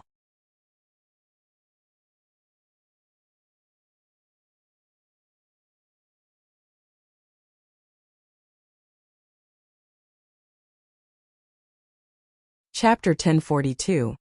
Yi Futian stood there as countless sword will pierced his body as he was caught in the storm of sword will. Even his spiritual will seemed to have been caught in that Lihan sword will. What he was caught in felt rather familiar to him, like how it was when he was being subjected to the medicine baths and suffering their intense agony. There had been multiple times when he was subjected to his breaking point and almost crumbled. Yi Futian stood there as countless sword will pierced his body as he was caught in the storm of sword will. Even his spiritual will seemed to have been caught in that Lihan sword will. What he was caught in felt rather familiar to him, like how it was when he was being subjected to the medicine baths and suffering their intense agony. There had been multiple times when he was subjected to his breaking point and almost crumbled. The medicine baths provided by Saint Jiang had him breaking his limits all the time back then. The limit of both his physical body and his spiritual will continue to be challenged, making him infinitely near to experiencing the divine calamity. What Wang Chuan subjected him to actually made him feel a sense of familiarity. It was a testament that Wang Chuan's sword will was infinitely close to the level of divine calamity as well, making him simply one step away from achieving sainthood. Having suffered through the medicine baths meant that the level of sword will attacks he was subjected to then was utterly unable to truly shake him. Not enough. The storm of calamity conjured by his spiritual will within his mind seemed to have become even stronger. His physical body rang and shone with brilliant light, seemingly having resonated with the great path. Yi Futian's eyes were incredibly sharp. It was as if he were to pierce through the great path.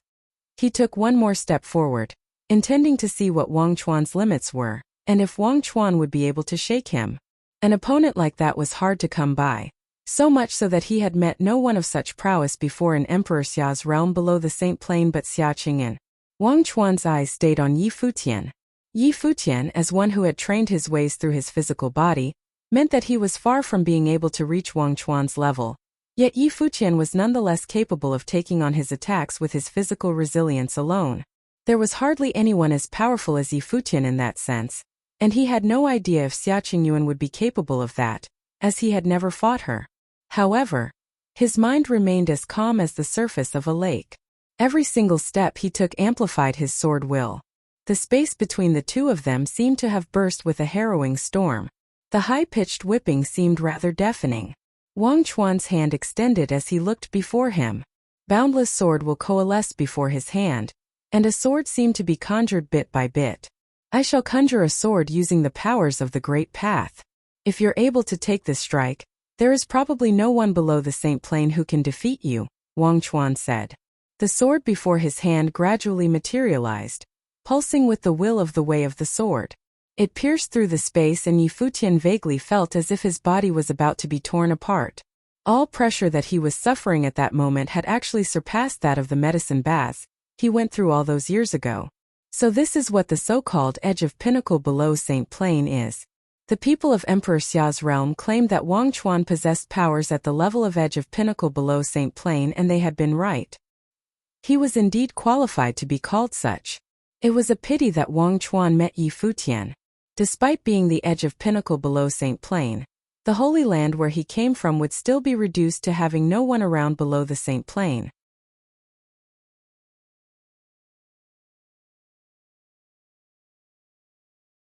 The space seemed to have been frozen solid and everything seemed to have stopped flowing. Yi Futian's rule powers affected the entire space. Yet it was still unable to stop the sword will from flowing. The sword will of his opponent was above the level of his own rules. Yi Futian extended his hand and the rules conjured a halberd. It was shining all over and it pulsed with powers capable of tearing everything apart. Wang Chuan waited for Yi Futian's halberd to come into being before lashing out with his sword. That simple thrust seemingly merged his being with his sword into a single entity. That one thrust seemed to be of true swordsmanship. A dazzling flash of the sword appeared in the space around them. The currents around them crumbled, and everything seemed to have been reduced to nothing. The space seemed to be truly stifled. One thrust with the sword seemed to have destroyed everything in the world. It seemed to be the other sword thrust capable of doing so. Great force shot to the sky from Yi Futian's body. While his plane was not at Wang Chuan's and he had yet to comprehend the power of the Great Path, the terrifying force about him continued as he stepped forward. Light of rules coursed about his body as they were infused within his halberd. He thrust his halberd as he saw the sword coming from the other side. Dazzling light burst and a black dot of vortex actually manifested below the devastating sword will. With every inch the halberd moved, the force turned greater. I don't care how strong your sword is, my halberd shall take care of it. Both parties had been fighting for quite some time, and it was only then that they truly attacked each other. Both were figures at the pinnacle of their training below the Saint Plane. One of them trained in the way of the sword, while the other in the way of the halberd. Both parties were capable of infusing everything they were capable of into their weapons, bursting with a single thrust, and there was utterly no need for complex methods. As such, both parties never needed more than one attack. The sword clashed with the halberd. Abundant sword will was reduced back to the way while the halberd crumbled 1 inch at a time. The sword crumbled as well as the halberd, being reduced to bits inch by inch as well. The terrifying storm pierced through the bodies of both men. If both men had been top-notch sages beneath the 33rd layer of heaven, they would have simply torn each other apart. However, both of them continued moving forward. Wang Chuan pointed with his finger after his sword crumbled, and Yi Futian replaced his halberd with his fist. The space rumbled as they kept going at one another. The first and the finger clashed in an instant. Boundless sword will pierce through his arm from his fist. His body burst with the light of the sword. At the same time his fist punched through his opponent's finger, sending shockwaves into Wang Chuan's body, where he raged furiously. Stifling noises were heard and the actions of both men seemed to have halted altogether.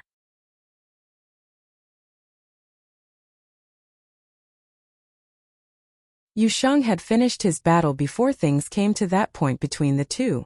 Everyone turned their eyes to the battlefield above, then at the two unmoving figures.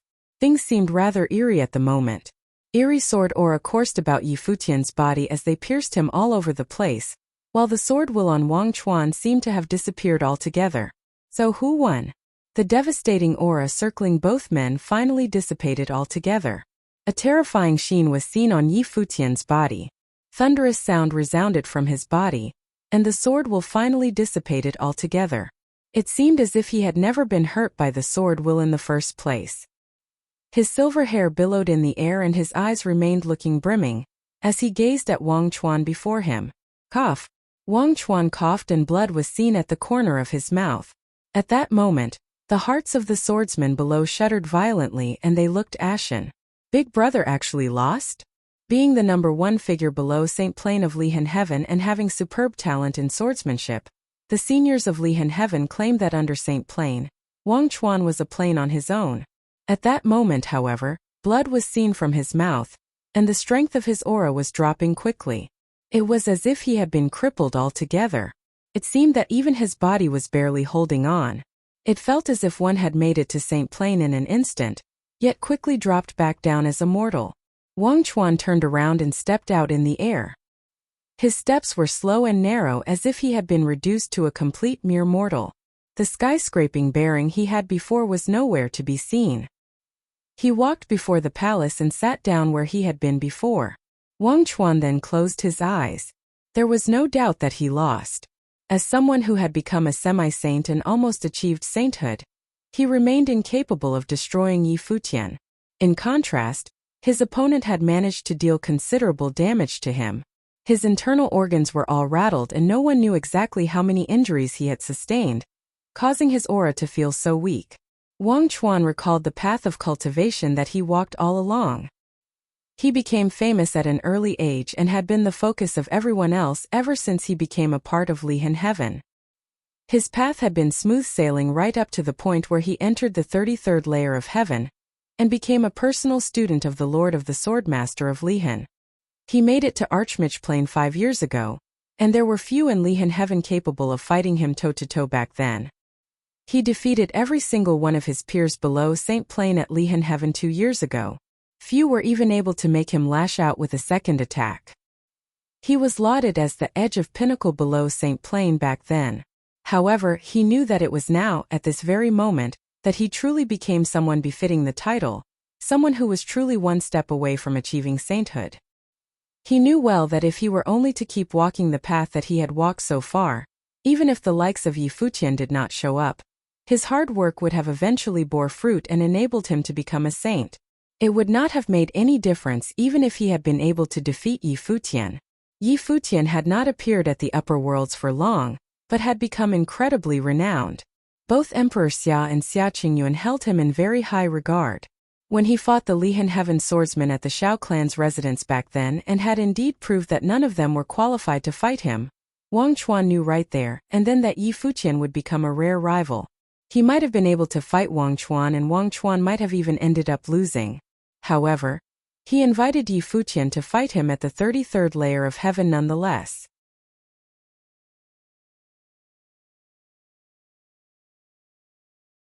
If Yi Futian was able to fight all the way up to the 33rd layer of heaven and truly defeat every single swordsman of Lihan Heaven, even beating me, what will become of the swordsmen of Lihan Heaven, and what will become of me?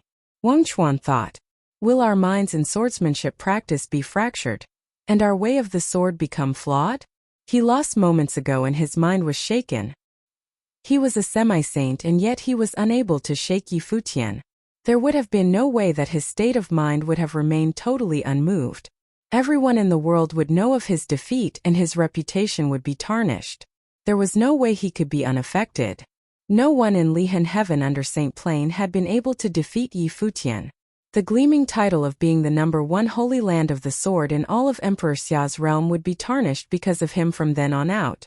His mind was definitely affected. He sat cross-legged and closed his eyes to think. Countless thoughts welled up in his mind in a single instant. Am I practicing the way of the sword for fame, for wealth, or to better my mind? If you feel troubled by anything, then the only to do is simply to cut it down with one swing of the sword. The voice of the Swordmaster of Lihan was heard from the palace at the highest peak. Wang Chuan was shaken. He recalled the way of the sword that he practiced and the myriad of teachings from his teacher. Fame, glory, and everything else in the world felt as if they were of no value. There was simply no way one could have always remained undefeated in one's cultivation to reach the great path. Wang Chuan looked up at the swordmaster of Lihan, then smiled and said, "I understand, teacher." He then turned his eyes at the air before him. His weakened aura spiked and became incredibly powerful in an instant. His sword will shot to the heavens within a single moment. He remained seated upright and he said, "There will be one less person in this world tangled by worldly matters of fame and wealth. On the path of the sword, there shall be me, Wang Chuan." He lost, and yet his path leading to sainthood was complete. Sword calamity of the great path showered from the heavens above. The clouds rumbled and things looked severe at Lihan heaven within that instant. Divine calamity. Yi Futian looked up at the sky and his mind was slightly rattled. They stepped into Lihan heaven's territory, and fought all the way up to the 33rd layer of heaven. However, Wang Chuan ended up using his ordeal to reach sainthood, and his mind was elevated. Wang Chuan lost but had become a saint. At that moment, Yi Futian felt the turn of events to be ridiculous, and something did not sit well with him. "Thank you." Wang Chuan looked straight ahead at Yi Futian. Yi Futian's expression was a complex one. It was not only him. Even the swordsman at the 33rd layer of heaven did not know what to feel about the turn of events. Is brother Wang Chuan setting himself as an example here? They wondered. At that moment, an unflinching gaze shot towards Yi Futian and his people.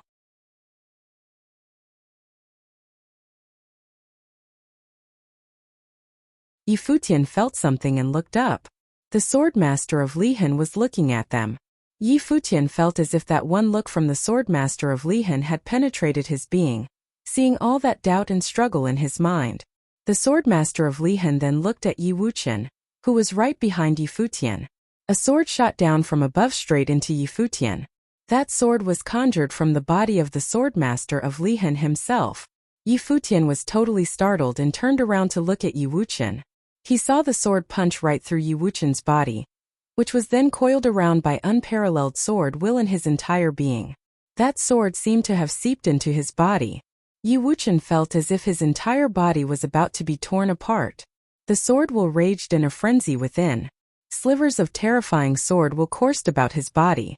At that moment, he had instead chose to close his eyes and let the sword will rage on. The sword will about him grew increasingly strong. It continued until his way of the sword became elevated, and he broke into Archmage plane. Yi Wuxian opened his eyes and there seemed to be sword will in his eyes. He then looked up at the swordmaster of Lihan above with a complicated expression as well. "Your mind of the sword is pure. I shall lend you my sword then."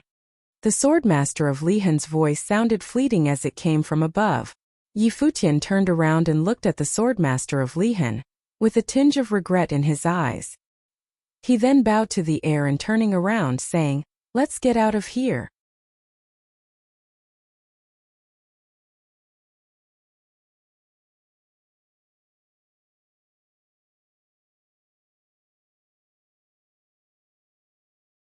Chapter 1043. Countless were standing before the layers of palaces of Lihan heaven. Countless were standing before the layers of palaces of Lihan heaven. Yi Wuxian was able to throw his weight around with his way of the sword, and Yu Shang had been unervingly overpowering. They all made it up to the 33rd layer of heaven and everyone was eager to learn of how things ended up there. But they were unable to do anything but wait. Everyone, instead of the swordsman of Lihan heaven, was waiting eagerly. There were countless others who gathered below Lihan heaven, including top-notch figures from all over Emperor Xia's realm. That was the very first day of year 10021 of Divine Prefecture calendar. Yi Futian went to Lihan heaven and was about to fight Wang Chuan. Xia Qingyun the princess would have served as the witness, making the fight one that caused quite a stir. No one knew how Yi Futian and his people had been able to get to. The powers of Yi Futian and Yu Shang would definitely allow them to get to the 33rd layer of heaven. Will they be able to come back in one piece from the 33rd layer of heaven though? "Look!" someone shouted in the crowd. Countless turned their eyes to the air. Terrifying light of calamity of the great path appeared.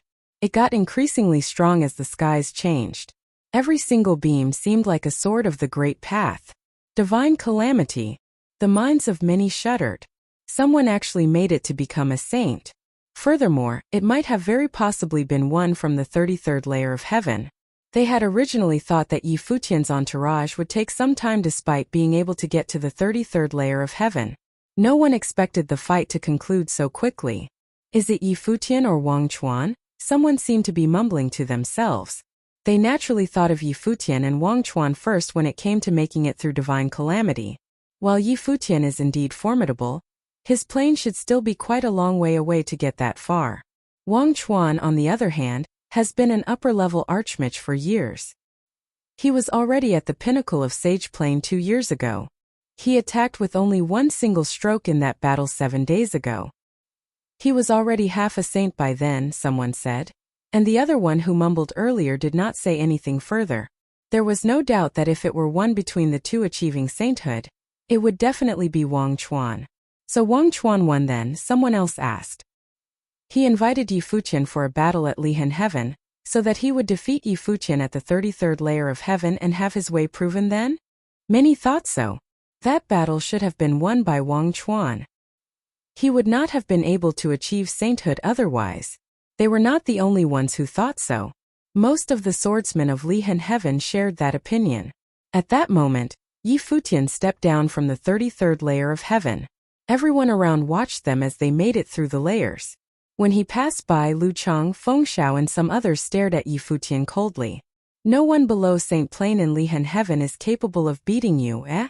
Feng Xiao said in a sarcastic manner. She thought that brother Wang Chuan had defeated Yi Futian in that battle, and became a saint afterward. Yi Futian, on the other hand, seemed to have asked to be humiliated with what he did. However, he saw those harsh words as nothing but jokes. Yi Futian took one look at her. If what just happened at the 33rd layer of heaven had not happened, he might have actually replied.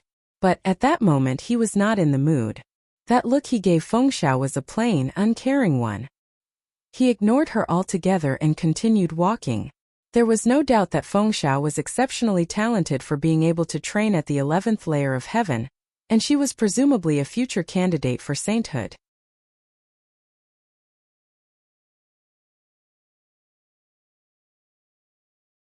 However, if she were to find out the truth, her mind would have been so rattled that her path to sainthood would have turned out much more difficult. But then, none of that had to do with Yi Futian. The calamity of the great path ceased as they walked down. Wang Chuan was able to make it through the calamity of the great path at the 33rd layer of heaven. Many from Lihan Heaven smiled. Yet another saint was born in Lihan Heaven, and one who had been an incredibly renowned and high-profile one. Yi Futian and his people felt more like lonely guests. They came with great force and left Lihan Heaven in silence. That seemed to have made many swordsmen of Lihan Heaven cement their speculations. When Yi Futian and his people appeared below Lihan Heaven, countless eyes stared at him. The village chief, Qin Zhuang, and the others were waiting below as well. It was only natural that they were aware of the discussion. Yi Futian emerged. The ones who were waiting said and asked nothing. After having fought that sacred battle outside the Holy Ji Palace years ago, they knew too well to even assume that Yi Futian lost. The fact that Wang Chuan became a saint after the fight did not matter. It was just that something might have happened during the fight. Let's go, Yi Futian said to the village chief, who nodded and manned the sword. The entourage stepped onto the huge sword and flew away right there and then. What happened to that battle? Countless watched the figures who left. So they just leave without saying anything? Judging from Yi Futian's expression, did the fight end up shaking him so much that his state of mind became affected? He claimed that none below the saints of Lihan Heaven would be able to fight him. He lost, and it is no surprise that his mind is affected. The discussions went on and someone claimed gleefully, "See, I told you.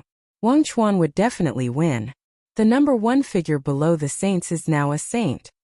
There were always post-factum wise men around, regardless of day and age. But then again, it remained a fact that none of them knew what the truth of the battle was truly like. Yi Futian left, but the crowd remained unwilling to disperse. Someone continued to watch the sky until the divine calamity ceased altogether and Wang Chuan truly emerged a saint. It was only then that they reluctantly left. The news of Yi Futian's defeat began to spread everywhere. Countless talked about the battle as if they had been there themselves and witnessed the entire battle. Many saints emerged at the 33rd layer of heaven of Lihan Heaven after Wang Chuan attained sainthood. They all naturally knew of the outcome of the battle. Despite being saints, they still felt rather restless. The swordmaster of Lihan then looked at the saints and said, "I've been on pilgrimages throughout the realms and have fought several great battles, suffering several defeats as well." Many looked up at the swordmaster and felt rather shaken deep down. The swordmaster of Lihan, the number one swordsman of Emperor Xia's realm, had actually suffered several defeats out there.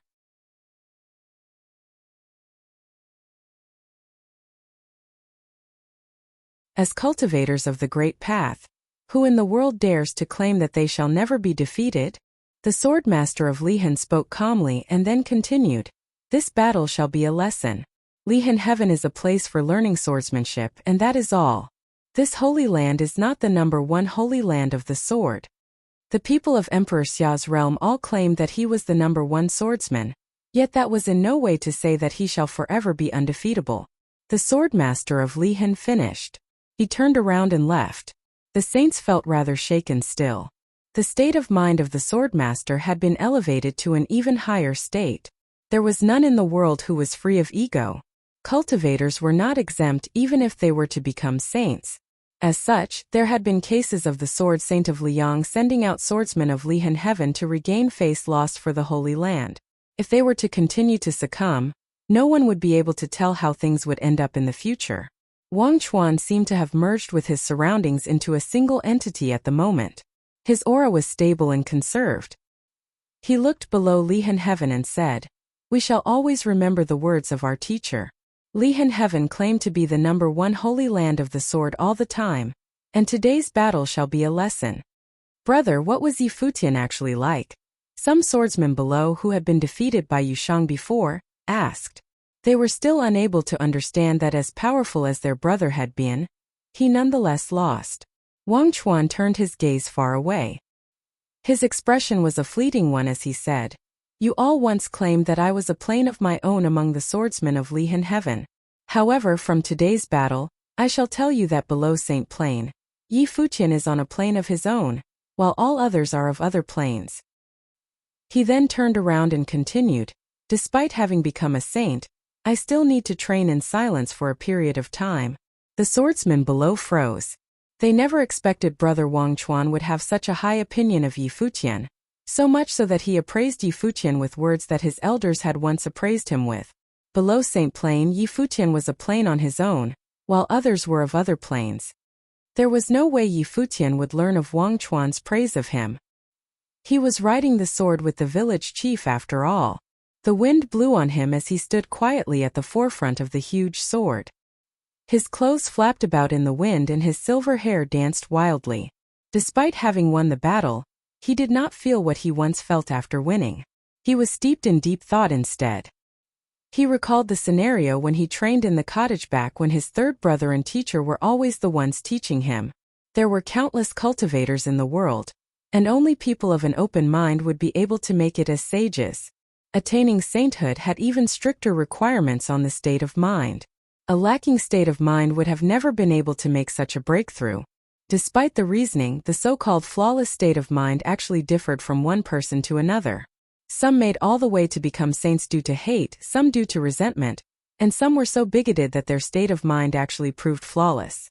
As long as one was able to maintain their state of mind until there were no openings to be found, such states would then prove flawless. Wang Chuan's plane was truly at the very edge of the pinnacle and he was really one step away. The battle with Yi Futian proved that his state of mind was indeed flawless, and then he made to become a saint. Yi Futian's teacher, Dozhan, protecting his principles with his life at the Battle of the Holy Ji Palace.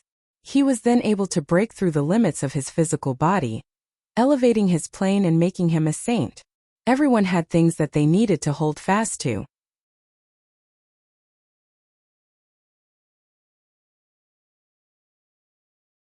Yi Futian actually thought that the swordmaster of Lihan was actually acting out against Yi Wuchen back there. However, the swordmaster never said anything. When they made it all the way through the 33rd layer of heaven, he had lent a sword to Wuchen and helped the young sage make it further. He did not know what the swordmaster was holding fast to, but that state of mind alone made Yi Futian felt rather ashamed of himself. It might have been time for him to quiet down and train for a period of time. He was not all that far from becoming a saint after all. Yi Wuxian walked towards Yi Futian quietly and cast his gaze far away. The swordmaster lent him a sword, and that shaken him considerably as well. The sword lent by the swordmaster of Lihan is still with me, Yi Wuxian said quietly. Yeah. Yi Futian nodded. The number 1 swordsman of Emperor Xia's realm is really above us. Yi Futian took one deep breath and smiled all of a sudden, becoming able to let go. He then looked at Wuqian's empty sleeve and said with a smile, Wuqian, you're now an upper-level archmage yourself. The path leading to sainthood is no longer all that far away. The swordmaster claimed that your mind of the sword is pure, so you'll definitely be able to make it as a saint. After attaining sainthood and being baptized by the great path, emerging as a new being, your arm might actually be restored. Yi Wuqian took one look at his left sleeve and said, it's been years. I've gotten used to it. Yeah, we've been around for this many years in the blink of an eye, so much so that you've gotten used to it. Yi Futian smiled, as did Yi Wuqian.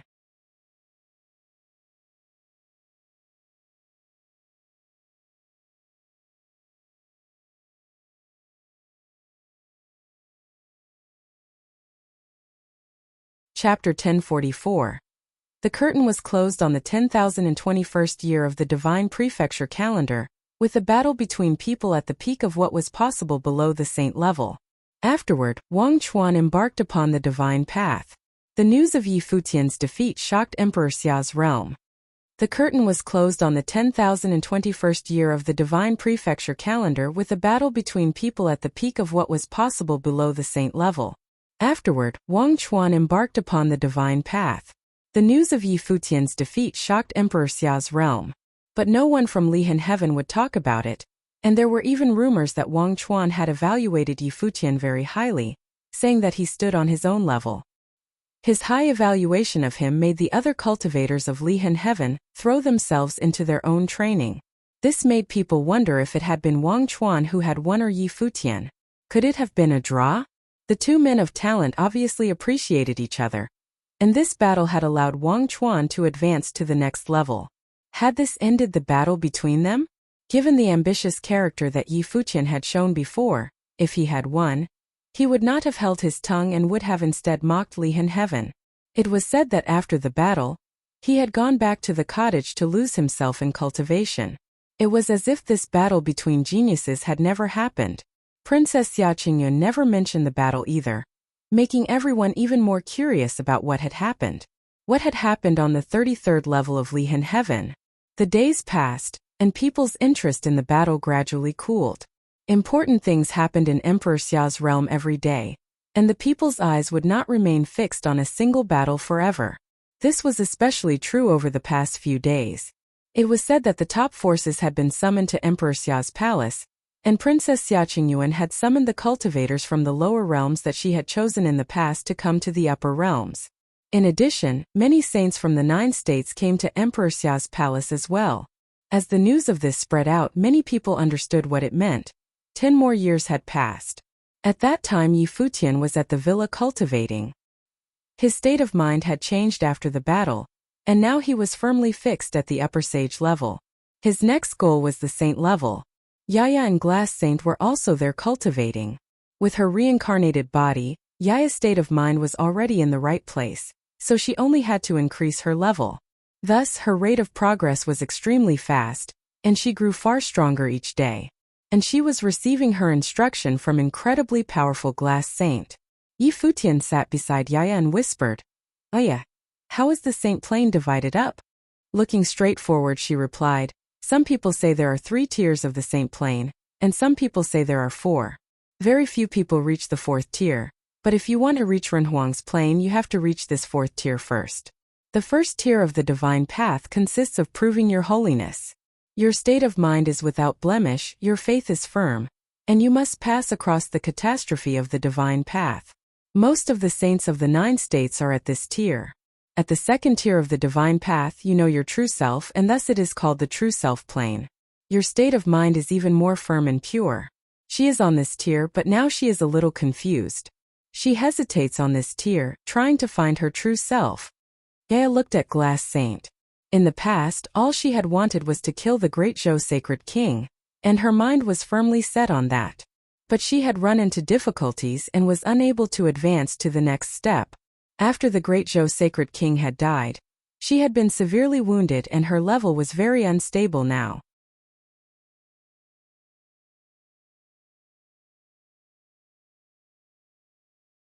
Although her swordsmanship was coming along well, she was not advancing in terms of her level. She needs to undergo a change in her state of mind in order to advance to the third tier of the divine path. This tier is close to the level of perfection and is called the flawless holiness. No one in the 9 states has reached this level. Saint Xia and Saint Li are the closest, but it will still be difficult for them to reach it. At the third tier you are already tending towards perfection. As for the fourth, it is called the legendary plane or holy nirvana. In order to go even higher and reach the Runhuang plane, it is first necessary to achieve nirvana. Yaya spoke slowly as she introduced Yi Futian to the 4 tiers of the saint plane. What is the highest tier that you ever got to? Asked Yi Futian. I achieved nirvana. Yaya did not hide anything and spoke directly. Yi Futian looked at her, then reached out and patted her head. It felt great to have a legendary sister who had achieved nirvana. In the future he would rely on her more. Yaya's face grew dark and she bit her lip, but it seemed that she had already become used to this guy's shocking behavior. There was no use resisting it. She knew that Yi Futian still looked at her as the old Yaya and did not want her old personality to disappear. What about the swordmaster of Lihan? He asked as he pulled his hand back. Right now, the swordmaster of Lihan was the best swordsman in Emperor Xia's realm. He must have reached the legendary plane. So many years have passed. He must have had many years of nirvana, answered Yaya. Yi Futian was not surprised. With his supernatural state of mind, the swordmaster of Lihan was known as the best swordsman, so there was nothing strange about him entering the legendary plane. How many saints in Emperor Xia's realm have achieved nirvana? Yi Futian asked curiously. I don't know much about the cultivators in Emperor Xia's realm, but there are probably a few at the third tier of flawless holiness. There can't be more than 10 who have achieved nirvana though, answered Yaya. Yi Futian nodded. He trusted Yaya's judgment. If the number of people who had achieved the peak of what was possible below the saint level was so small, then the number of people who had achieved nirvana would be even smaller. The sound of footsteps came from behind him. He turned and saw the village chief, who said, Someone has come from Emperor Xia's palace, saying the princess has summoned you to the palace. Xia Qingyuan? Yi Futian was a bit confused. He didn't know why she would be looking for him. These past few days, he had been cultivating diligently and had not paid attention to the affairs of the outside world. The saints from the palace are probably there as well, said the village chief. A strange look came over Yi Futian's face. What has happened? He asked. The princess has probably summoned you because of this. If you go you'll find out, said the village chief. All right. Yi Futian nodded.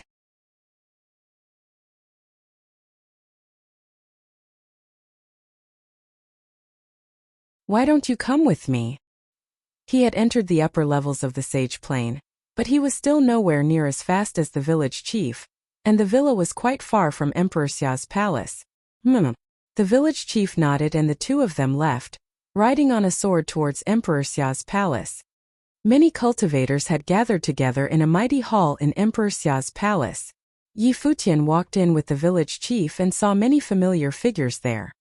He smiled when he saw Dozhan Yuqi, Zhuge Qingfeng, Su Shang, Yuan Hong, and Yun Shang coming towards him, calling out Palace Lord. 6 of the saints from the barren state were here. Only Saint Zhang was not. Saint Zhang isn't here? Asked Yi Futian. Saint Zhang only cares about cultivating. You still don't understand him, said Dozhan with a smile. Everyone in the palace was extremely grateful to Saint Zhang, especially Dozhan. Saint Zhang had played a key role when he had passed through the catastrophe of the divine path. If he had not been there then, Dozhan would not be here today. Yi Futian nodded. He knew Saint Zhang's wishes. He smiled and said, with Saint Zhang and his 2 great disciples there, the disciples of the palace will improve greatly. Of course, and they also have instruction from us saints. There is a different scene in the barren state every day, said Yuqi with a smile. With 7 saints stationed in the lower realm, you have no need to worry. And you have been named the princess's valet by Emperor Xia. You truly are worthy of being the leader of the barren state. Everyone looked at him with faces full of smiles. His status as the princess's valet was truly extraordinary. Yi Futian looked at them all in shock. They were all saints. Shouldn't this have seemed ordinary to them? It must be because his mood had changed. Now that the barren state had stabilized, he was in a much better mood. That was indeed the case. Their dream had always been to become saints, and now that they had achieved that, everything was on the right track. How long had Yi Futian been in the upper realms? And he had already become the princess's valet? And moreover, his fame was growing. They were happy. Futian, said a voice. Yi Futian looked forward and saw 3 figures coming towards him. He bowed slightly and said, "Greetings, seniors." The 3 who were coming towards him were Saint Xia, Saint Li, and Moon Saint. During the Great War in the 9 states, they had all been very close to him, and Moon State had even directly participated in the war. "I knew you would become famous in the upper realms, but I never would have imagined it would happen so quickly," said Saint Xia with a smile. "But from now on, you can't face the princess the same way that you used to." Saint Xia had been sick with worry over Yi Futian. He was far too brazen. But now Emperor Xia had personally given him a title, and now that he had come to the upper realms, he would become close with the princess. He was her valet after all. "Don't worry, the princess may have a bad personality, but she is a good person," whispered Yi Futian. "You?" Saint Xia pointed a finger at Yi Futian. He was speechless. This guy had the guts to say that the princess had a bad personality. That was simply. Yi Futian smiled when he saw Saint Xia's reaction. Saint Xia stared at him. This guy's future was growing brighter and brighter, and now he even dared to tease him. "I heard that not long ago you went to Lihan Heaven to take care of matters. You should restrain yourself as much as possible," said Saint Xia as he shook his head. But even though he had said this, Yi Futian would probably not listen to him. Legendary figures were always overbearing to the extreme. Yi Futian was obviously this kind of person. There was no use urging him. But Lihan Heaven was the top force in Emperor Xia's realm, and this guy had still dared attack them. "Do you know everything that happened?" asked Yi Futian.